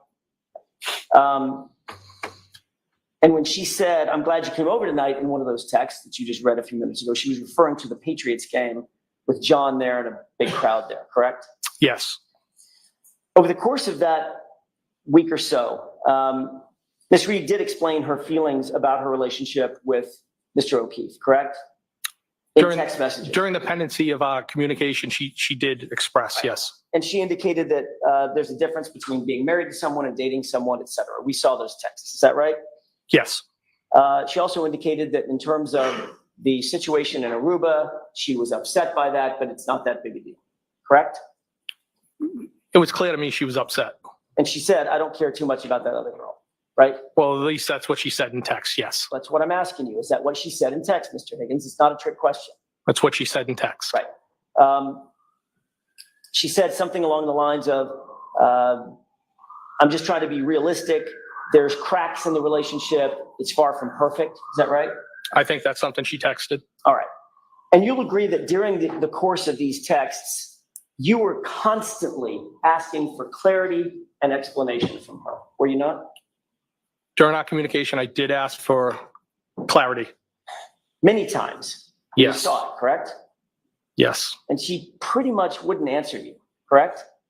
She was non-committal, I would say. Which is why you were saying in your texts, why won't you answer the question? And she would parry and not answer that one either, correct? Well, I didn't want to be stuck in the middle of anything. That's not my question. I'm asking you whether or not she would answer your question about clarity specifically. She avoided questions about text. Right. And that was frustrating because you were very interested in her romantically at that point, correct? I was attracted to her. I don't know that I would say very interested in her. You texted things like, why did you get my number and reach out? That's a quote from the text we just read, correct? I did ask that, yes. You said, now what? Is that right? Yes. You texted, so now what? Correct? Yes. You texted, I would hang out, meaning with you. Yes. Correct? You were showing interest in her. Yes. You were showing romantic interest in her. I wouldn't say it was romantic. I was trying to vet it out. Well, you weren't seeing if she wanted to go see a ball game with you as a buddy, right? Not really, no. No, you were showing romantic interest in her, weren't you? I was trying to vet out was her interest in me legitimate? It was very normal for me to have that question in my mind when I didn't initiate this, she did. And I think it was a fair question just to try to find out. You were showing romantic interest in Karen Reed, weren't you? I was interested, but I don't think I was at the romantic phase. Okay. When I say romantic, well, what do you mean by romantic? What's the romantic phase? Sending somebody flowers? Dating? Well, there's a difference between dating and hanging out. I mean, it's kind of hard to date somebody when you have a boyfriend. Mr. Higgins, well, not if both people are dating other people, right? Happens all the time, doesn't it? Well, I think I asked that question too. Right. That's not my question. My question is, you seem to have a problem admitting that you had a romantic interest in my client. Is there a reason for that? I was attracted to her. Right. Physically attracted. I thought she was an attractive woman. Romantically attractive. I'm not going to go there. No, I don't agree with that. Of course you're not going to go there because that would put you in a very awkward position, wouldn't it, sir? Objection. Not at all. So the objection sustained is to the form. You can ask it differently, and that answer will be stricken now. I'm sorry, Your Honor. May I? Yes. You were sexually attracted to her. I was physically attracted to her, yes. Sexually attracted to her was my question. Well, I think in the text I said you're hot. Okay. So my question again, Mr. Higgins, you seem to not want to answer my question. My question is, were you or were you not sexually attracted to my client? Yes. Okay. You were saying things like, what do you want from me? And I want the real deal. Those are your words, correct? Yes. And the real deal with you would be to date her, to get involved with her romantically, correct? No. The real deal was what? What did you mean by I want the real deal? Like a relationship. What kind of relationship? A buddy-buddy relationship? You just want to go like... The same thing everybody wants, a real relationship. Like a romantic relationship, Mr. Higgins? It's possible. Right. And she was answering with things like, when you said, now what? She answered, I don't know, correct? Yes, she did. When you asked, so now what? She answered, I'm sorry, when you said, so now what? She answered, now what? Correct?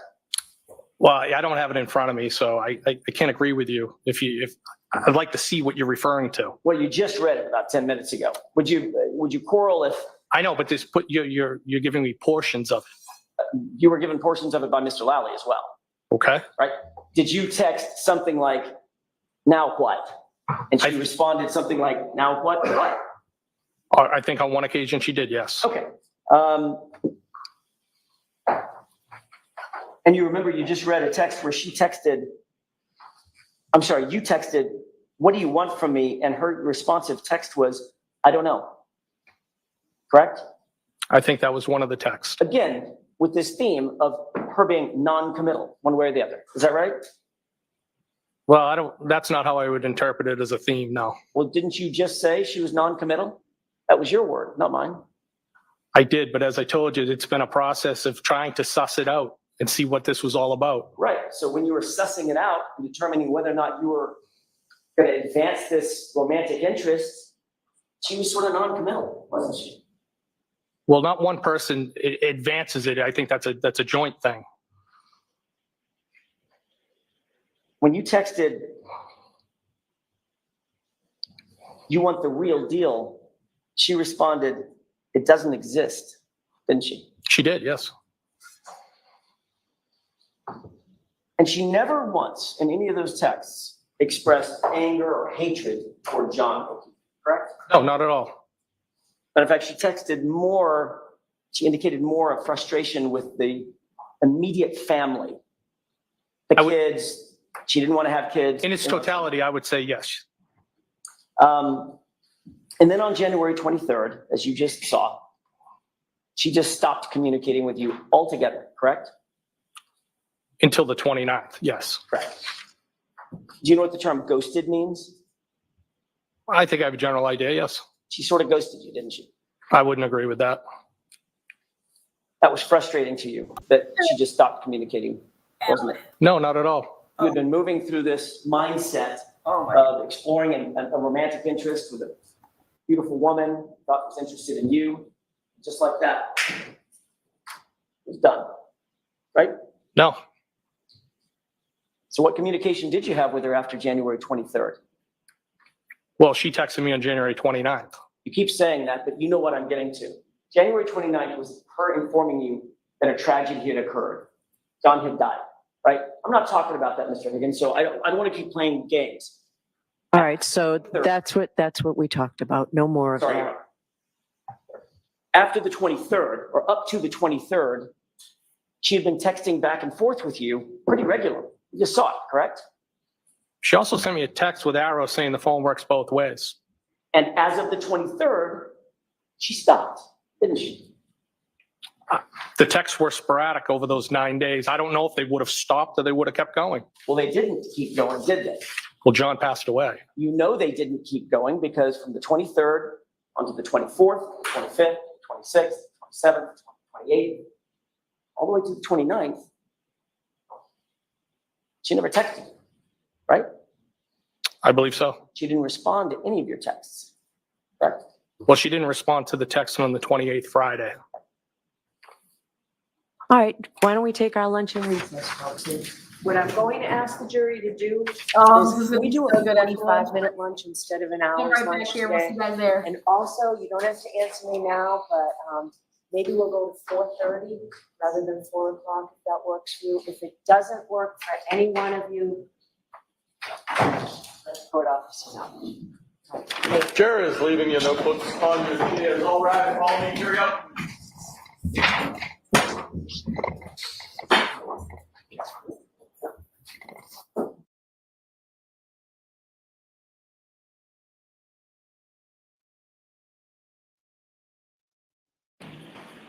So why don't I see counsel over here at sidebar?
You are muted. Oh, thank you.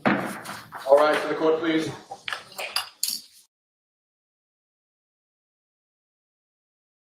Hey there, Karen Reed trial watchers. This is a law and crime legal alert.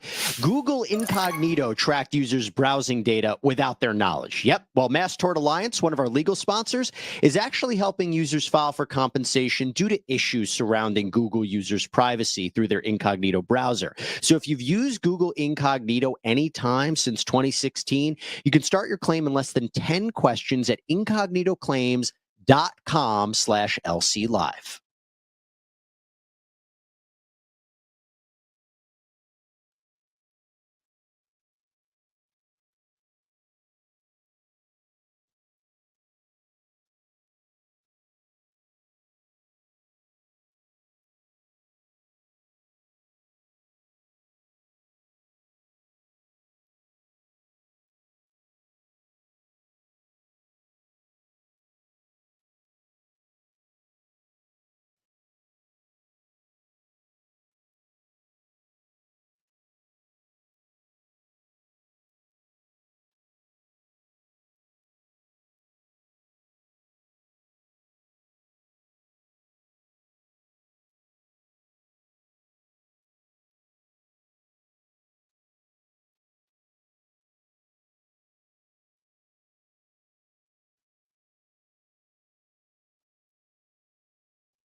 We're back in session. You may be seated.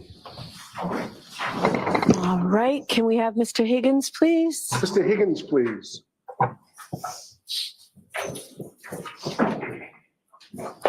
Oh.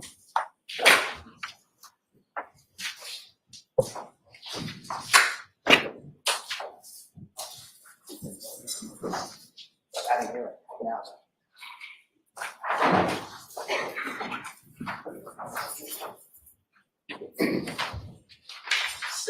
And just a reminder, you're still on the.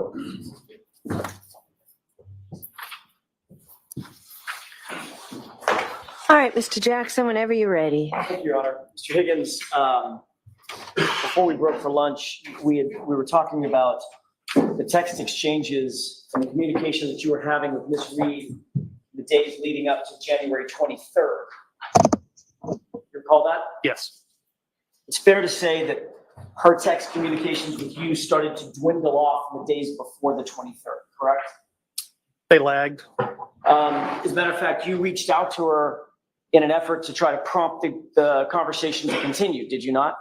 I reached out to her, but I wouldn't say that's what it was about. Well, you texted her, stranger, didn't you? Not once, but twice. I believe so. Take a look, if you don't mind, at, this is a page from what you've just seen. So he needs the. I'm sorry. I was thinking that was right in front of you. May I approach? Please. Thank you. Just a second. Easy to Maybe find. that should just stay with Mr. Higgins. Thank you. That's easy to find. It's literally the last page. Report permission, may I publish? Yes. Does that look like a fair representation of what you're looking at, the last page of that series of texts? Yes. And at the very top, could you read what you write in the blue bubbles, starting at the top? Ha ha, stranger. And then what was the response from Ms. Reed? Hey, I was at the Hilly all weekend. And what did you respond with that point? I have not heard from you. And by the way, if you look at the next date down, what's the date underneath I have not heard from you? The 23rd.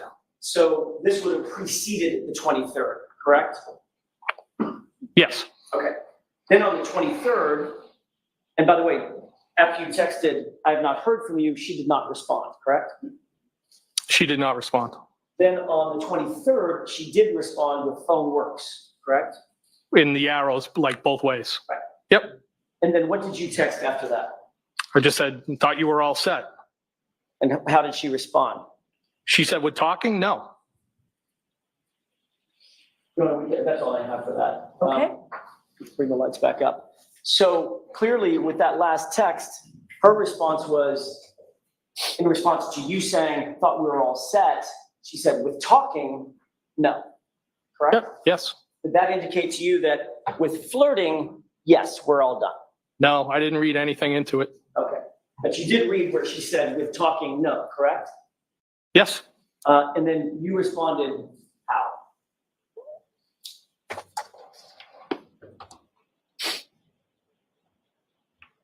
I said, are you sure? Did she respond?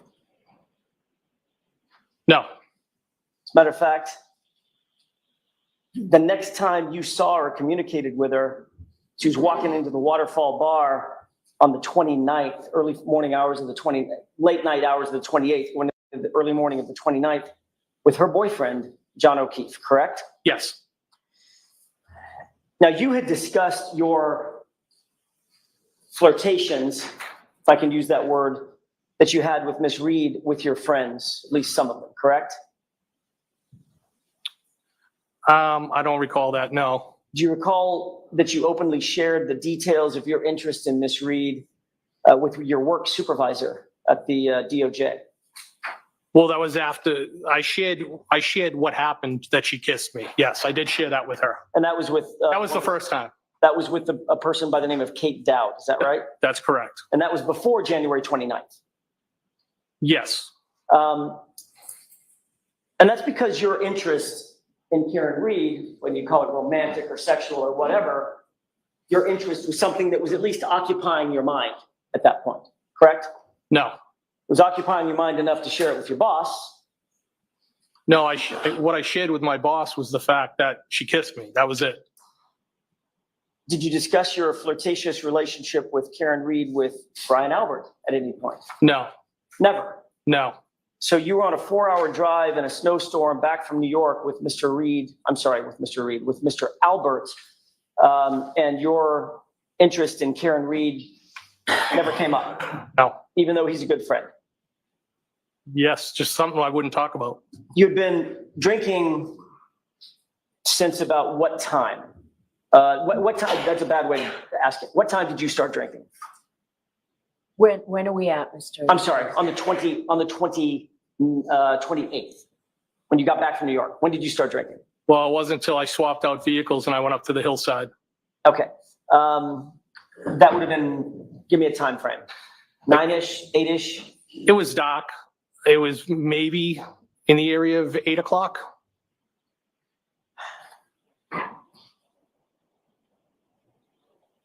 And what time do you think you got to Waterfall? I couldn't say. It was after the hillside. Before Brian Albert left Hillside, did he tell you that John O'Keefe had been invited over to meet them at the Waterfall? No. Was there any particular reason why you changed your mind and left the Hillside to go to the Waterfall? Well, I think, as I previously testified, that it was because I didn't always take them up on their offer, and I usually did the Irish exit, and I decided because of the weather and everything else, and it had been a long day, that I would go down there and join them. Didn't have anything to do with you knowing that Karen Reed might be at the Waterfall. It couldn't have, because I didn't know she or John O'Keefe would even be there.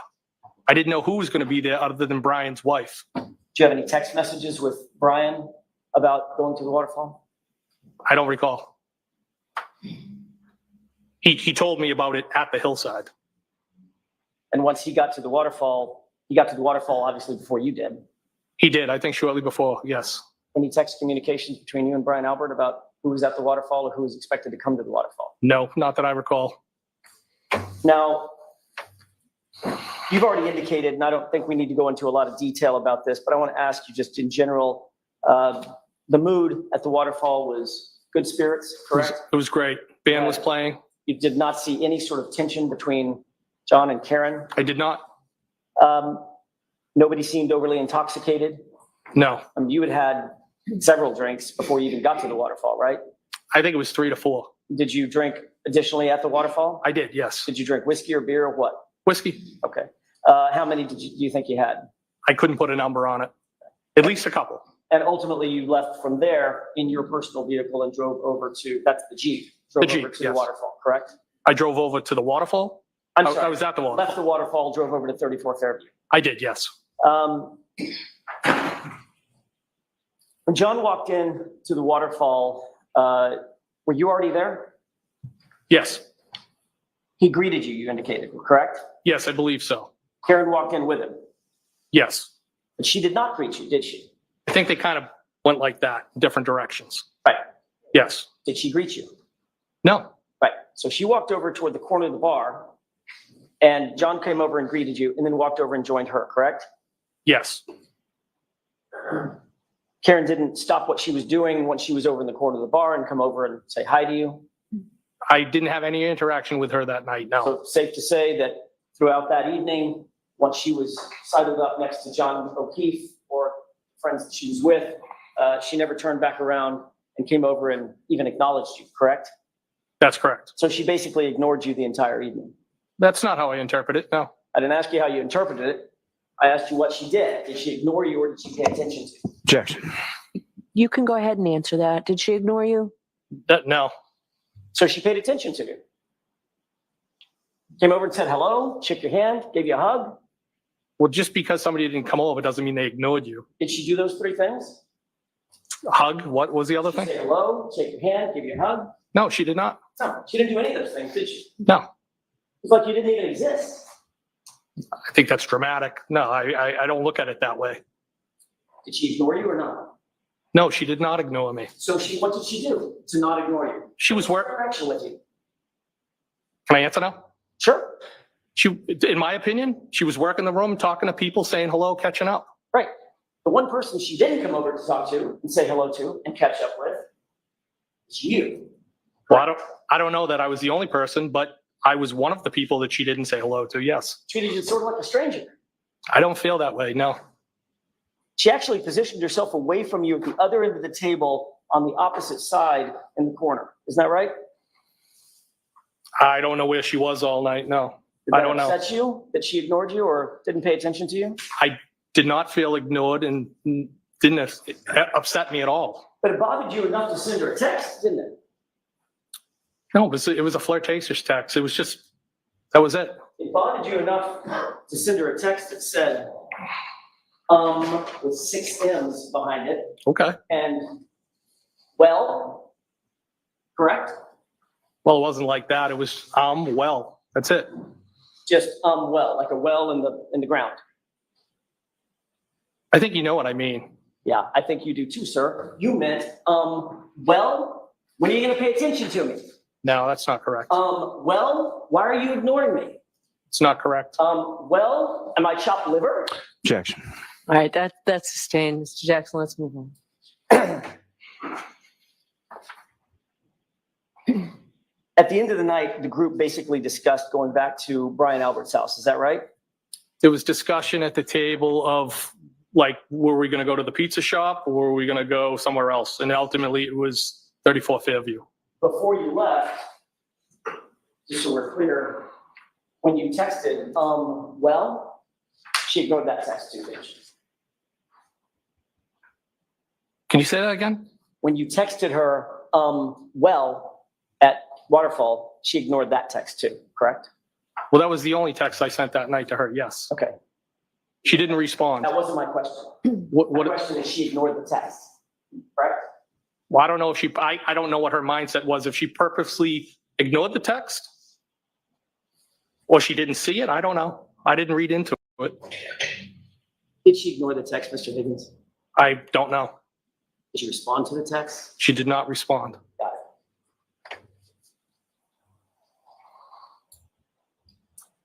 it. So when everybody was leaving, did you leave before they did, John and Karen, or did they leave before you did? I don't know. You said you were the first one back to Brian Albert's house, correct? Yes. Safe to say you were one of the first ones to leave. I was the first one to leave Waterfall. the waterfall. Probably. I mean, if you're if everybody's herding out and you're the first one to get there, you're probably among the first to leave, correct? Most likely. Okay. You never personally discussed going to 34 Fairview with, certainly not with Karen Reed, did you? No. And you never discussed it with John O'Keefe either, did you? No.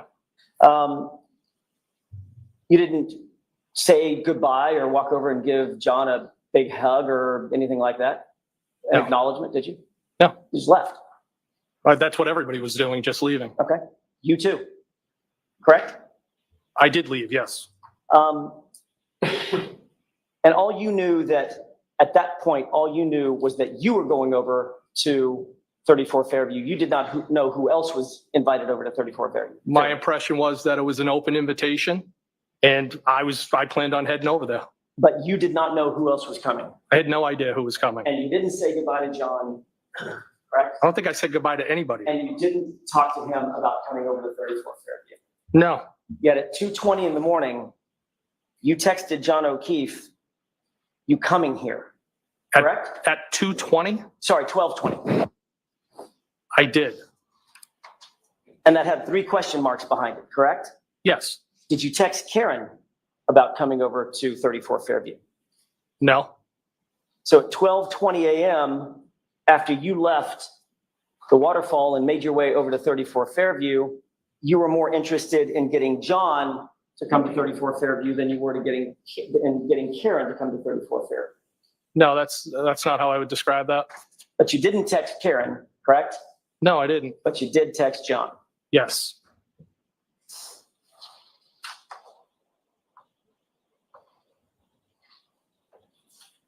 You've indicated that you took your Jeep, your personal vehicle with the plow on it, over to 34 Fairview, correct? Yes. And you were among the first to arrive because you were doing that thing with the sort of playing around by plowing his driveway. It was a sweep of the driveway. Yes. And then you indicated that you parked in front of the house, correct? I did. I know you've been over this before, but I'm going to ask you one final time so that it's completely clear. Exactly where was your Jeep in front of that house? By the mailbox. Okay. Can we have, with the court's permission, exhibit 66? Okay. This is a graphic representation of 34 Fairview, not a photograph. Just to orient you, do you see what's depicted in exhibit 66? Yes. Do you recognize it? I do.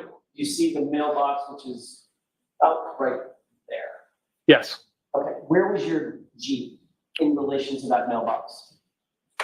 So the back end of the Jeep, the rear, would have been about around equal with the mailbox, and I was not blocking the driveway. Okay, so you would have been about there, correct?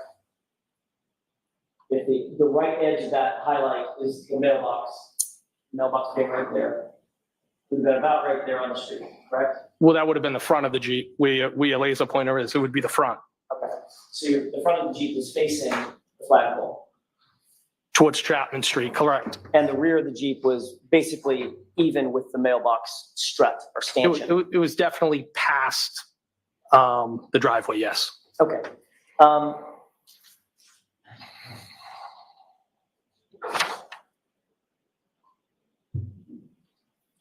You indicated the plow was a 6 foot, what inch plow? I think it was a 6'8", 6 foot. Meaning the width. Meaning the width, yes. How deep is that plow? How deep? Like 2 foot, 3 feet, 6 inches? I mean, it's probably a few inches. Okay. It's light duty. It's on a Jeep. Okay. And it's obviously curved and canted to the right? No, it wasn't canted at all. It was straight down. Okay, so it's not like I guess I'm picturing in my mind, I don't know that I've ever seen one, that the front of the Jeep is not parallel to the plow. In other words, it would plow stuff off to the right. Is that not right? I'm not understanding what you're trying to communicate to me. How is the plow positioned as it relates to the front end of the Jeep? Is it perfectly parallel to the front end, or is it canted one way or another? So when you're driving straight locally, where you're not going to have to worry about overheating the Jeep, I would just have the Jeep plow straight. If I was on the highway for a long distance, I'd be worried about overheating, so I would canter the plow, tilt it up so that air could get through the front grille. So in other words, you can control it? I can, yes. How was it that night? How was it canted that night? Was it straight or canted? It was straight and straight on. All right. When you walked into 34 Fairview, you indicated that there were people congregated basically in the kitchen area, correct? There were some people in the kitchen area, yes. How many people were at the high top table that you described? Initially, when I walked in, I believe there was Brian Jr., and he was flanked by one, possibly two females. And you indicated that basically you were positioned in that area with your back to the door for most of the evening, correct? I was like I would describe this diagonally across from him and had my back to the door that I had come in, which would be the breezeway door. But at some point, you had moved out of that kitchen area with Brian Albert, correct? Well, I briefly went and looked at some photos. Right. So you moved out of that area with Brian Albert alone to go to a different room. Yes, and I think his wife, Nicole, might have popped in the room for a second, but it was brief. Did you have anything to drink while you were at 34 Fairview? Well, when I got there, they didn't have any whiskey. I believe they might have put a beer or something else in front of me. And, I knew it was going to be a short night there because I just wasn't going to, I'm not a beer drinker.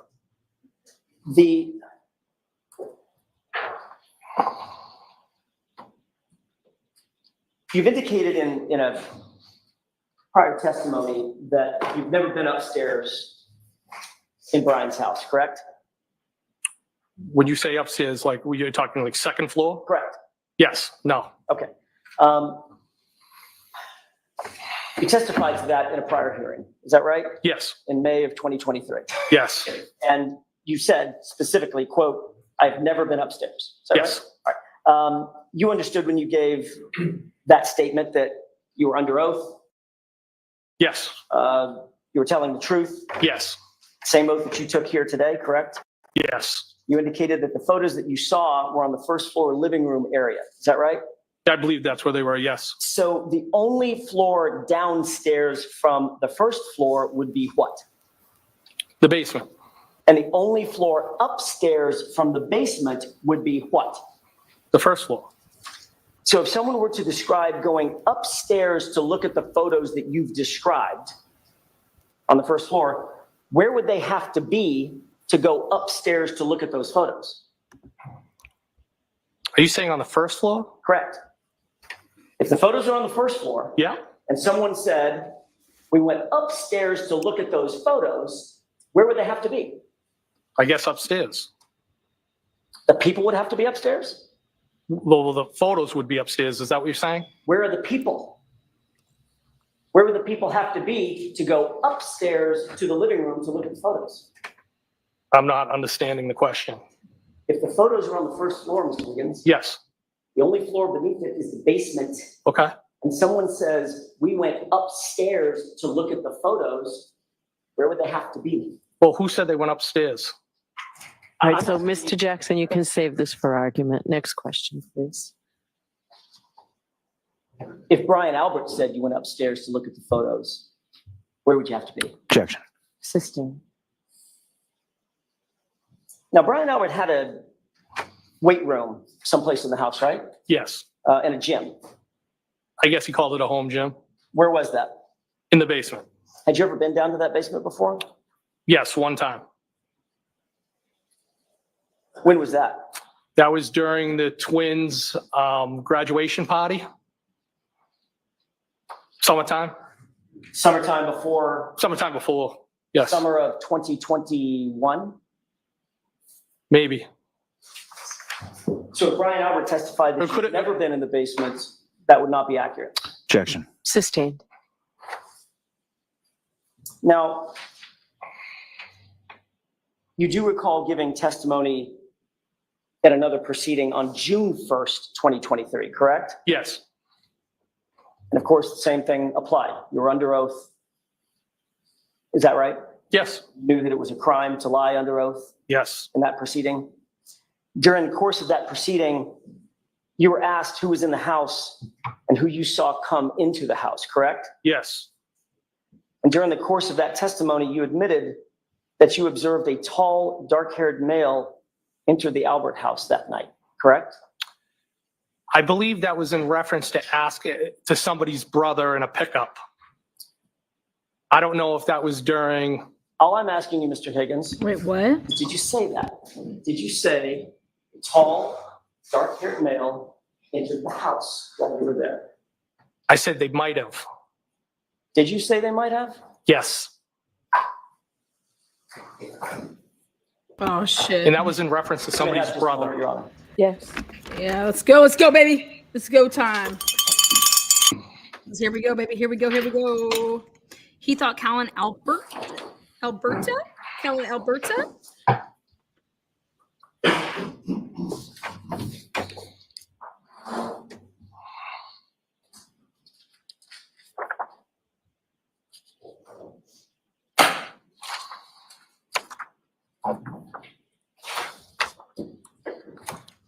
Isn't it true that you indicated that a male showed up who may have been Julie Nagel's brother, correct?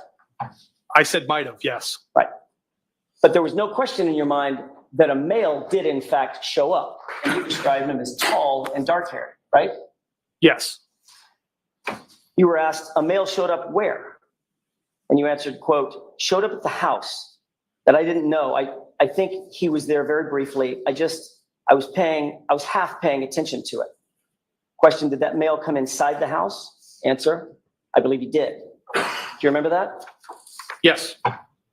So a male did come in the house that night, correct? No, I said I believe he did. I wasn't sure. Well,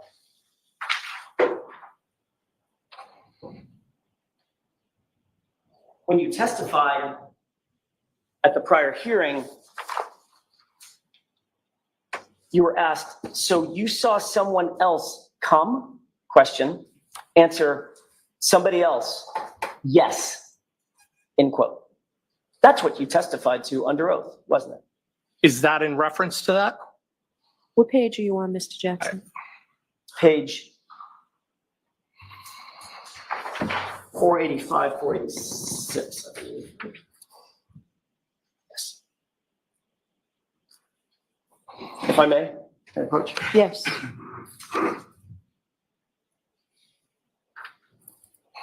Thank you. Look at the top part that I highlighted.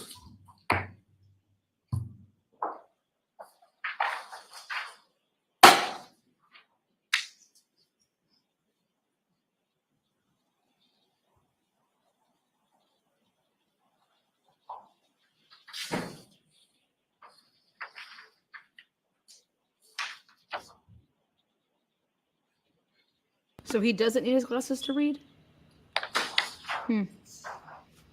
Because he's now the one that has to act like he can't see because of John O'Keefe's body. Because his Jeep is right on it. I got you.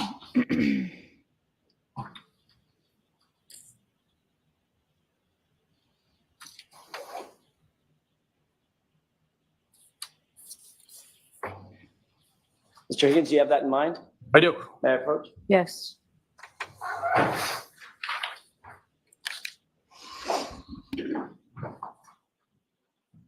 You were asked the question, quote, did that male come inside the house?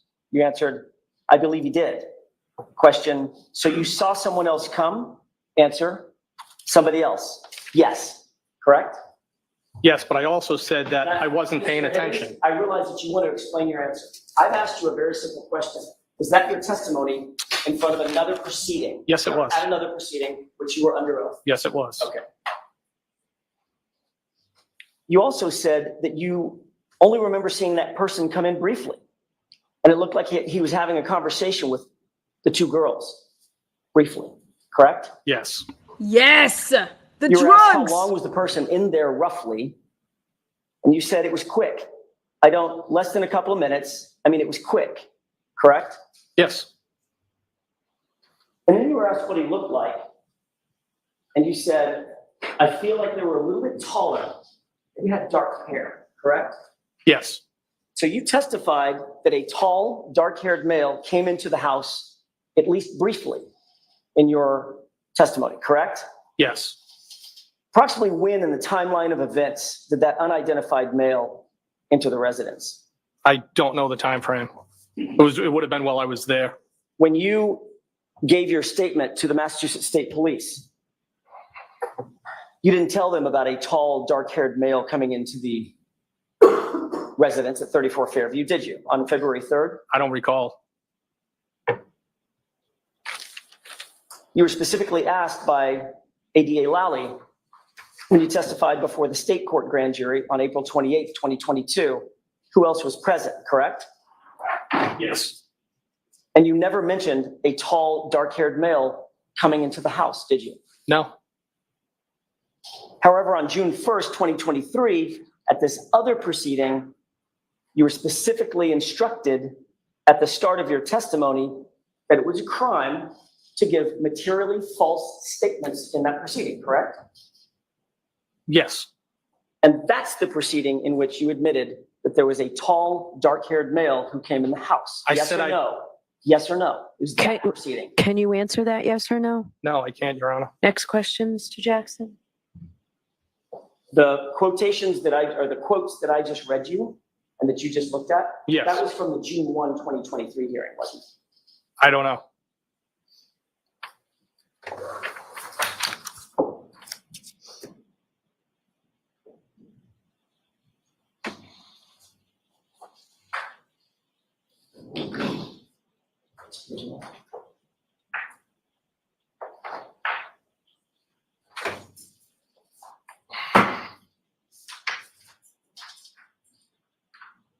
Mayor Pro Tem? Yes.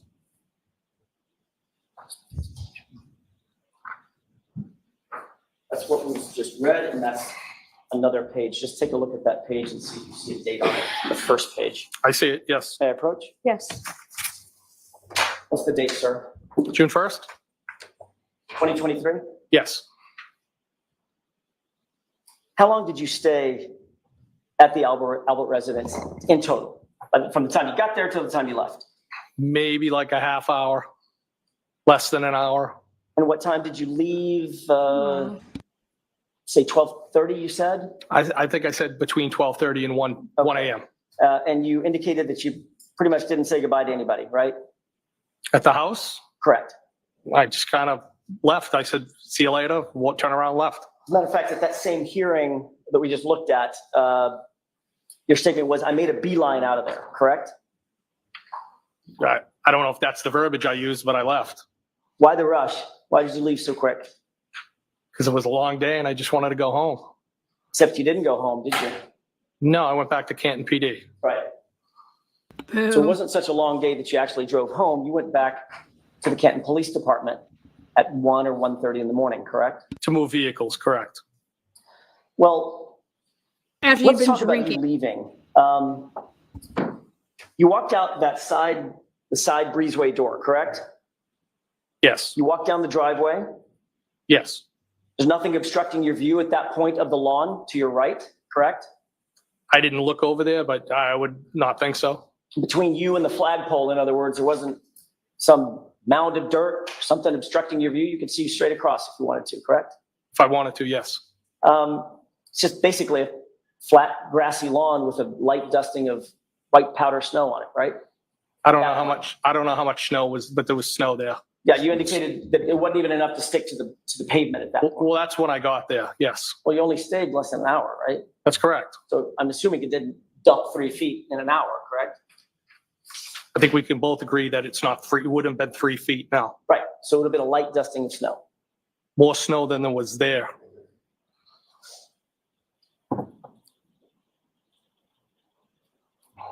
How far would you say it was from the edge of the driveway over to your Jeep? From where the back of my Jeep was parked? Correct. Maybe a foot or two, or it could have been even with the edge of the driveway. Oh, no, I'm sorry. It's probably a bad question on my part. When you left the house, as you started to walk down the driveway toward your Jeep, how long of a walk is that? Across the yard to down the driveway to get to your Jeep? Short. 30 feet? Maybe. Okay. During the course of you walking out the door, heading to your Jeep, you didn't see anything out of the ordinary in the yard, correct? No. You certainly didn't see a body in the yard. Of course not. Now, you get in your car and it's facing directly toward the flagpole, correct? It's facing directly up the street. The flagpole would be off to the 1 o'clock. Right. So just a few degrees off to the right, the flagpole is, correct? It's off to the right. Just a few degrees. I don't know how many degrees, but it's off to the right. Well, you just said 1 o'clock. You're a former military guy, right? I am. Okay. 1 o'clock means 1 o'clock on a watch. 12 o'clock is due north or right in front of you. 1 o'clock is just a few degrees to the right, correct? That's what you meant. At the 1 o'clock, yes. Okay. So you didn't see a body when you got in your Jeep? No, I did not. Then you turned the engine on, correct? And the wipers, yes. And the lights? Yes. And the lights lit up everything in front of you, correct? Yes. Still didn't see a body, did you? No, I did not.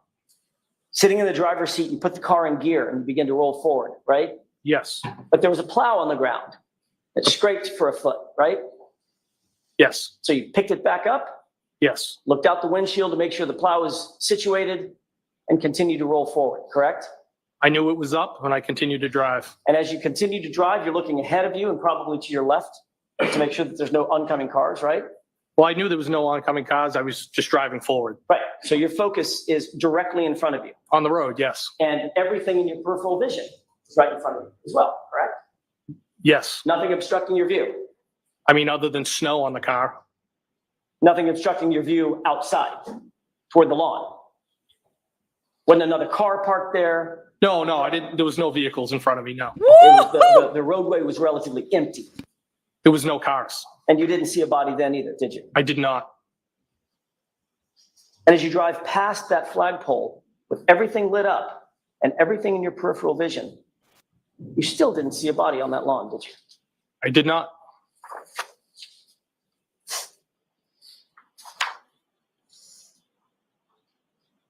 You're a former firefighter, is that right? Yes. That puts you in a position of being a first responder. Yes. And you're currently a law enforcement officer. Yes. That puts you in the position of being a first responder, correct? I'm also a tactical medic. Yes.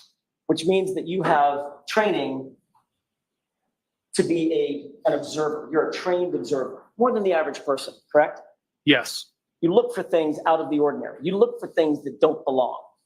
As an investigator, former firefighter, first responder, correct? Yes. And you did not see a 217-pound man bleeding out on the side of the road, in the lawn, or in the yard, just to your right by that flagpole, correct? If I did, I didn't I ask would have you done if you something did. to help him. I asked you if you saw one. No, I did not. And that's because there was no body there, correct? I didn't see anything. Because if there was a body there, you certainly would have seen that. Objection.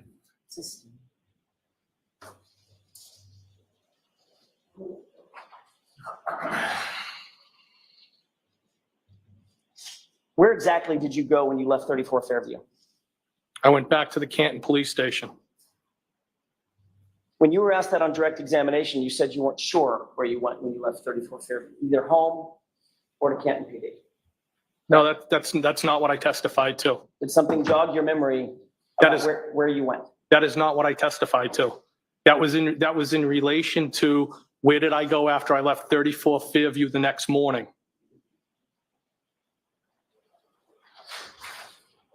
Why did you go to Canton Police Department that night, that morning? What's the question?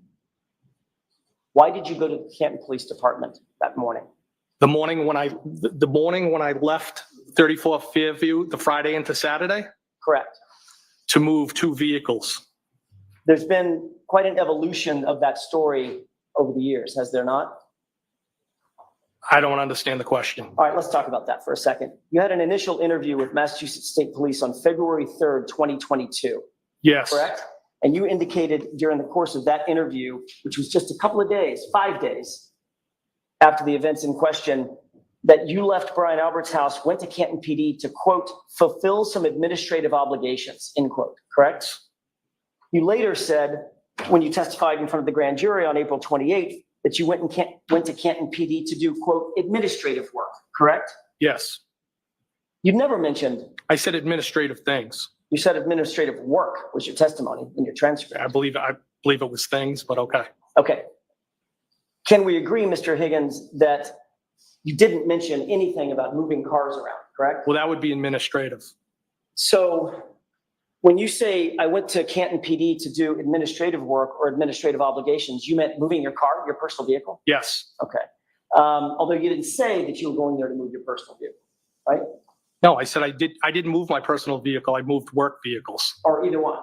You just traded off vehicles, moved them out of the way, right? I moved the purpose for going back there was to move 2 work vehicles. And the reality is you had gotten Canton PD earlier in the afternoon and actually moved some other vehicles, traded vehicles, didn't you?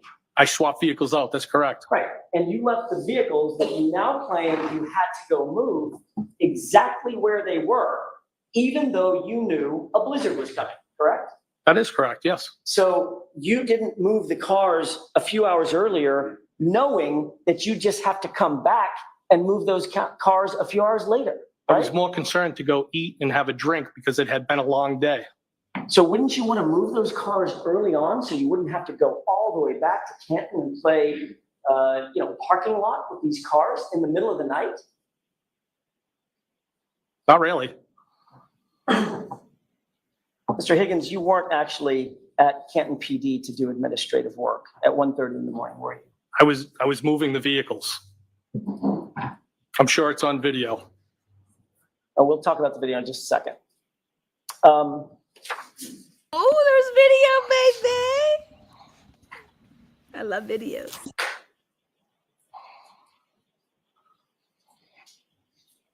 You entered the Canton Police Station through which door? I believe it was the door to the right of the Sally Port as you come in the main entrance.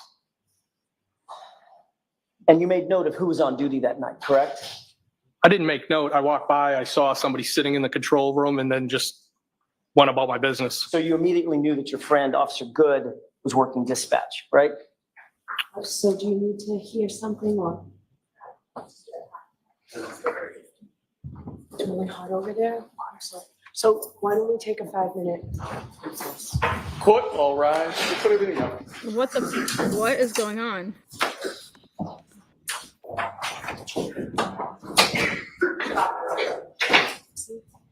Oh my God, this is great. Nancy, are you caught over here? The juror was so distraught. The juror's about to barf. She's having hot flashes. She's pregnant. You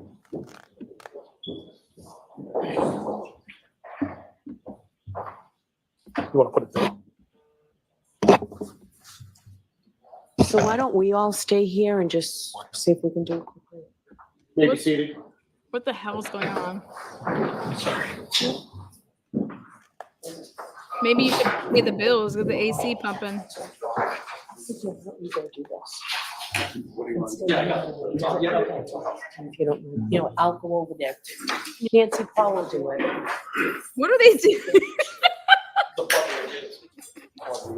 Dude, this fucking trial is crazy. You are muted. She wants to be muted again. Oh, hell's bells.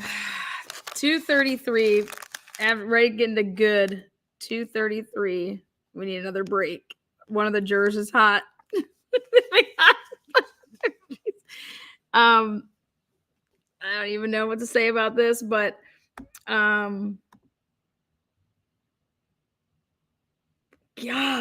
what the hell's going on around here? Well, we heard it.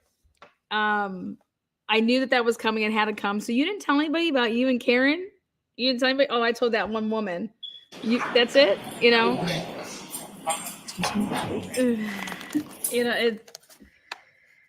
He fucking told those people that he was in the car with. Okay?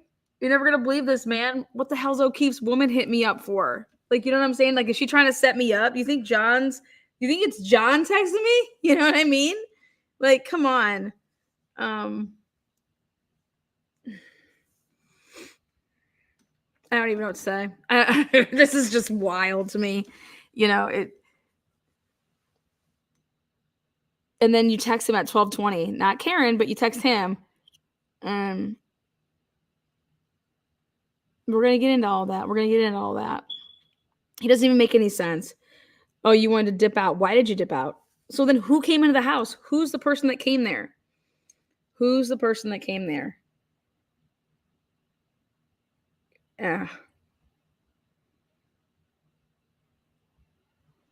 Karen's smiling a little bit. Need to see how she's doing. All rise for the court, please.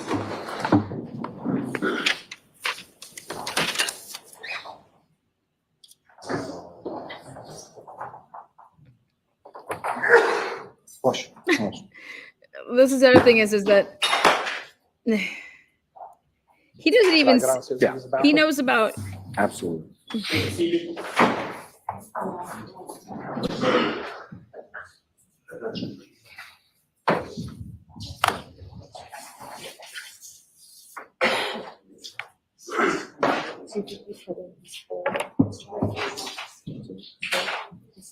She fainted. She couldn't believe what she was hearing.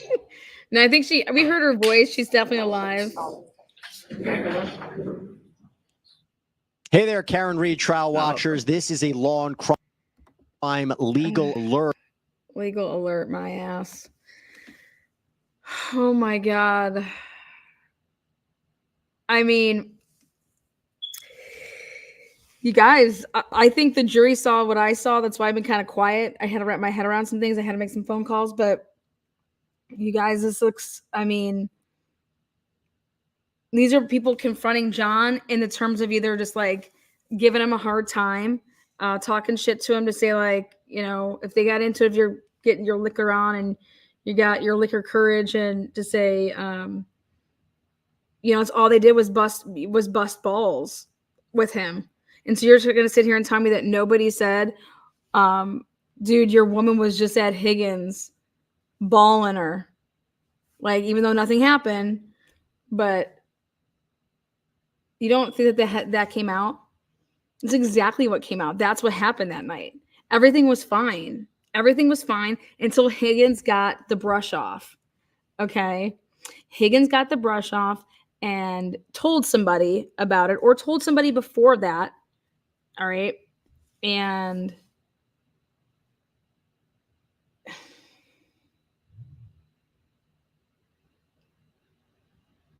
it's just, and it went, and that, so what I think that Karen meant by her text, like, John died, like whatever the fuck y'all did, John died. John died because of whatever the fuck y'all did.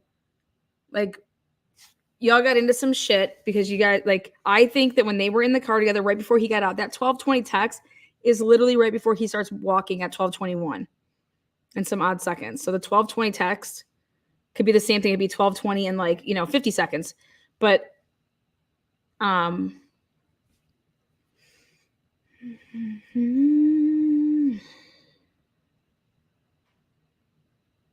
that's why Karen didn't go in there. That's why Karen didn't go in there.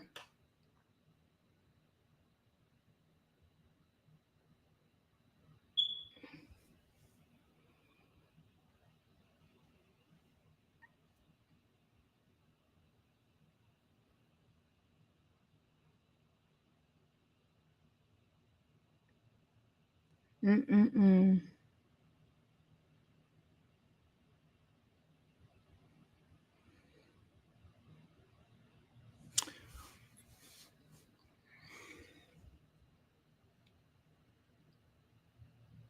Mm-mm.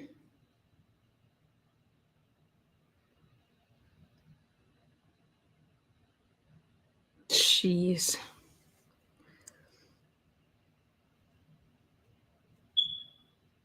I want to talk about this Canton video. I want to know the time that he went into Canton, the police department. Because if he's really getting there at 1:30, that's an hour before, if he would have left at 12:30.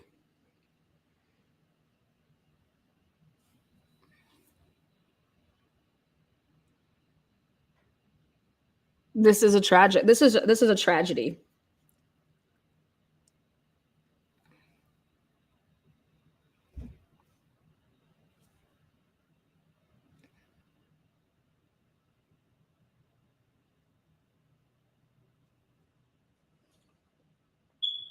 I think you're going to sit here and tell me that Jen McCabe wouldn't take the opportunity to say to Karen, to say to John O'Keefe about Karen, to say, "Oh, your little hoity-toity girlfriend. Well, she was at Higgins, or she's been texting and calling Higgins."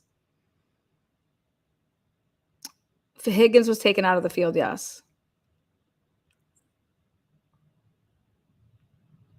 And you know, it's just their testimony when they want to say these 11:50 text messages say, "Hey, you can come get me now." They're over there acting like that was to come get me from Fairview. Huh.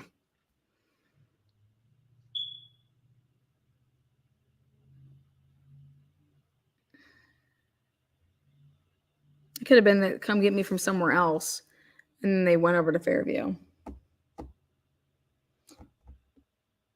And that was going to be like the plan all along, was those two going over to Fairview together, you know, to go see him at the strike of his birthday. Mm.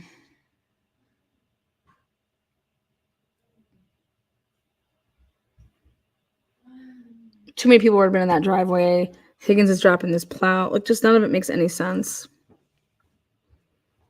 And then like you just want to get out of there, but I'm gonna go to the Canton Police Department and go do administrative work, aka move cars around. I just like, come on.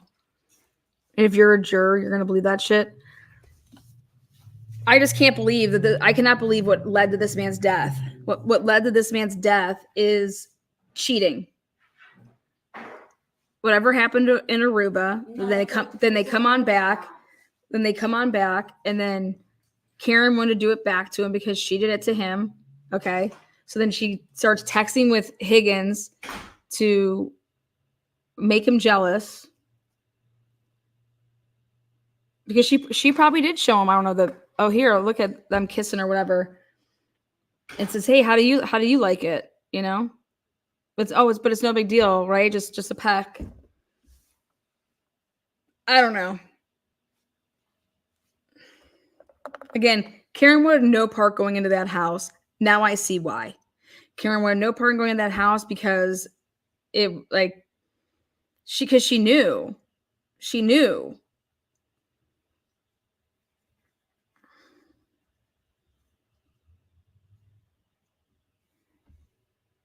And the reason that she left and she was calling him and why she was pissed off is because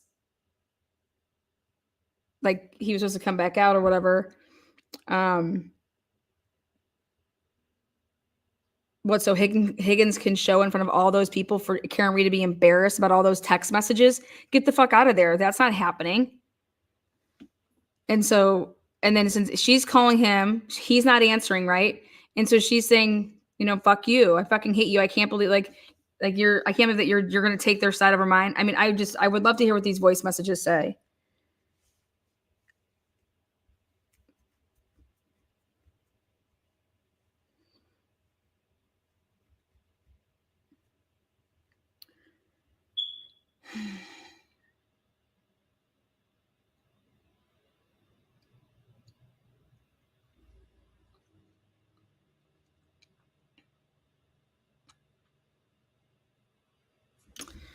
This is wild.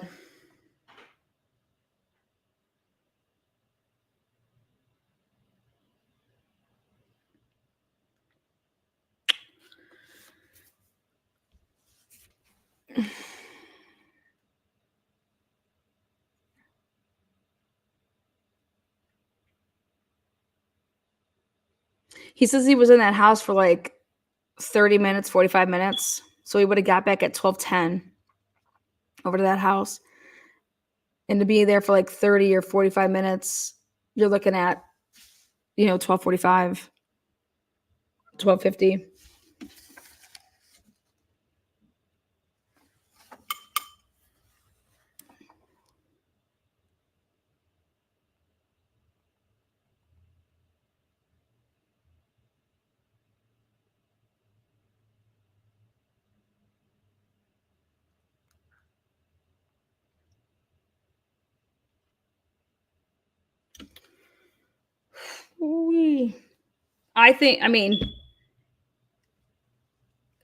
I think this actually proves that she didn't do it. I mean, it sucks the way this all came out. People can say like, well, if Karen would have never been texting Higgins and this would have never happened. I disagree. They got into a fight and then you had a chance to save the man's life. And you guys didn't.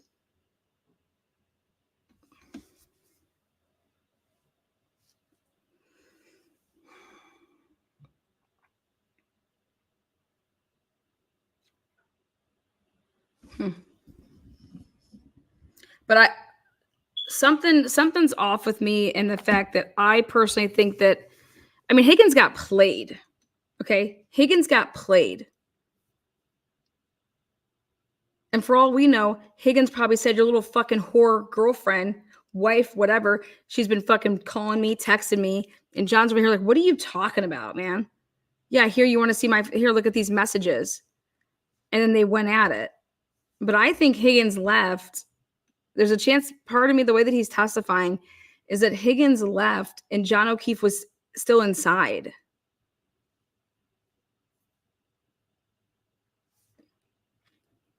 I don't know.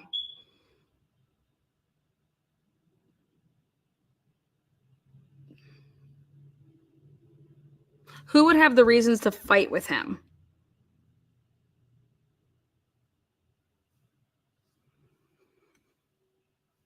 And I don't think anybody had a reason to fight with him. Remember, his hands, John's hands have, what do you call it?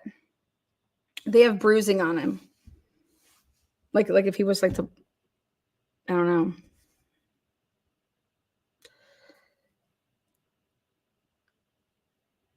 And just like how Alan Jackson's saying it, Karen hasn't texted you since January 23rd. She's been ignoring you, ghosting you. And then you all of a sudden show up at the waterfall bar. Okay. And remember, this is a guy that destroyed his phone. You show up at the waterfall bar. Is it because you knew that Karen and John were coming over? You know? And then when you're there, you text her at 11:34 p.m. Well, and then you text at 12:20. You would have already been at, like, you would have been there for at least 10 minutes.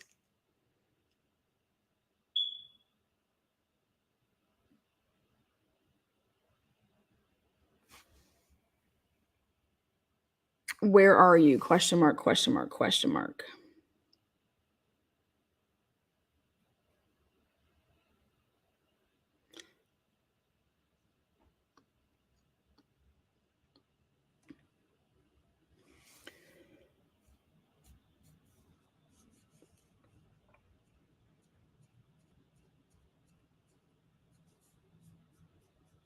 Hmm.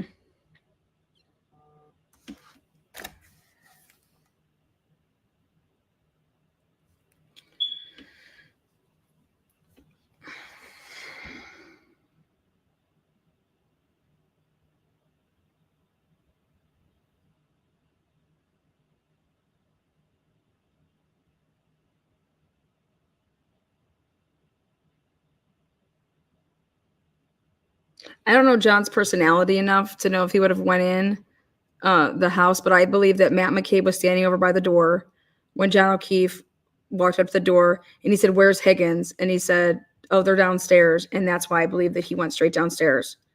I believe that Matt McCabe was standing right by the door and he's like, "Where's Higgins at? Is Higgins here? Where's, oh, they went downstairs." And so he went immediately downstairs.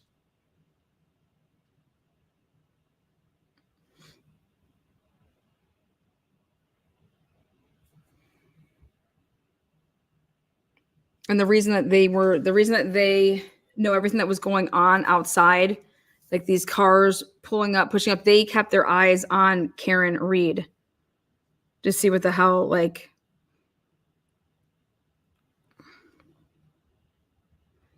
You know what, something normal would happen is that if your man's about to get in a fight, wouldn't somebody like run out and be like, go up to like the SUV and be like, "Oh my God, John's getting a fight with so-and-so." Like, cause they're like the biggest gossipers ever. And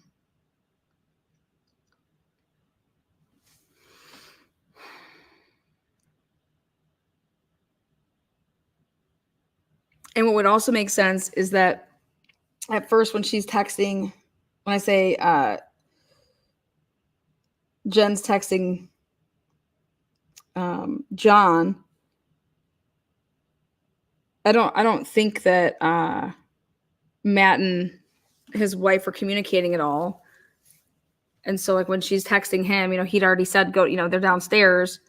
And so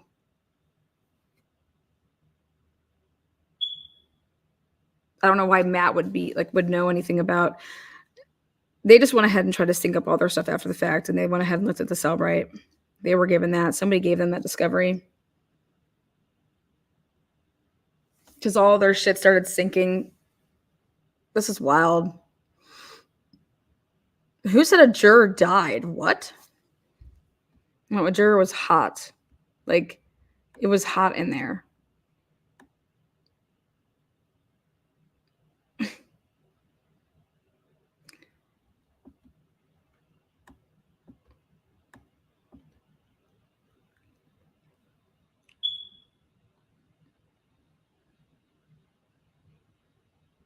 I just think this is wild. No, how about this? Why didn't, when Karen said that John died, why wouldn't Higgins write, I know, I've been at what's his name's all morning. What the fuck happened? What the fuck happened, Karen? What the hell? Like, you guys showed up there. When did you guys come there? Why wouldn't Higgins write her when she wrote that to him? Or how about this? Here's one that's better. How come he wouldn't write her to say, oh my God, what the hell is going on? Ja just got taken. I just arrived over here at, what the fuck happened last night?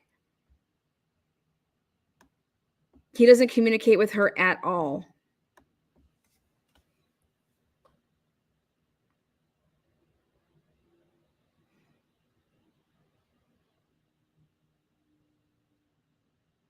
It's because he and Karen both knew what their text messages were all those days leading up. And she texted him that because it's like, John died. John died from whatever the fuck y'all did. John died. Like,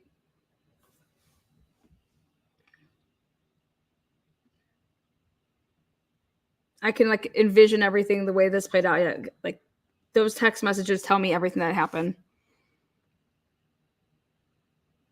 That was a call out. It was a call out that happened there because I kept saying to myself, why wouldn't Karen go up to the door with him? It makes zero sense. Let me see if we're invited first. And then, no, that wasn't it either.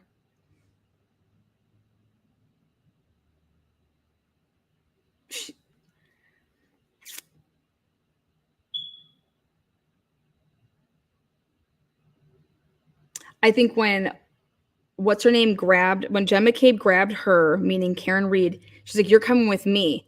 She wanted to know, oh my God. So guess what I heard? Did you really hook up with Higgins? That's what they're saying. You're coming with me. You're coming with me. At least you were there, correct? No. You would have access to the interior of the police station at that time if you went back to Canton PD at 1:30 in the morning, correct? I'd have access. You could see if there was any activity going on, any calls, call outs, things of that nature. I didn't have access to that and I wasn't looking for it. Not that you were looking for it, Mr. Higgins. My question is more simple than that. If you were there, you'd know what was going on inside the building. No. So if you walked in, you would just be completely oblivious to anything that was happening. For instance, if troopers started amassing to go out to a call, you wouldn't see that. Objection. The objection sustained. Ask it differently. You were able to monitor, you'd be in a position to monitor what was happening at the station around 1:30 in the morning when you were over there, correct? No. So how long did it take you to get home from Canton PD? A little longer from after I moved the vehicles? Correct. I don't know. I mean, it could have been 15 minutes. It could have been 20 minutes. You live alone? I do. You did then? Yes. What did you do when you got home? I think I had something to eat, maybe a couple more drinks. Then you went to bed? Was either on the couch or in the bed watching the news.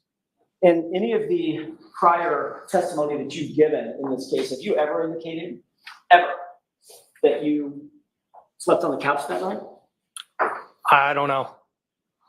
Well, you reviewed your testimony before you Well, those would be the two options. Okay. I didn't ask you about your options. I asked you if you reviewed your testimony before you testified today. Yes. Okay. When you reviewed your testimony previous to coming in here today, did you ever testify that you slept on the couch that night? No, I slept in my bed, but I could have started somewhere else. Did you ever testify in the previous hearing that you started somewhere else? Not that I know. Did you ever mention a couch in any of your description about what you did when you went home that night? Not that I recall. As a matter of fact, what you did mention under questioning in a different hearing was that you may have gotten something to eat, then went to bed, put your stuff on the nightstand next to your bed, correct? That would be the routine, yes.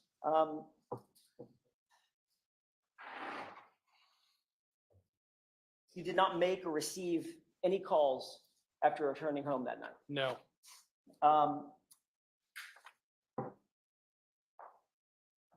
You were clear when you went to sleep in your prior testimony that you put both your work and your personal phone. You had two at the time, correct? Yes. A personal and a work cell phone, right? Yes. You put them both on your bedside table because that's what you do every night. Is that right? Most often, yes. As a matter of fact, you were asked whether or not you have a charging station, and you said, yeah, it's right on my bedside. I don't know that I don't have a charging station. Right, you said no, bedside. In other words, you keep your phone by your bedside, on your bedside table. Usually. You also testified that you did not use your phone that night to go on social media, correct? That's correct. You indicated that you don't go on, you didn't go on social media because you don't have social media. You don't use it that much. I don't. You said, I don't have the gram. I'm guessing that means Instagram, correct? That is correct. And you don't use Snapchat and quote, don't do those things, correct? That's correct. All right, so you testified that the first call you received after returning home on the 29th was a call from Chief Berkowitz just before 7 a.m., which woke you up. Is that right? It was around 6:30-ish, I think. Okay. Your testimony previously was at some point before 7 a.m., that call was the one that woke you up. Yes. And it turns out, Mr. Higgins, that was a lie, wasn't it? No, it wasn't a lie. When you were asked that question at a previous hearing, you didn't know that the person questioning you had your phone records, did you? I assume they did. And you were thereafter confronted with those phone records, correct? I was asked about them, yes. And those phone records established that you and Brian Albert actually exchanged not one, but two phone calls at 2:22 a.m. that morning at a time when you claimed you were in bed asleep, correct? I have no recollection of any phone calls. May I approach you on? Yes.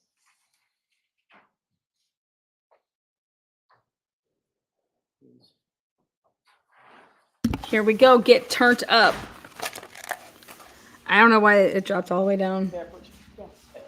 I felt it too, so I don't know what's going on. Maybe one of their. Those documents and tell me if you recognize at least the top one. Do they have a page number for me to follow or no? I was just asking Ms. Little, I don't think we've introduced them, and no, they don't have a page number, but I'm going to ask that they be marked for identification at least at this point.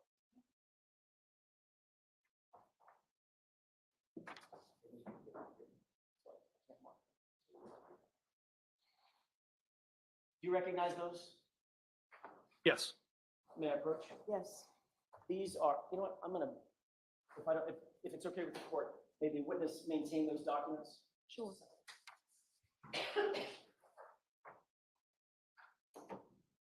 Make yourself known. Hit the thumbs up or the thumbs down. You had an opinion. I'd like to have those two documents marked only for identification with the court's permission. As one exhibit? We can do it as one exhibit, that's fine. Okay. Could you please hand those to them? Yes. Your Honor.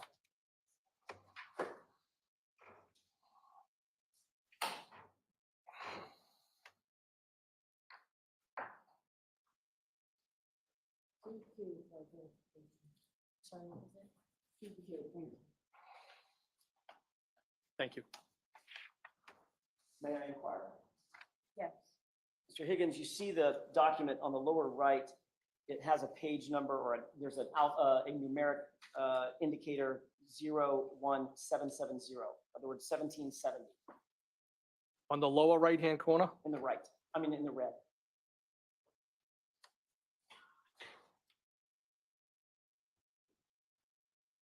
It says 01771. Look at the next page. I think they're just out of order.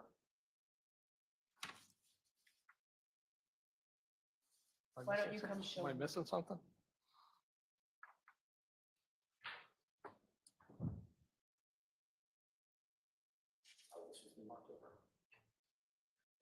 Sorry, up the top. That's the protocol. It's okay. It's okay. I'll use the one with QQ and the one with 1771 because the other numbers. When you're referencing them. When you're referencing them? When I'm referencing them. Okay. take a look at the one that's marked with the QQ. I see it. You've seen that document before, correct? I think I've seen it maybe on a screen, not in my hand. That was these were the records that were shown to you at a prior hearing? Yes, And you acknowledge that at least the one marked QQ is a record of your calls, correct? it has my name, my telephone number, correct? And it indicates that on January 29th, 2022, at 2:22 and 35 seconds, you received a call from Brian Albert, duration of 1 second, correct? Yes, In other words, Brian Albert called you at 2:22 and 35 seconds, but it looks like you missed the call, correct? I see the 1 second call, yes. There's a second call just below that. On the same date at 2:22 and 52 seconds from you to Brian Albert. Do you see that one? Yes, And the duration of that call is 22 seconds, correct? I see that, yes.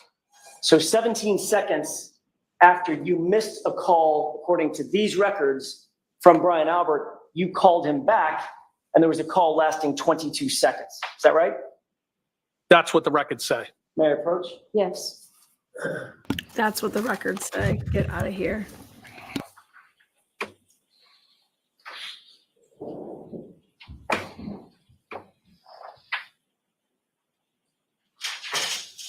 So the fact is, you were speaking to Brian Albert in the middle of the night, approximately 3 hours before Mr. O'Keefe's body was found in his yard, correct? No, that's not correct. And that was 5 minutes before 2:27 a.m. when there was a Google search for how long to die in cold, correct? Objection. Sustained. And then, of course, you lied about that under oath in that prior proceeding by saying, I don't remember this phone call. Objection. Sustained. Did you, in fact, tell the truth at the prior proceeding when you said, I don't remember that phone call? I always tell the truth. Did you lie under oath, sir? No, I did not. Would you tell us if you did? Objection, Your Honor. Sustained. You acknowledge that there's a 22-second phone call in your phone records, correct? That's what's reflected by the record. And 22 seconds is quite an amount of time. Would you agree? It's 22 seconds. As a matter of fact, it's about this long, with the court's permission. The court does not give permission. That's argument, Mr. Jackson. If we were to count off 22 seconds, that's an uncomfortably long time, is it not? No, It's long enough to have a conversation, isn't it? I didn't have a conversation. Is 22 seconds long enough to have a conversation? No, A human being can't have a conversation in 22 seconds? sure they could. I don't think it's anything of substance. Okay, so that's my question. Is it 22 seconds long enough to have a conversation? I don't agree with it, no.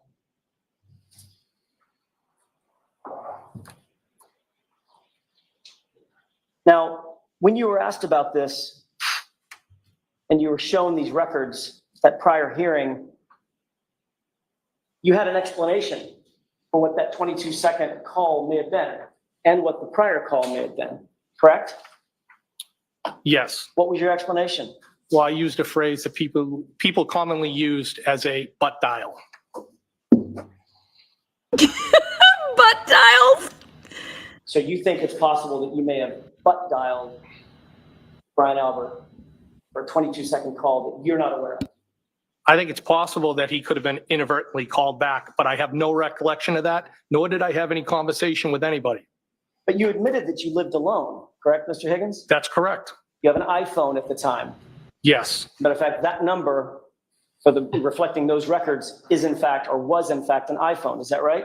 yes, You already indicated under oath that you don't sleep with your iPhone. You keep it on your bedside table. Is that right? most often, yes. There's nobody else in your room. Is that right? That's correct. And you had your ringer on because you were awakened the next morning by a call from Chief Berkowitz, right? Yes, the ringer was on. When somebody calls you and you miss the call, there's a notification that shows up on that iPhone. Isn't that right? I don't know how mine's set up at the time. I don't know. If you open up your phone app and you go to recents, it shows all the missed calls, correct? I think you can get to them, yes. And you know that the iPhone does not automatically call people back. That is not a thing, right? You missed a call from someone, it's not just going to automatically re-ring them. Yes, I think we both know that, yes. So to call somebody back, you have to go on your iPhone, open it up from a locked position, navigate to a phone application, then navigate to a contact, and then make a call, correct? Objection. Sustained. You can break it down. Sure. In order to call somebody back, if you've missed a call, you first have to unlock your iPhone. You would have to, yes. You can do that either through Face ID or through a 4 or 6 digit passcode, right? Yes. Don't tell me the code, but did you have a 4 or a 6 digit passcode locking your iPhone at the time? I don't know if it was a digit code or Face ID. Well, if you have a Face ID, you have to have a digit code as well, right? I guess so. Okay. Did you open your phone with your Face ID or a multi-digit code? I have no recollection of answering the phone or calling anybody back.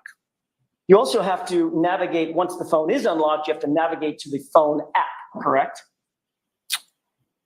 I don't know necessarily if you unlocked it with your face, if it would be right there. I have never thought about it. Once you unlock that phone app, you have to manipulate the phone on the screen with your finger in order to make a call, correct?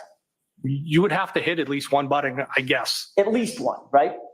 Yes. So that's 3 or 4 interactions with the phone that have to be physically undertaken to just make one call, right? But I didn't make any calls. So how'd you butt dial? I didn't make any calls. I have no recollection of any calls, nor did I speak with anybody.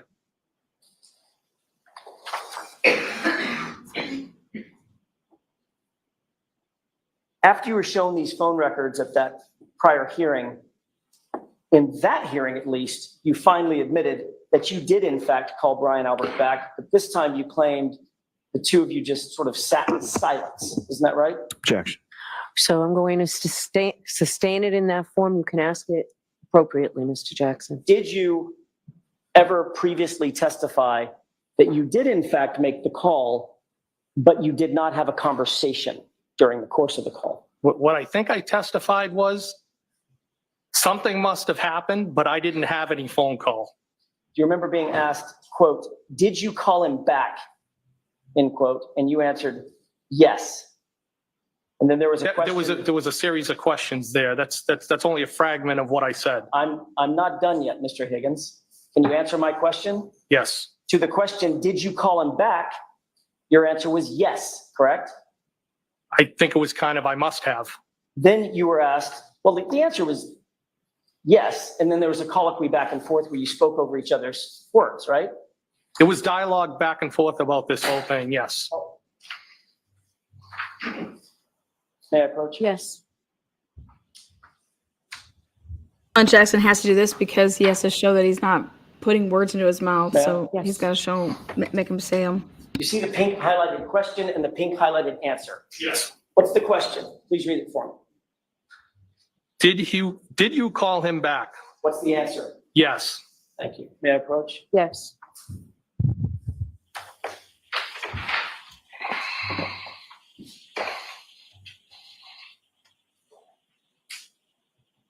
You then said a little bit further in that same conversation, I did not have a conversation, correct? I did not have a conversation with anybody. And the question following that was, you just listened to the phone, what someone was telling you? Answer, it's possible that the phone picked up on the other end and nobody said anything. And then I terminated the call, end quote. That's what you said at the other hearing under oath, correct? Yes or no? Can I see it? Sure. Do these people have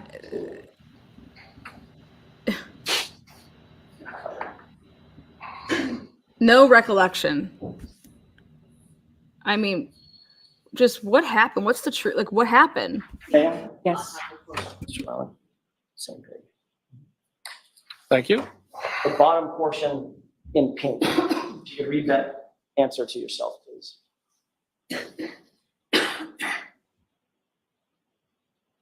You have that in mind, sir? No, can I have a minute, please?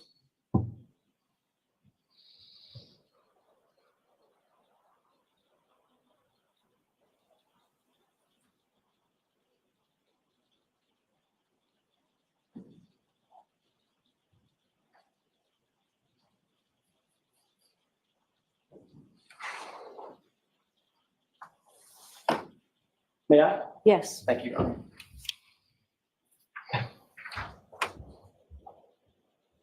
Does that refresh your recollection about how you answered that question? Yes. And your answer was, it's possible that the phone picked up on the other end and nobody said anything. And then I terminated the call. That's the only thing. Meaning it's possible it could have happened. It's possible it could have happened that you had a 22-second call with Brian Albert, I correct? did not have a 22-second call with Brian Albert. There was no conversation. You've had some time to think about this 2:22 a.m. call, correct? Since that last testimony. Some time to think about it? Yeah. I haven't really thought about it, no. So for over a year, you haven't even considered the fact that you were caught with a phone record lying about not having a conversation with Brian Albert at 2:22 in the morning. Objection.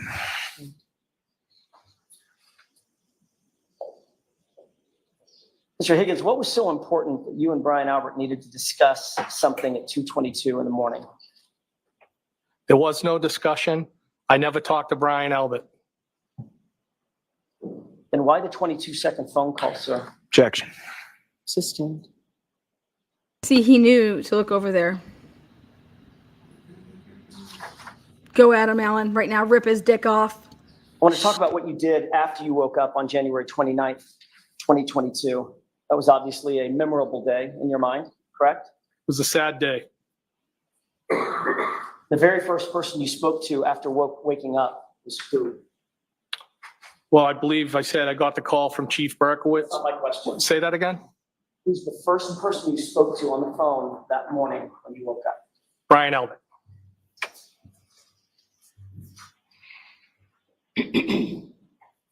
Whose idea was it for you to drive to Brian Albert's house that morning? It was my idea. Was it important to you to speak with Brian Albert in person rather than over text or phone call? No, it was important to support the people that were there.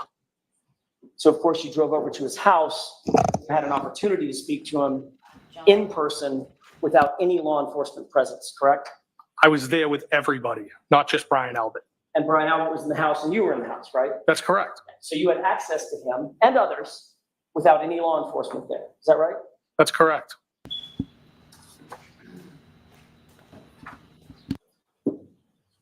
As soon as you got off the phone with Brian Albert that morning, who did you call? At 7:22 a.m., if you recall. I think I might have called Chief Berkowitz back.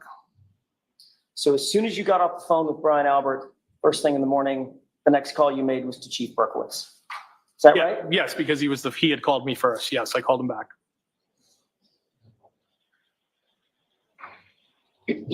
Did you request from Chief Berkowitz any information that he may have had concerning the investigation surrounding John O'Keefe being found at 34 Fairview that morning? No. Were you trying to see how much law enforcement knew right away? Absolutely. I didn't even know what happened. Were you trying to gather information about what happened so that you would know what happened? Objection. I'll allow it. No. What you were trying to do? No, Your Honor. What did Chief Berkowitz tell you about his knowledge of John O'Keefe's body being found just after 6 a.m.? Objection. Sustained. Did you tell Chief Berkowitz that you had been with John O'Keefe and you were at the crime scene the night before? Objection. Sustained. You can ask that differently. Did you inform Chief Berkowitz that you had been with John O'Keefe the night before? Objection. I'll allow it.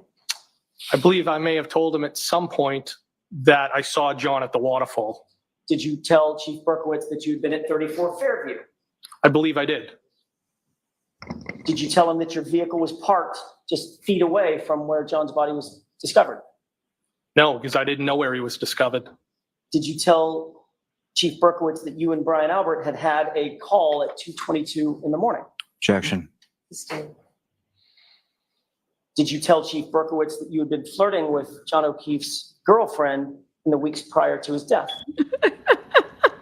No. Did you ever tell Chief Berkowitz about the nature of your interest in Miss Reed? No, I don't believe so.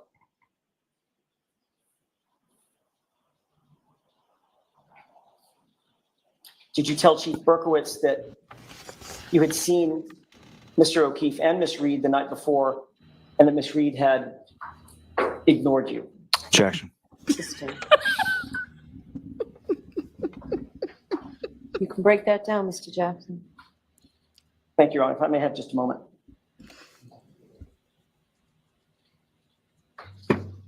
You indicated just a second ago that when I asked, did you tell Chief Berkowitz that your Jeep was parked just feet away from where John O'Keefe's body was found, you said, I have no idea where John O'Keefe's body was found, correct? That's correct.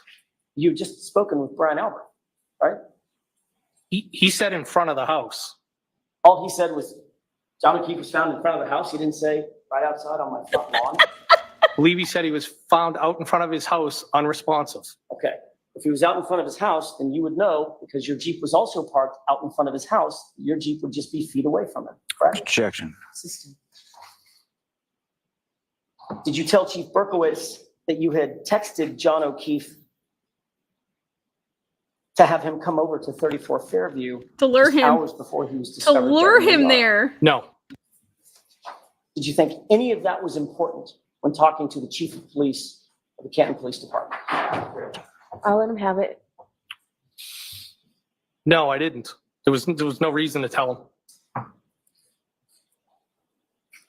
You've been an investigator for some 15 years, and you were a firefighter years before that, correct? Yes.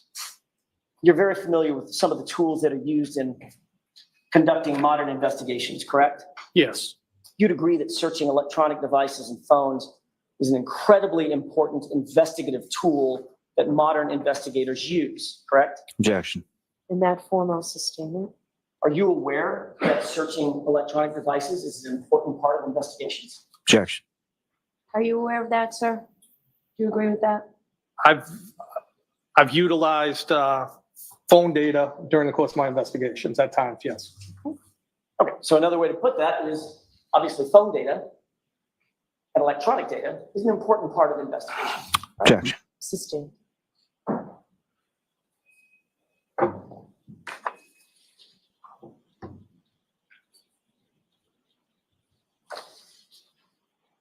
What time do you believe you got to Brian Albert's house that morning after you received the phone calls or woke up? What time did you make your way back over to Brian Albert's house? Maybe around 7:15 in that area. Was there any law enforcement presence there when you arrived? I can't recall specifically. There could have been one police car. I'm not positive. Did any officer ever ask you to take a look at your vehicle? At what time? That time. But actually at any time. No, to my knowledge, nobody from law enforcement associated with the investigation had ever asked to take a look at my vehicle. So they certainly didn't ask that day, correct? On the 20. What I'm saying is, to my knowledge, nobody has ever asked me that. Right. So that's my point. I'm just trying to break it down. You're breaking. You want to tell me every instance when somebody could have asked me? Correct. Okay. On the 29th, where you asked whether or not your vehicle could be searched. Searched or inspected? What do you mean? Either one. Well, I would consider a search the inside of the vehicle more so than the outside. I would consider the outside more of an inspection. I would have been happy to show them it. I'm sure you would have. I'm asking, did they ask? No. They didn't have to search it. They didn't have to inspect it. No. When you met with troopers, who was it that you met with on the 3rd of February? Trooper Proctor and Trooper Buchanan. Did either Trooper Proctor or Trooper Buchanan ask to inspect your vehicle, otherwise search it? Not to my recollection. And to this day, nobody from Massachusetts State Police has ever indicated that they want to inspect your vehicle. No.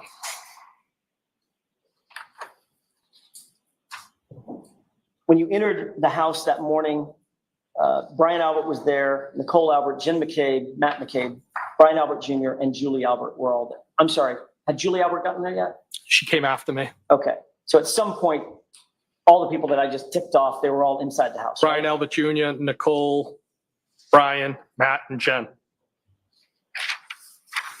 You all discussed the incident together, correct? I wouldn't describe it that way, no. Did each of you discuss your own perspectives about what had happened the night before in the early morning hours? Objection. I'll allow it. People were in shock at the table, trying to figure out what happened. The math didn't make sense. John and the defendant never showed up. People were in shock. Trying to figure out what to say, right? No, And you were all talking within earshot of each other, right? we were all there in the kitchen talking together. At this meeting, and these were friends and family, correct? Excuse me? These were friends and family amongst themselves, and you being a friend. These are friends and family inside that house discussing this incident, correct? Yes. So at this meeting, you actually instructed Jennifer McCabe to call Canton PD and ask someone to come back. Objection. Sustained as to that form, you can ask it differently. At some point, did an officer come back to re-interview Jen McCabe? Yes. Jen McCabe had told you that she had information about something that Ms. Reed had said, correct? Objection. I'll allow it. Did she tell you that morning? She didn't specifically tell me anything. She made a statement at the table to the group of people and she clearly seemed like she was in shock. She was upset. And she made a statement, something to the effect that Karen had opined that she had hit John. What she actually said was, I hope I didn't hit him, correct? Objection. It's not what I heard. No. Who did you ever tell this to? I've reported that. That she said, I hit him? Yes, I've reported it. What you reported was she said, Karen said, I hope I didn't hit him. And you said, oh, you need to tell Canton PD that. Isn't that right? No, I don't think that's what I said. No. You're sure about that as you are about that 222 call, right? Objection. Mr. Higgins, what time did you leave Brian Albert's house? It would have been, I believe, when Sergeant Lank arrived, and I think Lieutenant Gallagher might have been with him. You weren't scheduled to work that Saturday, correct? No. Matter of fact, you weren't on duty at all. No, I wasn't. But you didn't go home and get some sleep or run errands. You went directly to Canton PD from 34 Fairview yet again, didn't you? Who could sleep after somebody just was discovered like that? Did you go home or did you? I don't believe I did, no. I believe there might have been a stop at Canton PD before I went home. As a matter of fact, you didn't just stop at Canton PD. You spent the entire day at Canton PD on the 29th, didn't you? I don't know that I spent the entire day there, no. Well, you've got a key card, right? I do have a key card. And that key card logs swipes. That's correct. So it logs where you go, access to and access inside the Canton PD, correct? Yes. When you got to Canton PD, and you're telling this jury you don't know how long you spent there. I don't know how long I spent there. I don't know if I left and I came back. I don't recall. So if the records indicate that you were there from 9 a.m.-ish, after 5. I don't know how the records would indicate that. I'll show you in a second. Okay. While you were at Canton PD, did you speak again to Brian Albert? I don't remember. While you were at Canton PD, did you speak again to Chief Berkowitz? Most likely. While you were at Canton PD, did you speak with Brian Albert's brother, Kevin Albert? I don't believe so.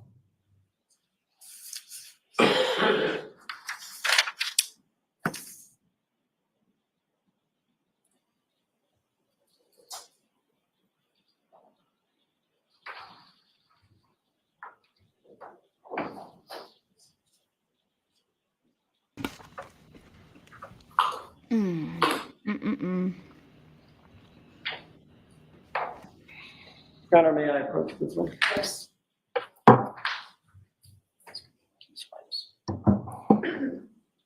Ooh, this is the Canton PD swipes. I just want to see if you recognize. May I approach? Yes. Thank you. It's a 167-page document. Just take a glance through. Obviously, don't read the whole thing. Just glance through it and tell me if you recognize what that is.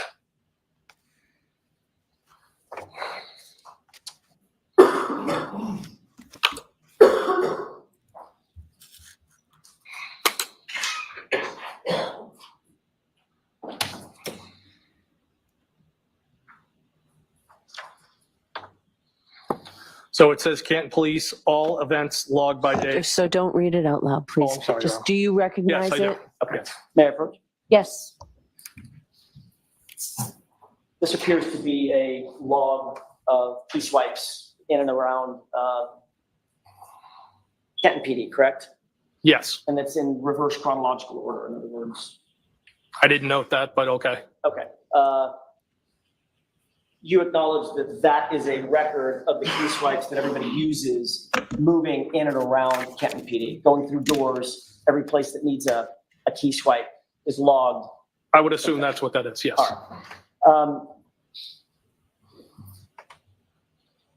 It shows that you entered Canton PD for the first time on the 29th at 1:27 a.m.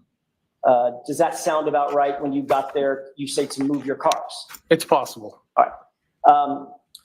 It shows that you were granted access to floor corridor 227. Does that mean anything to you? No. What about floor corridor 226 on the second floor?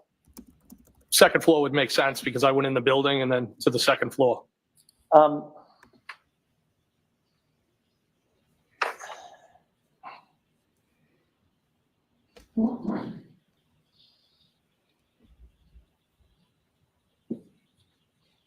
Let me have just a moment, Your Honor. Sure.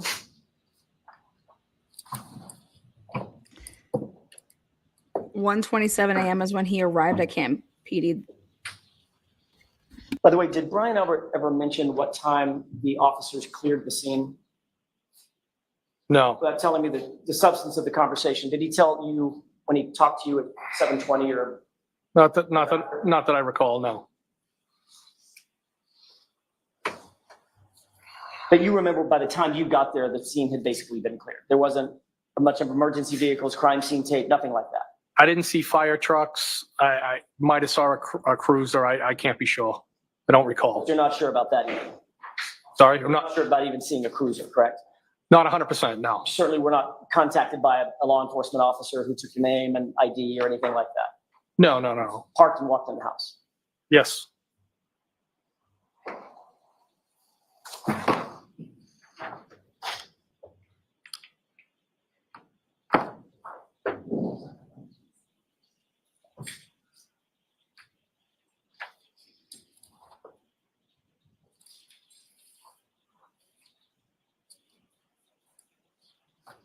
Look Can I at may I approach one more time? Look at Yes. those gorgeous binders.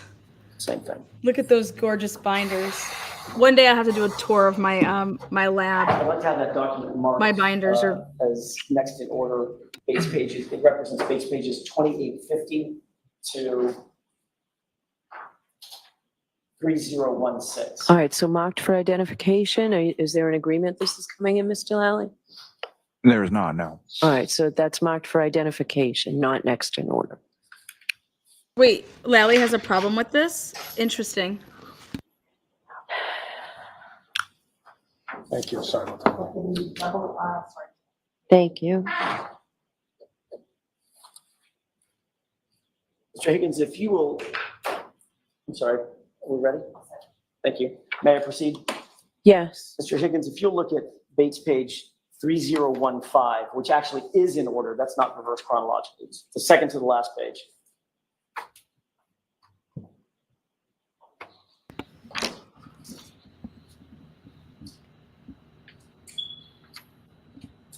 My binders do bring all the girls to the yard, and they're like, "It's better." I have it. One quick second.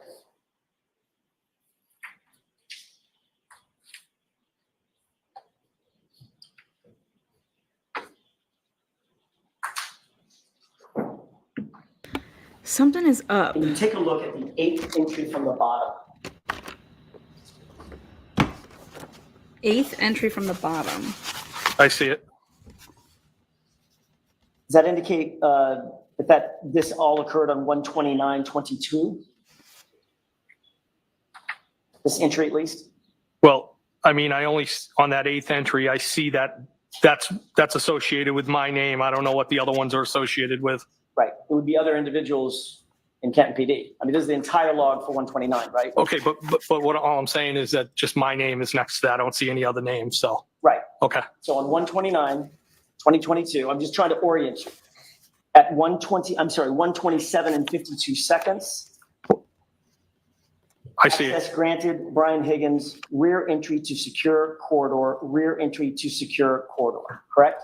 Yes. All right, so that appears to be what the log entry or the key swipe entry looks like when it's logged, correct? Yes. Can I get a copy of what that police department looks like? Somebody, Heather, can you get me some screenshots of the back of the rear entrance? If you look at page 2967.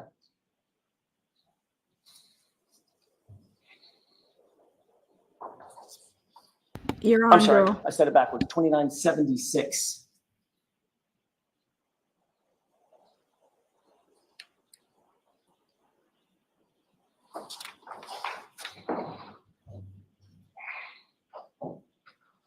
Okay. Take a look at. So you said time. 2976? That's Bates page 2976. That's the bottom right hand. I see it, yes. Look at the time entry for 9:23 and 39 seconds.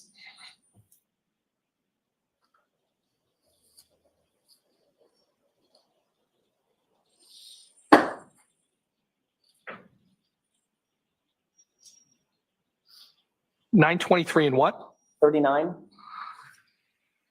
And that's on 2976? Should be.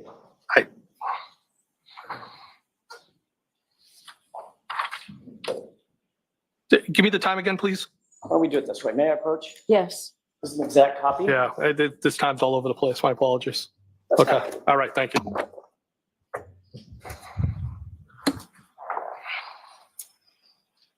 At 9:23:39, I'm sorry, if you got that in mind? I do. I see it. It's highlighted. At 9:23:39, that shows that you were granted access to the Sally Port to front exit, front entry to Sally Port, correct?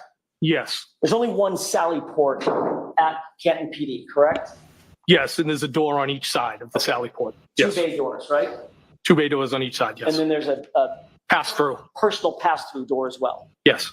May I approach, Your Honor? Yes.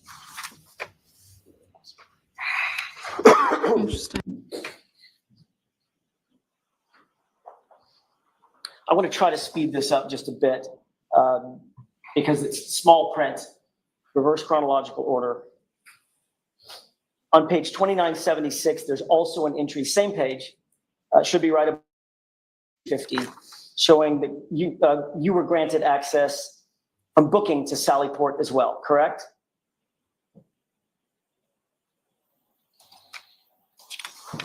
Okay. 2976. And what was the time? Page. Yes. It's about maybe 6 entries above, 6 entries up.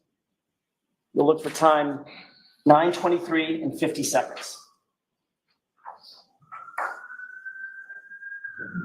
I see it. Yes. All right.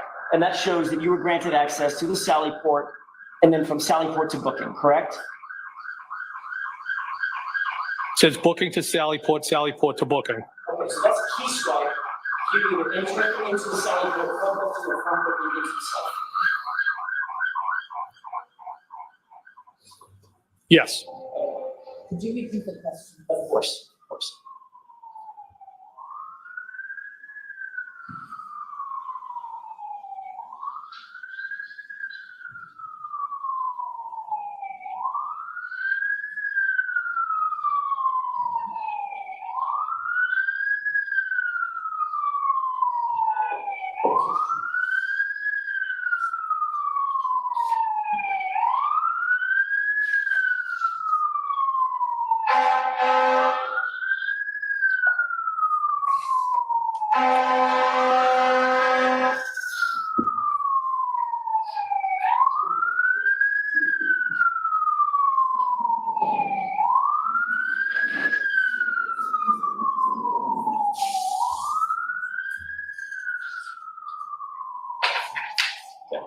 If you guys don't think that that's on purpose, that's on purpose.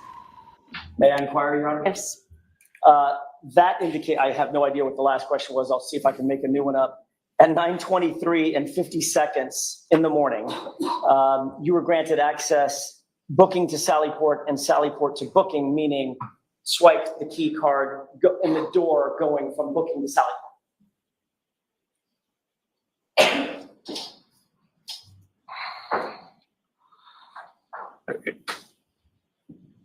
Yes. Okay. I don't want to belabor this because we could get bogged down into it all day long. Would you have any quarrel if those logs indicated that you were moving in and around Canton PD at 9:28, 9:53, 9:53, 9:54, 9:54, 11:40, et cetera? We can look at every one of them if you want to. Well, that doesn't refresh your recollection. It would not be uncommon for me to move around Canton PD at various times or dates, right? Middle of the night, during the day. But just because I swiped in somewhere and then you have a swipe at the end of the day doesn't mean I was there the whole left. I could have come back, and I truly don't have a recollection, but I'm pretty sure I wasn't there all day. Fair enough. If we moved from 11:40 to 11:44, 11:45, 11:47, 11:51, 11:52, and then jump to 2:05, would that be an explanation where you might have gone out for lunch, 11:52? Could have. Okay, come back. If Yes. there's a 2:05 and 56 entry, then obviously you're there, right? If the card was swiped, I was there. I mean, you're not giving that card to anybody else. No, I'm not. No way, right? Let's just look at 2905 because I want you to be comfortable. Page 2905, and let's look at that 2:05 and 56 entry. Fuck yes, let's look at that. I'm at 2905. Where would you like me to look? About right there. Basically middle of the page. May I approach? Yes. This might be a little easier. Highlighted it for you.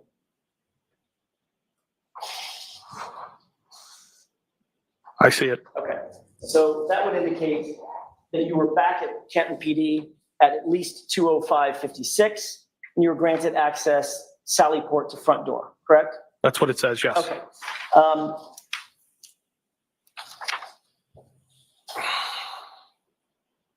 At 3:10 p.m., you called Brian Albert's brother, Kevin Albert, correct? I don't know. It's possible. Okay. I don't remember every phone call I made that day. Understood. Do you remember talking to Kevin Albert? I don't. So you don't remember what you discussed with him? No. Do you remember that it was a 12-minute phone call? No, I don't remember having any phone call, but I'm sure it's possible that we spoke. Do you remember Kevin Albert providing you any information about the ongoing investigation into John O'Keefe's death? No. Did you ask him about additional information concerning John O'Keefe's death? No. Were you providing details back to Brian Albert that you were receiving while at Canton PD? Absolutely not, no. Do you recall that 2 minutes after you cleared the call with Kevin Albert, you then called Brian Albert? It's possible. So I think the question was, do you remember? Do you remember that? Your Honor, there was a lot of phone calls made that day. It was an upsetting day. I spoke to multiple people at multiple times. I don't have a recollection. I'm sorry. Oh.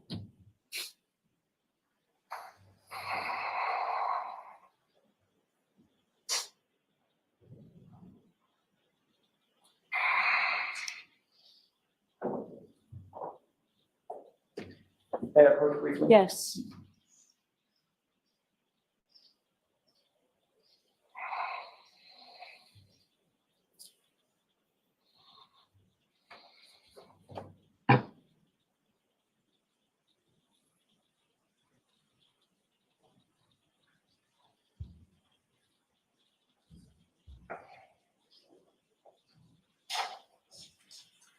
Thank you.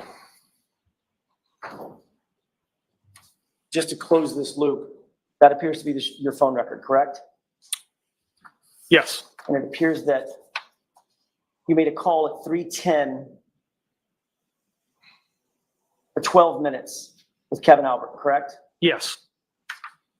3:10 plus 12 was 3:22, correct? Yes. You had cleared the call about 3:22, is that right?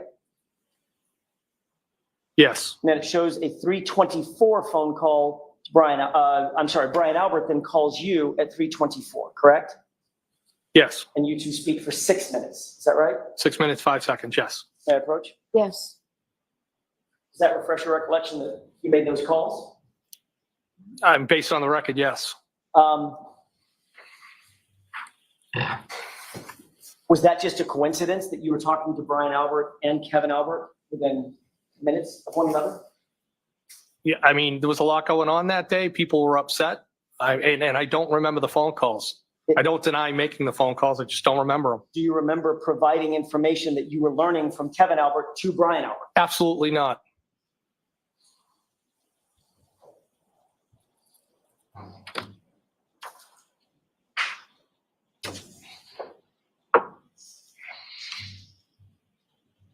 And then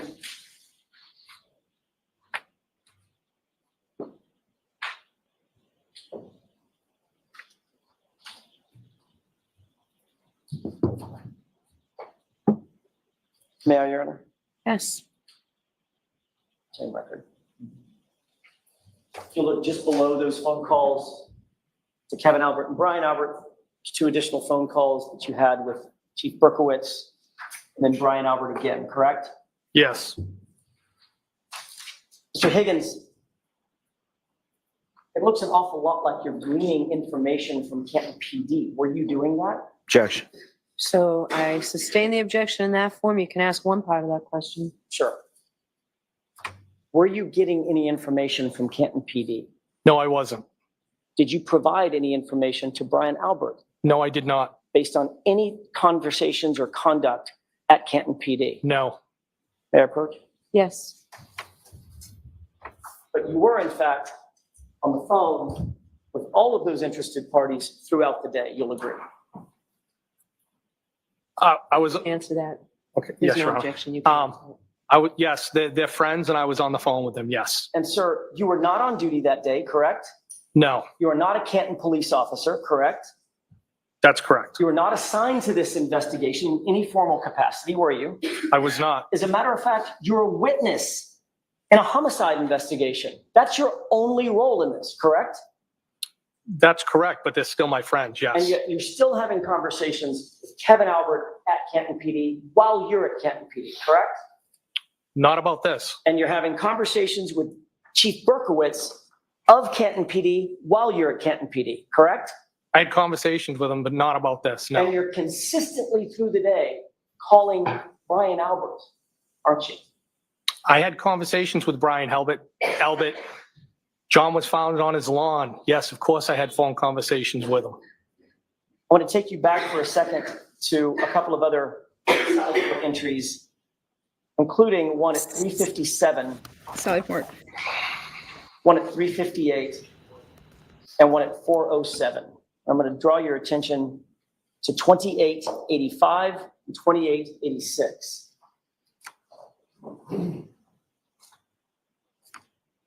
Once you have the pages, I'll give you the times once again. 2885. 2885 and 2886. We'll start with 2886 and then work backward. Okay. First entry is at 357 and 54 seconds.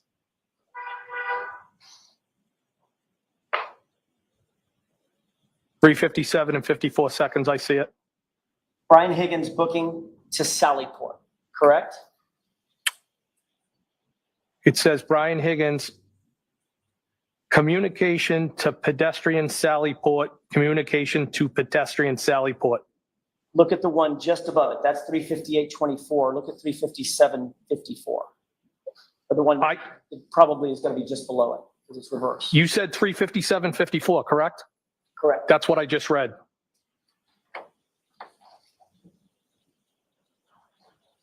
Got it. Look at 6 entries below at 357.36. 3:57:36. I see it. Access granted, Brian Higgins. Booking to Sallyport, Sallyport to booking.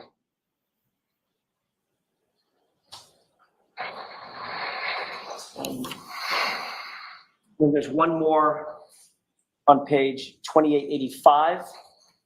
Look for 407.47.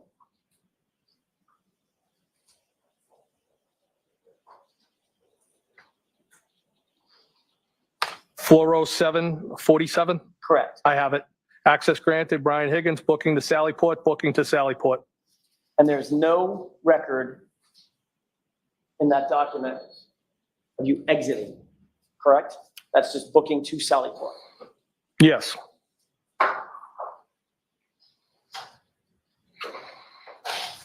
I don't, yeah, there's no record. I don't know if it That's all- records you that's all going that- up. you That's answered my fine. question. There's no record of it, correct? Not that I can see here, no. This is about to get so good. I'm sorry. And you're aware that that's about 90 minutes before Karen Reed's SUV was delivered to that Sallyport, correct? No, I'm not aware of that. You're aware that her car ended up in that Sallyport where you were at 5:36. I'm aware her car ended up there, yes.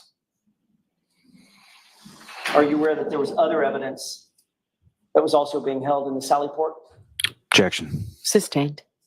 Did you see any other evidence in the Sallyport related to this case? No. Did you see a bag, grocery bag with 6 solo cups there? Objection. Did you see anything that seemed out of the ordinary there? All I would do is use that as a cut through. Did not see anything.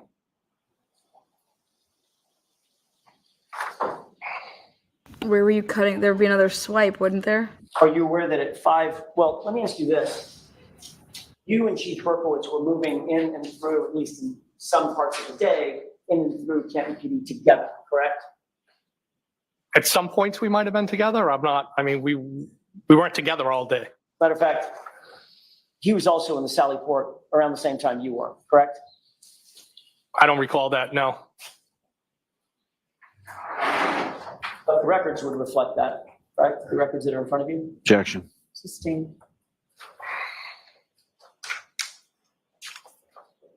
You were in the Sallyport the last time you're logged into the Sallyport, it's 4:07. Do you remember seeing Chief Berkowitz at Sallyport at 4:14? No, and if that says that I'm logged, that could be me cutting Mr. through. Higgins, all I'm asking you through, I'm not asking you what you did. I'm asking you where you were. I don't know where I was at that specific time. Well, you walked into the Sallyport, we know that, If I walked in, I correct? cutting through, yes. Right. Was Chief Berkowitz in the Sallyport at 4:14? Not that I recall, no. Was he there at 4:30? I don't remember ever seeing him in the Sallyport, no. Was he there at 4:33? I don't remember ever seeing Chief Berkowitz in the Sallyport. At 4:50? Objection. Sustained. Let's move through this, please. Finally, was he there at 5:36 and 37 seconds at the same time Karen Reed's vehicle was delivered? I don't remember.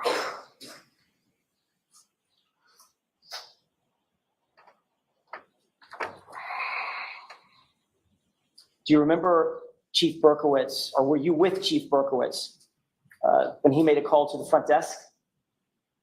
No, I don't remember anything like that, no. Do you remember Chief Berkowitz calling the front desk at 5:42 and saying, shut the doors? Objection. Sustained. Do you remember any kind of call shutting the barracks, meaning shutting the Sallyport? Objection. Do you remember that? I don't remember anything like that, Your Honor. Okay, next question.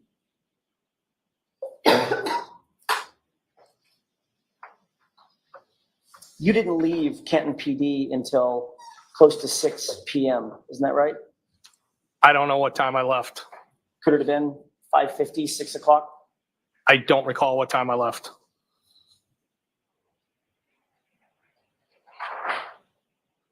You're aware that there's video surveillance feeds in the Sallyport garage, correct? That's correct, yes. Around the building. Were you in the Sallyport at 5:36 when the car was delivered? I don't have any recollection of that, no. It's one thing to say I don't remember. It's another thing to say, no, I was not there. I don't remember being there, no. Is it possible that you could have been there when that car was delivered? I don't believe I was, no. You don't believe you were? I don't believe I was, no. You're aware that the video surveillance feed from the Sallyport garage at or around 5:36, the precise time when the car was delivered, is just missing, right? Objection. Sustained.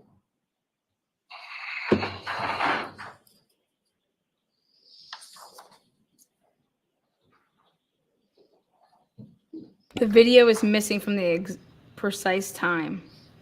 Did you receive a flurry of phone calls from Brian Albert and Chief Berkowitz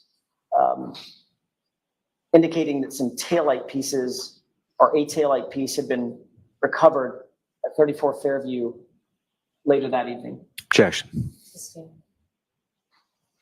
Did you receive a call at all, without telling me what the conversation consisted of, around 6:12 p.m. from Brian Albert? I don't know what day you're referring to. The 29th. No, I don't remember any phone calls like that. Do you remember 3 minutes later getting another call from Chief Berkowitz at 6:16 p.m. that lasted about 5 minutes and 15 seconds? No.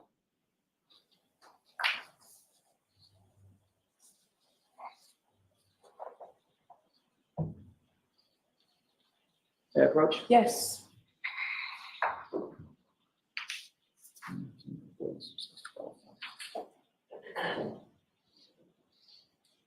You look at the entries for 6:12, 6:16. See if that refreshes your recollection.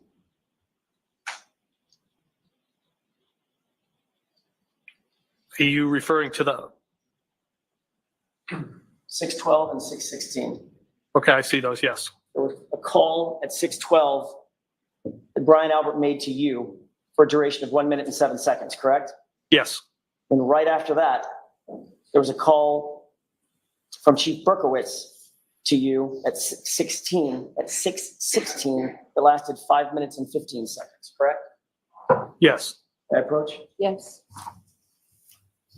They telling you that taillight pieces had been found at the location. Objection. Sustained. Your Honor, may we approach briefly? Okay. Oh, he wants to talk about this. Let's see how he's trying to get some wiggle room on something, but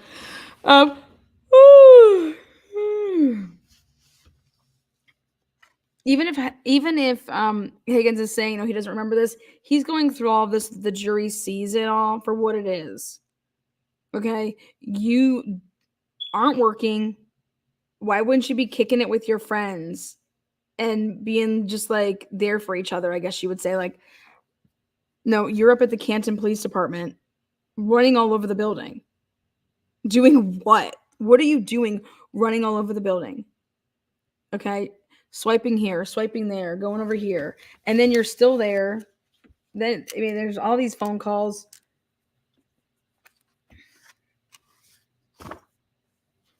I mean, so he's there. Higgins can say whatever he wants. I don't remember this. Well, the phone records say this. Okay, great. The jury can decide what they want to take from that. I mean, how you wouldn't know this day. This is like a bombshell type of a day. Like, this doesn't happen every day. You're gonna remember things that happen on days like this. So, may I inquire? Yes. Your testimony is that you don't recall the substance of those conversations at 6:12 and 6:16. I don't, no. Isn't it true that you were asked about those phone calls at another hearing? I might have been, I don't recall. And did you testify at the other hearing that, in fact, what was discussed was the substance of the taillights being found at the location? No, that's not what that was in reference to.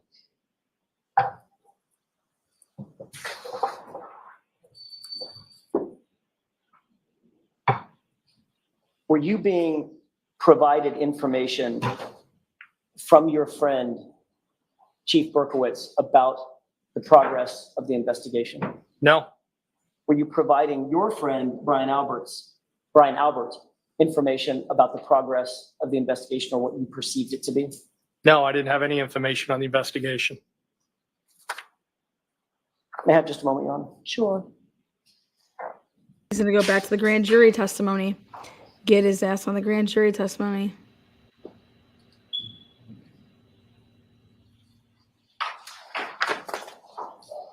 If he's gonna stick to, like, I don't remember, I don't know. You were not interviewed about this case in any formal capacity until 5 days later, correct? That sounds about right. February 1st, Trooper Proctor? I'm not exactly sure the date, but it was several days after, yes. I'm sorry, I said February 1st, maybe it's I don't- February 3rd. I don't know the date, but we were into February. Where did that interview take place? Sharon, Mass. I'm sorry? Sharon, Mass. At what location? Sorry? What location? Objection. I'll see counsel very quickly at sidebar. He's asking him what location was he interviewed at. And that's allowed, so I have no idea what the fuck's going on now, because this is ridiculous.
This is insane.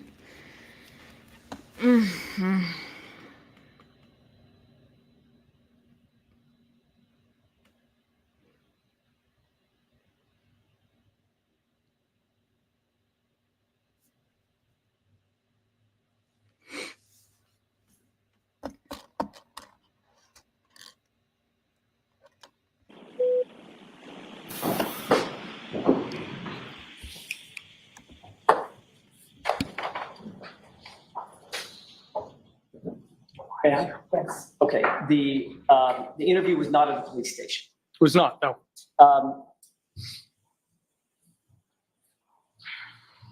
By the time you interviewed with Trooper Proctor, you had already had numerous conversations with Brian Albert. Is that safe to say?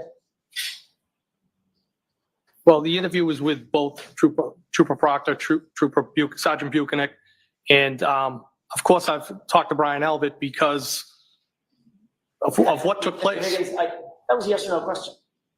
Yeah, of course I've talked to him, yes. Okay. The answer is yes, right? Can we agree? The answer is yes. Thank you.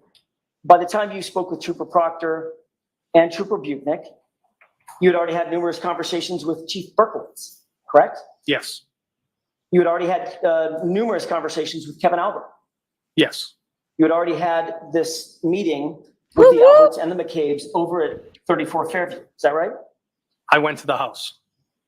And discussed this case. Thank you.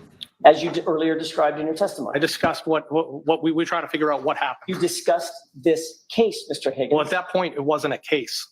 Okay, I'm not parsing words about what a case is versus a matter versus an issue. You understood my question, didn't you? Yes. Is there a reason you don't want to answer that question? I don't have a problem. Objection, Your Honor. No. Is there a reason, or why don't you go ahead? Well, I feel you're trying to make it sound like something it wasn't. It was. I'm not trying to make it sound like anything, sir. I'm asking a question. Had you discussed this case or the issues surrounding this case with those folks? I did discuss things when I went back to the house, yes. And that was before you met with Trooper Proctor and Trooper Buchanan, correct? Yes, that's correct. You had already spent an enormous amount of time at Canton PD. We've just gone through those records. Is that right? I have been at Canton PD, yes. And you had been able to you had access at least to all the officers, correct? What do you mean by, can you Anybody that was coming and going at Canton PD. access for what purpose? Just to walk by them, to hear what they were saying, see what they were doing.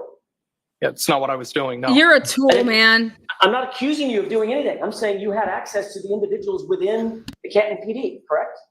To interact if needed, yes. And very obviously, you had access to the Sally Port.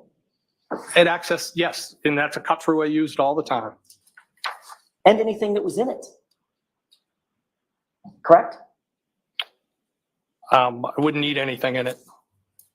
It was only after all that that Michael Proctor thought that you were worthy of a conversation.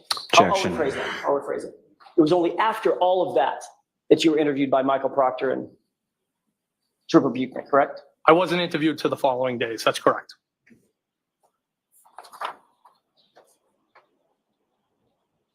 At some point on February 4th, Chief Berkowitz called you to personally inform you that he had personally found taillight at 34 Fairview. Is that right?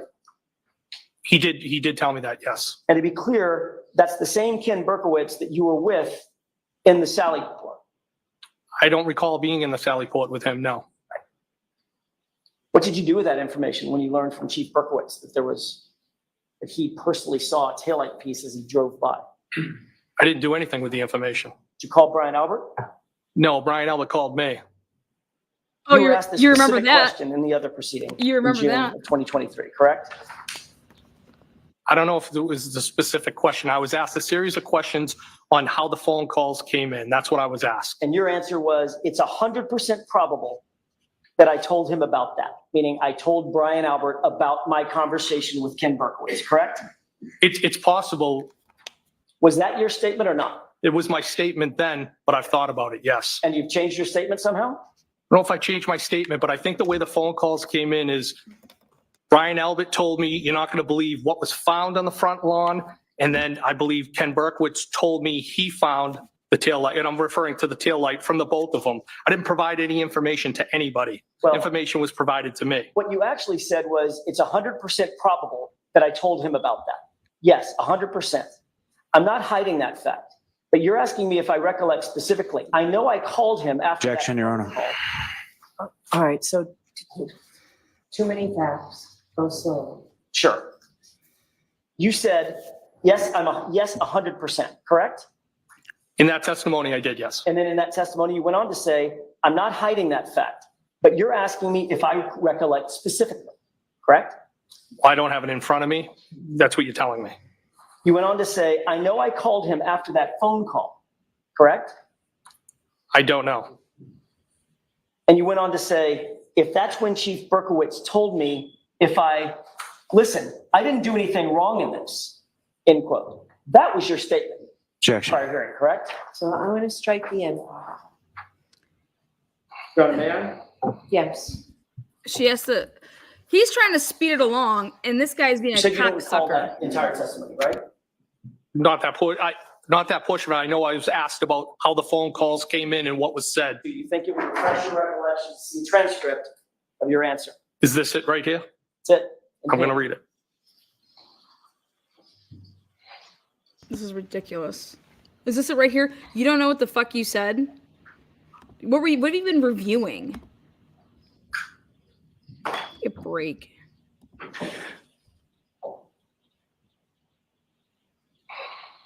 It's very simple. If you're reading from my grand jury testimony right there, then that's what I said.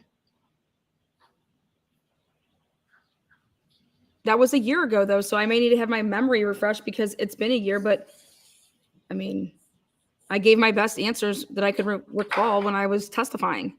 So if what you're reading from is from trial transcripts, then yes, that's what I said. I mean, Yes. Thank you. Does that refresh your recollection to what your testimony was under oath in June of 2023? I do. And you said, if that's what Chief Berkowitz told me, I didn't do anything wrong in this, correct? That was the statement I made, yes.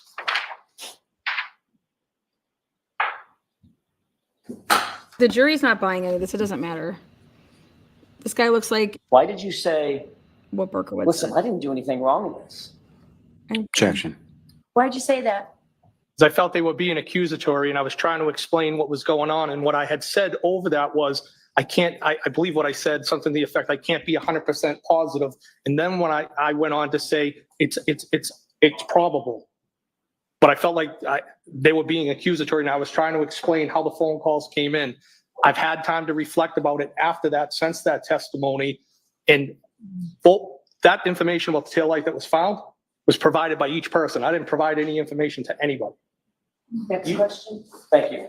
You said, look, I didn't do anything wrong in this. because it looks like you and Ken Berkowitz were colluding to provide information to Brian Albert, correct? Objection. Shut the fuck up. Absolutely not correct. That's And wrong. you knew that was going to look like collusion, which is why you said, look, I didn't do anything wrong in this. Objection. Shut up. Objection sustained. Mr. Higgins, Damn, they're if going you after wanted the to get cops. rid of, and you've dealt with cell phones and electronic devices in your career many, many times, correct? Over my career, yes. You've probably even written search warrants for them, things of that nature, right? Yes. If you wanted to destroy evidence on your cell phone, what kind of steps might you take to do that? Objection. If you wanted to just get rid of information on your cell phone that would be unrecoverable, what steps might you take? Objection. Do you know how to get rid of information on your cell phone? Objection. That's allowed. You can answer that. Do I know how to get rid of information? I mean, I think there's different ways. You could wipe your phone. Anything else? You could wipe your phone. Factory reset. Factory reset might be one, wiping your phone, taking the SIM card out. I don't know that the SIM card's going to take information that's on the phone out. So that might be one avenue. You could break the SIM card in half or snap it. It could, yes. You know, the SIM card stores an enormous amount of data that the phone's just a brick, right? No, I don't know that. Okay. You could also, if you take the SIM card out, you just get rid of the phone somehow, right? Just destroy it. Yes. Might even consult with some kind of an expert to help learn how to permanently erase things from a phone, like a forensics expert, for instance. Objection. Sustained. On Saturday, January 29th, you spent much of the morning rather, at Brian Albert's house, and then the rest of the day variously at Kenton PD. You would agree with that, correct? No, you said I spent much of the morning at Brian Albert's house? Correct. In other words, you went over there at whatever it was, 7:50, 8 o'clock, something like that, and then until about 9 o'clock. No, I got over there around 7 o'clock and I was there less than an hour. I wasn't there most of the day. Okay, I never went back there. So you spent time at Brian Albert's house, then much of the rest of the day at Kenton PD, correct? Yes. And then the very next day, that Sunday, you called a friend of yours, a guy named Matt Kelch, didn't you? Yeah, he's my best friend. Yes. And he's a special agent with the FBI, isn't he? No, he's not. Was he then? He's never been a special agent with FBI. He's a special agent with ATF. My mistake. I thought he was with the FBI. He's a federal special agent. He's a coworker of mine, yes. Which makes him a federal special agent, right? An ATF agent, yes. And does he work for or have access to the Regional Computer Forensics Lab? Yes, he works over there. Okay, that's the FBI Regional Computer Forensics Lab, correct? Yes. That's how I got my mistake. I apologize. Well, I just want to make sure the record's reflected correctly. You and me both. So you reflected it correctly. So Matt Kelch is an ATF agent who works at the FBI Regional Computer Forensics Lab, correct? Yes. And he's an expert in digital forensics, is he not? He has a level of expertise more than myself, yes. And he's one of your best friends. He is my best friend. You spoke to him about the death of John O'Keefe, did you not? Yes. And you asked him for a personal favor, sort of off the books, correct? Objection. In that form, I'll sustain. Did you ask him for a personal favor? No. Did you ask him to show you or consult with you how to pull things off of your phone that you decide to get off your phone? I asked him how I could pull text strings off my cellular telephone for the purpose of providing them to law enforcement. This was not in connection with any case that he was working, correct? That's correct. It was not in connection with any case you were working, correct? Objection. Objection sustained, but you already answered. I'll strike that answer. Second question you can answer. Is this in connection to any case you? No, Your Honor. Next question. But you asked your friend to utilize his resources to teach you how to extract certain information off your phone? Is that what you did? I asked him if it was possible to get this off, if there was a method to get this off my phone so I could provide it to law enforcement. And that information was selected by you, correct? Two particular text threads, yes. Right. In other words, there was nobody else that was picking and choosing what to get off your phone. That was just you. It was me, yes. And the reason you did that, Mr. Higgins, is that you wanted to control and limit the amount of information that was pulled off your phone, right? Objection. Is that why you did it? No, I did it because I wanted to provide it to law enforcement, Your Honor. Why not just give him the phone? But you could have just provided your phone to law enforcement and let them image the entire thing, correct? Thank you. I guess that was an option, yes. And you knew that was an option at the time. And you're a trained ATF agent. What's the question? You knew it was an option to just hand your phone over. Just pick it up and give it to them. And there was also an option to provide it to them as well. Right. But you chose the one that you got to select the information, not the one where they would get everything, correct? Objection. Changes to that form. Did you actually go to the FBI computer forensics lab? Yes. Let me correct that. I didn't go to the lab itself. I went to a kiosk, what they refer to as a kiosk on the first floor over at FBI. Okay. And all local PDs, law enforcement have access to that. And that's obviously.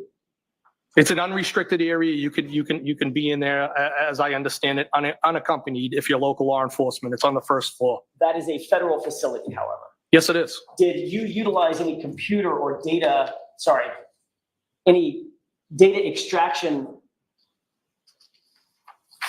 machinery, if you will, a computer or something to extract this data? Well, it was a machine. I don't know what it's called. Okay, fair enough. I'll use the word machine. I don't know what it's called either. So you hooked that phone up to a machine, correct? Yes, And that machine belonged to the FBI. It didn't belong to you. Is that right? that's correct. So that was a federal Holy shit. resource, Holy not shit. for anything having to do with any official case that you were working. Isn't that right? Objection. So I need to see you. I know this is time consuming, but I need to see you.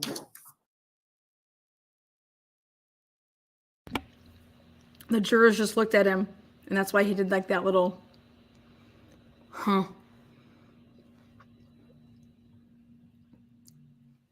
Somebody told him, oh my God, you got to get those texts over to the prosecution to show motive.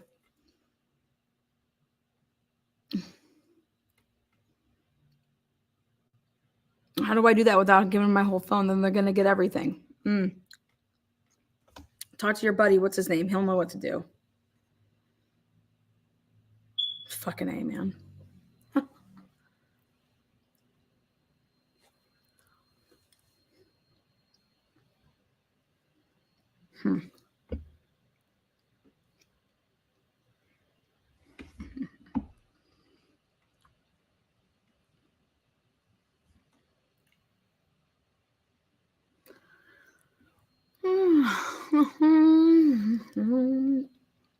We're just getting into the phone stuff right now.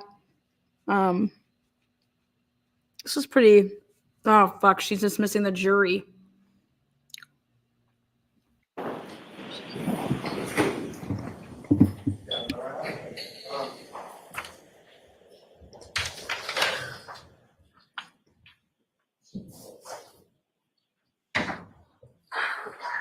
While we're doing that, counsel, come on back. Yes. Hi. You guys, I'm not gonna lie. Higgins doesn't come across that much to me as lying, more so than like he just got used by everybody. Like Karen Reed used him to make John jealous, okay? And then I'm telling you right here, right now, the Alberts used him.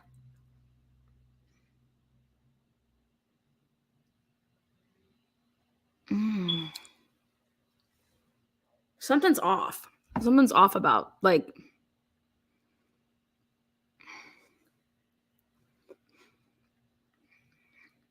I don't get the vibe that he's lying. I get the vibe that he's hiding something. Not the vibe that he's lying. Like, you know, it's like a rat. Like, hey, I didn't do anything, but I know what happened, you know? But I'm not going to say anything.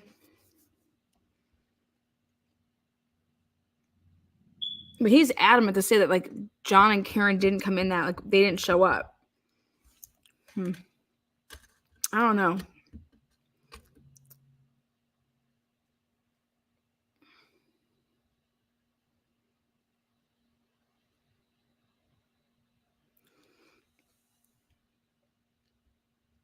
Something's off.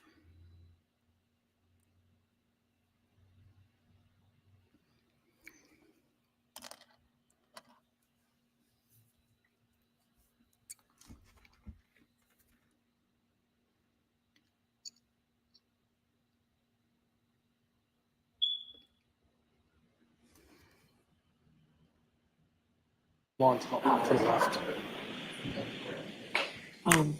May I ask the advocate to? Thank you. I was trying to figure out how we. I don't know. Is that in reference to the key swipes? Yeah, I don't know.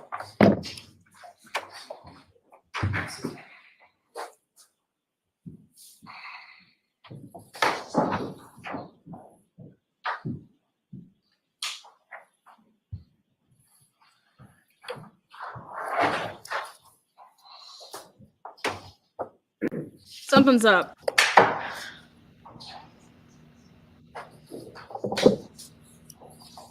Is he still on the stand?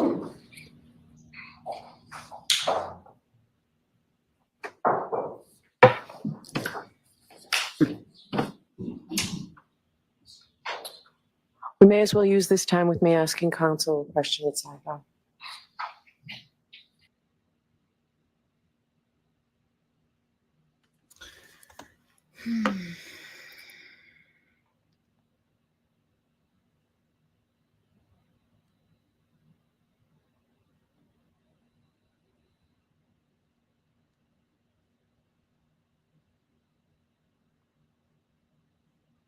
I just feel like with some of his answers,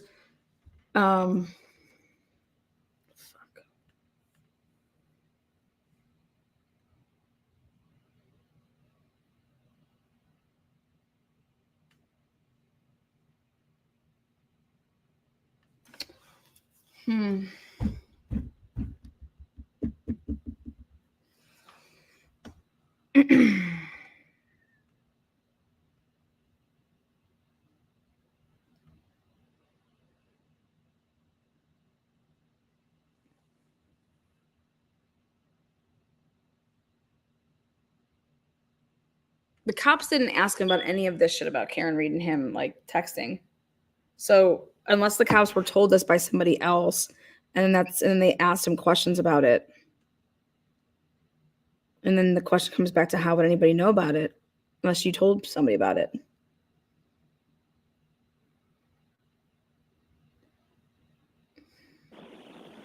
This is going to be interesting.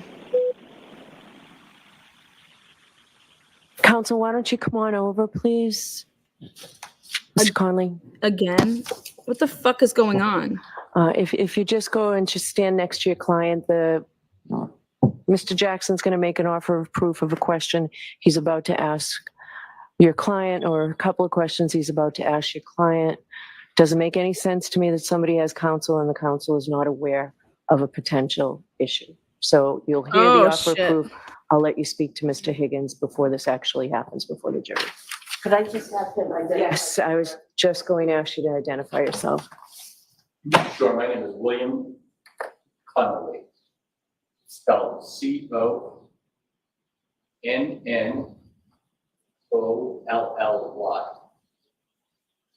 All right. Madam Your Honor, Yes. the witness has indicated that he utilized federal resources for personal gain.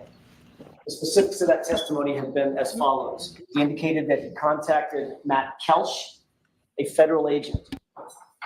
He indicated that he utilized a federal facility.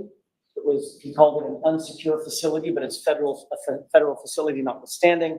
And that the two of them, he and Agent Kelch, utilized federal resources in the form of some kind of a machine, as the witness indicated, for his own personal gain, so that he could, as a witness, in no official capacity, work in any official case, and in Matt Kelch's capacity as an individual rather than an agent, they both work together to download certain information from the witness's phone in anticipation of turning that highly selected, highly curated information over to law enforcement so that he could later ultimately destroy his phone, which this witness in fact did. Okay, so it's not entire. I disagree with you.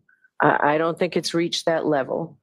His testimony was that he went to a kiosk on the first floor where all local police departments can go. It's unrestricted. It's on the first floor. And we just got to the part about a machine in the kiosk when you mentioned an FBI resource. So what is your question? What questions do you intend to ask this witness now? Whether he's aware that under 5 CFR 2635.702, it's a federal offense to use his public office, to use any public office for his own private gain or for the gain of persons or organizations with which you are associated personally. In other words, an FBI agent or an ATF agent cannot use federal resources for personal gain. The fact that he contacted an ATF agent, the fact that he utilized a facility that is owned by the federal government, run by the federal government, paid for by taxpayer dollars, and the fact that he used a machine that is owned by the federal government to download certain information for his own personal gain, that personal gain being, these are the curated texts that I'm going to turn over to law enforcement, that's a federal offense. All right, so those questions are going to be asked. I don't know, there's been an objection to them. I'm not sure I'm gonna let them in. But I wanted to give you the opportunity Bev, to speak privately with your client. are you Is that insane? okay? Can you do it in short order? Or do you need more time? I can do it in about 10 seconds. Okay, Sure. all right. If you feel the need. So why don't you go back and talk to him? I'll stop bringing the jury or getting the jury lined up to come back. Okay? I don't think she's going to be able to deny it because Alan Jackson can be strategic on how he's going to ask it. I'm actually more interested in the fact that I'd have to replay this back and how it got to the point. Who asked for the sidebar? Who asked? He already showed a game. He supplied the text messages. He showed the game. He supplied the text messages. He said he used it. He supplied the text messages. That's a gain. He's already, guess who did that for him? Lally brought those in. Lally brought the text messages in. That's the gain. Because the gain was that he didn't have to turn over his whole entire phone. And Bev asked for it. Fuck, dude, she's so fucked. Bev was the one that asked for the sidebar. She knew that this was coming. She's a sick son of a bitch, man. I hope that bitch never gets split again. If any of you motherfucking dudes out there bang this broad, y'all are crazy. Thank you, Your Honor. All right, so we're ready to proceed? I am, Your Honor. Thank you. So let's bring the jurors in, please.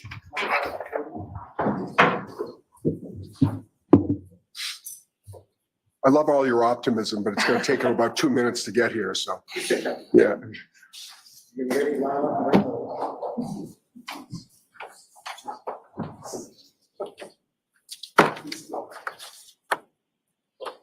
We're banning Bev from getting a backside smacked. In breaking news, Brian Higgins proposes to Beverly Canone. Do you want these? This is why. This is what came up. Ah, shit.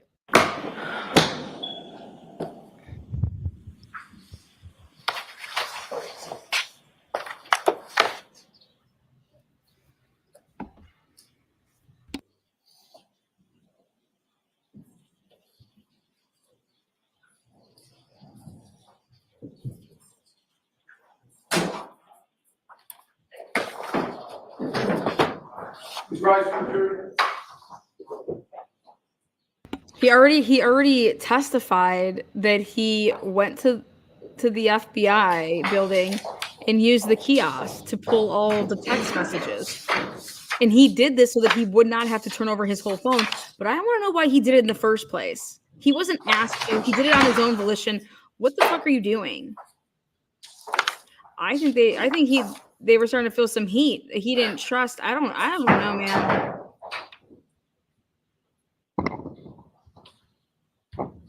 This doesn't. Be seated for the session. I'm very curious to see. We have a very few minutes left, Mr. Jackson. Oh, stop it. Mr. Higgins, you indicated that the phone was hooked up to some sort of machine at the FBI kiosk, correct? Yes.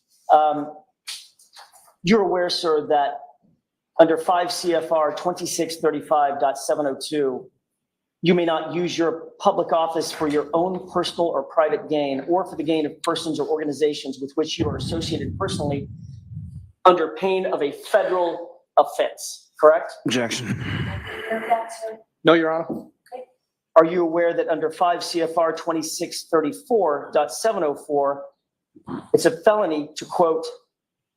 Objection, Your Honor, as to reading. Go ahead and finish the question. For an employee, an employee has a duty to preserve and conserve government property and shall not use such property or allow its use for other than authorized purposes. Were you aware of that federal regulation? That objection sustained. Sir, notwithstanding those regulations, you utilized the services of Matt Kelch as a friend and a colleague, but utilizing federal resources to pull information off your phone, correct? Objection. Sustained as to that form. In fact, you were successful in getting information off your phone, which is the text that you turn over to the Commonwealth, correct? Objection. No. In that form, you're almost there, Mr. Jackson. Excuse me? That form was improper. The information that was ultimately pulled off your phone was the information that you selected and you and Matt Kelch worked together to get off your phone, correct? Objection. Is that correct? No, Your Honor, if I could explain. Sure. He walked me through on how I could pull the text string with John O'Keefe and the defendant. He walked me through the process, how to use the machine. And then you did that. I did do that. That's correct. That's what you turned over to the police. That's correct. And any other information would still be on your phone ending in 5421, correct? Well, that information stayed on my phone. I just took those strings off and provided them to the Mass State Police. Right. So where's your phone? I do not have that phone anymore. You've destroyed that phone, haven't you? No, I threw the phone away. Well, that's destroying the phone, isn't it? I had every right to do that. I didn't ask you about your rights.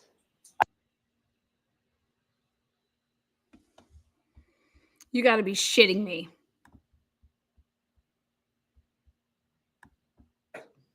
Well, that's destroying the phone, isn't it? I had every right to do that. I didn't ask you about your rights. When I threw it away, if I was going to take it out, I would break it or cut it. But I did not wipe the phone. I did not take anything else off it. But if I was going to throw the phone away, that's what I would have done. Okay. You know, as an ATF agent with electronic data experience, when you pull the SIM card out and break it, and then throw the phone away and the SIM card away, you don't need to wipe the phone. Objection. Sustained. Mr. Jackson, that's it. Your Honor. One more question. No, fuck you, Bev. He destroyed evidence. I can do this in 30 seconds. I think. You were aware that that there was a court order that you not alter, delete, or destroy, or in any way manipulate your phone or the electronic data associated with it, correct? Objection. As to what date? No way. It's as of September 23rd, I'm sorry, September 30th, 2022. Objection. I don't believe that's what the court order was. I think it's I can make a quick offer of proof. That's exactly what it was that he was notified. Was that your understanding? What's the question exactly, Your Honor? I'm sorry. Ask the question again. Sure. Were you served with a copy of a notice on September 30th, 2022, that you not alter or destroy or manipulate anything on your phone on September 30th? I was served an order, yes, that's correct. Yes, there we go. And isn't it true, in another hearing, you explained that on September 29th, the day before you claimed you got that notice, you changed phone carriers and changed phone numbers? And I maintained the phone. Until you didn't. When you destroyed it a month later by pulling the SIM card out and throwing it away, correct? Objection. Sustained. Did you do that in October? Did you destroy that phone? Objection. Sustained. Did you pull the SIM card out of your phone, Mr. Higgins? Did you? It's possible that I did. I believe that's how I've testified. Yes. You testified. It's possible that if I took it out, that it was either cut or broken. It's not just possible. And that would have been after the date the order was already denied. Mr. Higgins, I have one question left. One question. Did you, Mr. Lally's already standing. I haven't even started. Have a seat, Mr. Lally. Go ahead. Last question, Mr. Jackson. Quiet, please, quiet. Decorum, this Mr. Higgins, motherfucker. Very simply, and then we're done. Did you remove the SIM card for that phone, drive onto a military base, throw the SIM card in one dumpster and the phone in a different dumpster? That is not correct. Did you testify that? That was your one question, Mr. Jackson. All right, folks, that's it for today. We will see you Tuesday. Have a great long weekend, please. It's very important. Do not discuss this case with anyone. Don't do any independent research or investigation into this case. If you happen to see, hear, or read anything about this case, please disregard it and let us know. We'll see you. Now you know why he cut a deal. Tuesday will be a full day. Tuesday's a full day.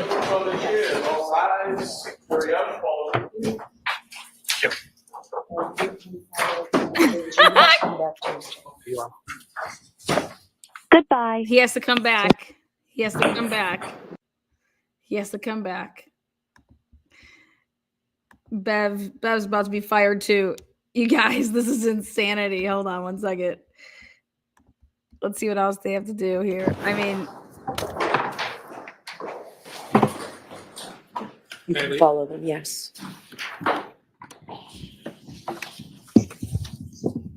All right, so I will see counsel at sidebar. Tori, we're going to I mean, who had the outburst in the courtroom? Who had the outburst? Because Lally already stood up before. Oh, Karen Reed wants to sidebar it. Oh, hell yeah. That's the first time she's done a sidebar. And look at Paul O'Keefe couldn't look over there fast enough. He wants to know what's going on. They all want to know what's going on. I'm sorry, but something doesn't...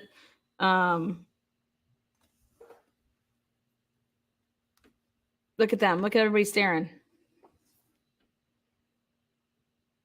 I mean, for the O'Keefes to seriously sit in this courtroom right here and see what they did to your brother.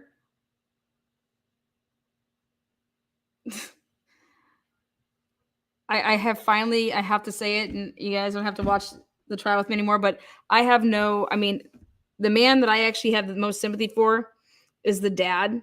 Is John's dad. He's not even there. And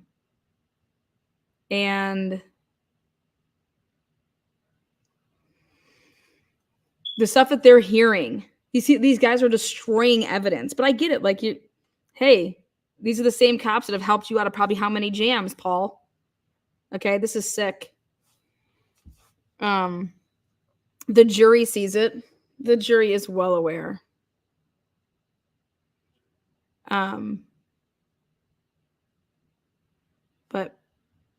But I think Mr. O'Keefe does know.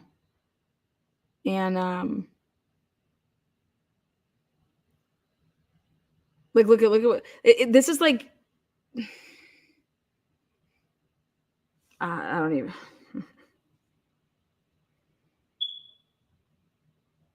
All of this stuff, if that was my family that was killed, all of the stuff that I'm watching here, I'd be so angry with all of these people. Like, it's not just Karen Reed, right? And then I think that the family thinks that you got John killed because you're a hussy and because you had to text Higgins and do all this shit. And that's why it was imperative for them to come out and have, that's why he had those two girls from Aruba come out here and say that is not what happened on that trip. Okay.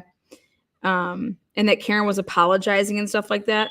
I don't know if I believe that at all about the whole apologizing. Let me, yeah, no, we're not speaking poorly of anybody. It's about, I'm more or less speaking on the fact of like, you can't,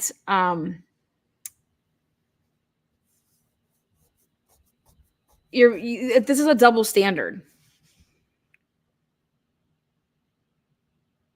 how you don't think that any of these people are responsible. Like you truly just think that all of this stuff, if Karen Reed truly did run the guy over, then none of y'all would have gotten rid of your phones. None of y'all would have done any of this shit. You understand? Like, this is insanity. And the family over there, my personal opinion is that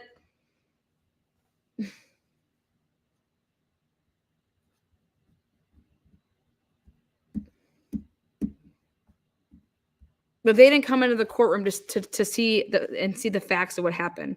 They came in the courtroom already knowing this is who did it and this is why. And they're blaming her for the text messages. And it's like, wait a second. Why don't you read the death certificate? They put him outside in the cold.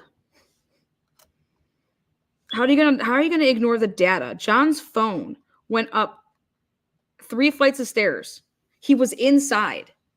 And then Karen left. Karen didn't. Now we all get to see why Karen didn't go in there. Karen didn't go inside because of those text messages. That's actually Karen's saving grace, if you want me to be honest. I don't care how bad it looks. Now it makes sense to me because it didn't before. I'm like, why the fuck would Karen just sit out there? And then why wouldn't she? Okay, so he's not coming out. Why would she drive off? Well, because she wasn't going up to the door because she was so embarrassed. Okay, she was going to go to that door. Madam Court Reporter. And none thank of you us very would much. either. All right. Thank you, everybody.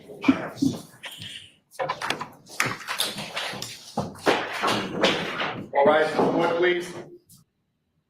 Jeez. So yeah, that's my take on it, is that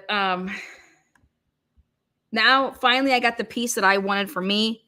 And that piece is, it never made sense as to why Karen Reed didn't go inside, why Karen Reed would ever just leave. Okay. Now it makes perfect sense. And so those text messages, in my opinion, exonerate her even more because it shows why she didn't go in. And it shows why he only went in. And she's waiting and she's waiting and she's waiting. And she's like, fuck this. You know what? He's getting an earful from them. Like, we can deal about this tomorrow. Like, I'm not going to deal with this now. Fuck you. Like, and all the messages are going to come out, whatever she was saying on those voicemails.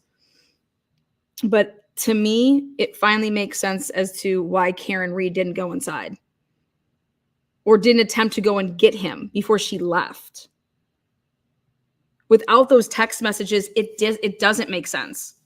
And I'm like, that just doesn't make sense that she would. And now it all makes sense even more that it's all lies on what they're saying transpired that night. No. She wasn't worried about no girl named, Heather Bether Amber's mom, who I don't even know who. And I think Higgins was talked into going and getting and doing what he did with those text messages. Because those idiots thought that makes it look like even more so that she did it. But I think the 1220 text message that he sent, I mean, it is what it is. And again, nobody would destroy their phones. Nobody would do anything. You would just give your phone. You wouldn't destroy it. You have nothing to hide.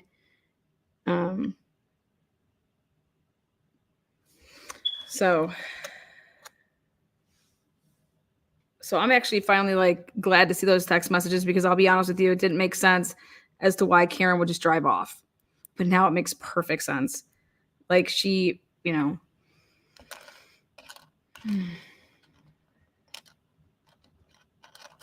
Lally introducing these text messages. I want to know how they came about though. Because somebody would have had to say, hey, I got these text messages. Let me tell you something. She's batshit crazy. She was trying to get with me and she hates those kids and she hates her life and da-da-da. You know what I mean? Like, I don't know. I think Higgins didn't want any part of it. Like in terms of that. I think those Alberts and the McCabe's took it to a whole nother level.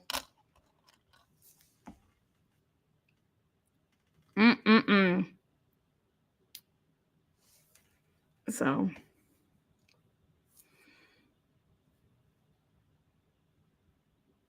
That's all I got for you guys, though. But you guys are awesome. On your way out, thumbs it up, share the video. Long day of court. So see you guys soon. Have a great weekend. I'm probably gonna put some videos together to have some little clip recaps of what's been going on in this case. But this case is fucking wild, absolutely wild. And we're just getting warmed up. When's Proctor gonna be? He's got to be coming here real soon. So all right, guys, take care. Have a long weekend break there. Enjoy your holiday with your families. Much love. Peace out. Bye. Thank you, moderators. Thank you, subscribers, members, everybody that hit the thumbs up, everybody that donated, all the new members. I mean, wow. 8 hours. We're really putting in some work days over here. 8 hours and 3 minutes running time. Holy shit, man. You guys are great. In case you need cowbell repairs, love it. Fireball. I need to do a fireball shot. We all need to take some fireballs after what we just witnessed, man. This is just wild. Mic drop in 33 months. Mic drop, and all we keep on doing is just spitting out babies over here. Again, nothing but love to all of you guys. You guys are rocking. You guys are sweet. And can I just say that this is the smartest chat? Like, when I go other places, maybe I'm just biased, but y'all are some smart motherfuckers, and I appreciate that. Thank you. All right, guys, go enjoy it. Happy Memorial Day weekend. You know Bev's going to be on the beach, letting her hair get blown, her bangs out. Laters.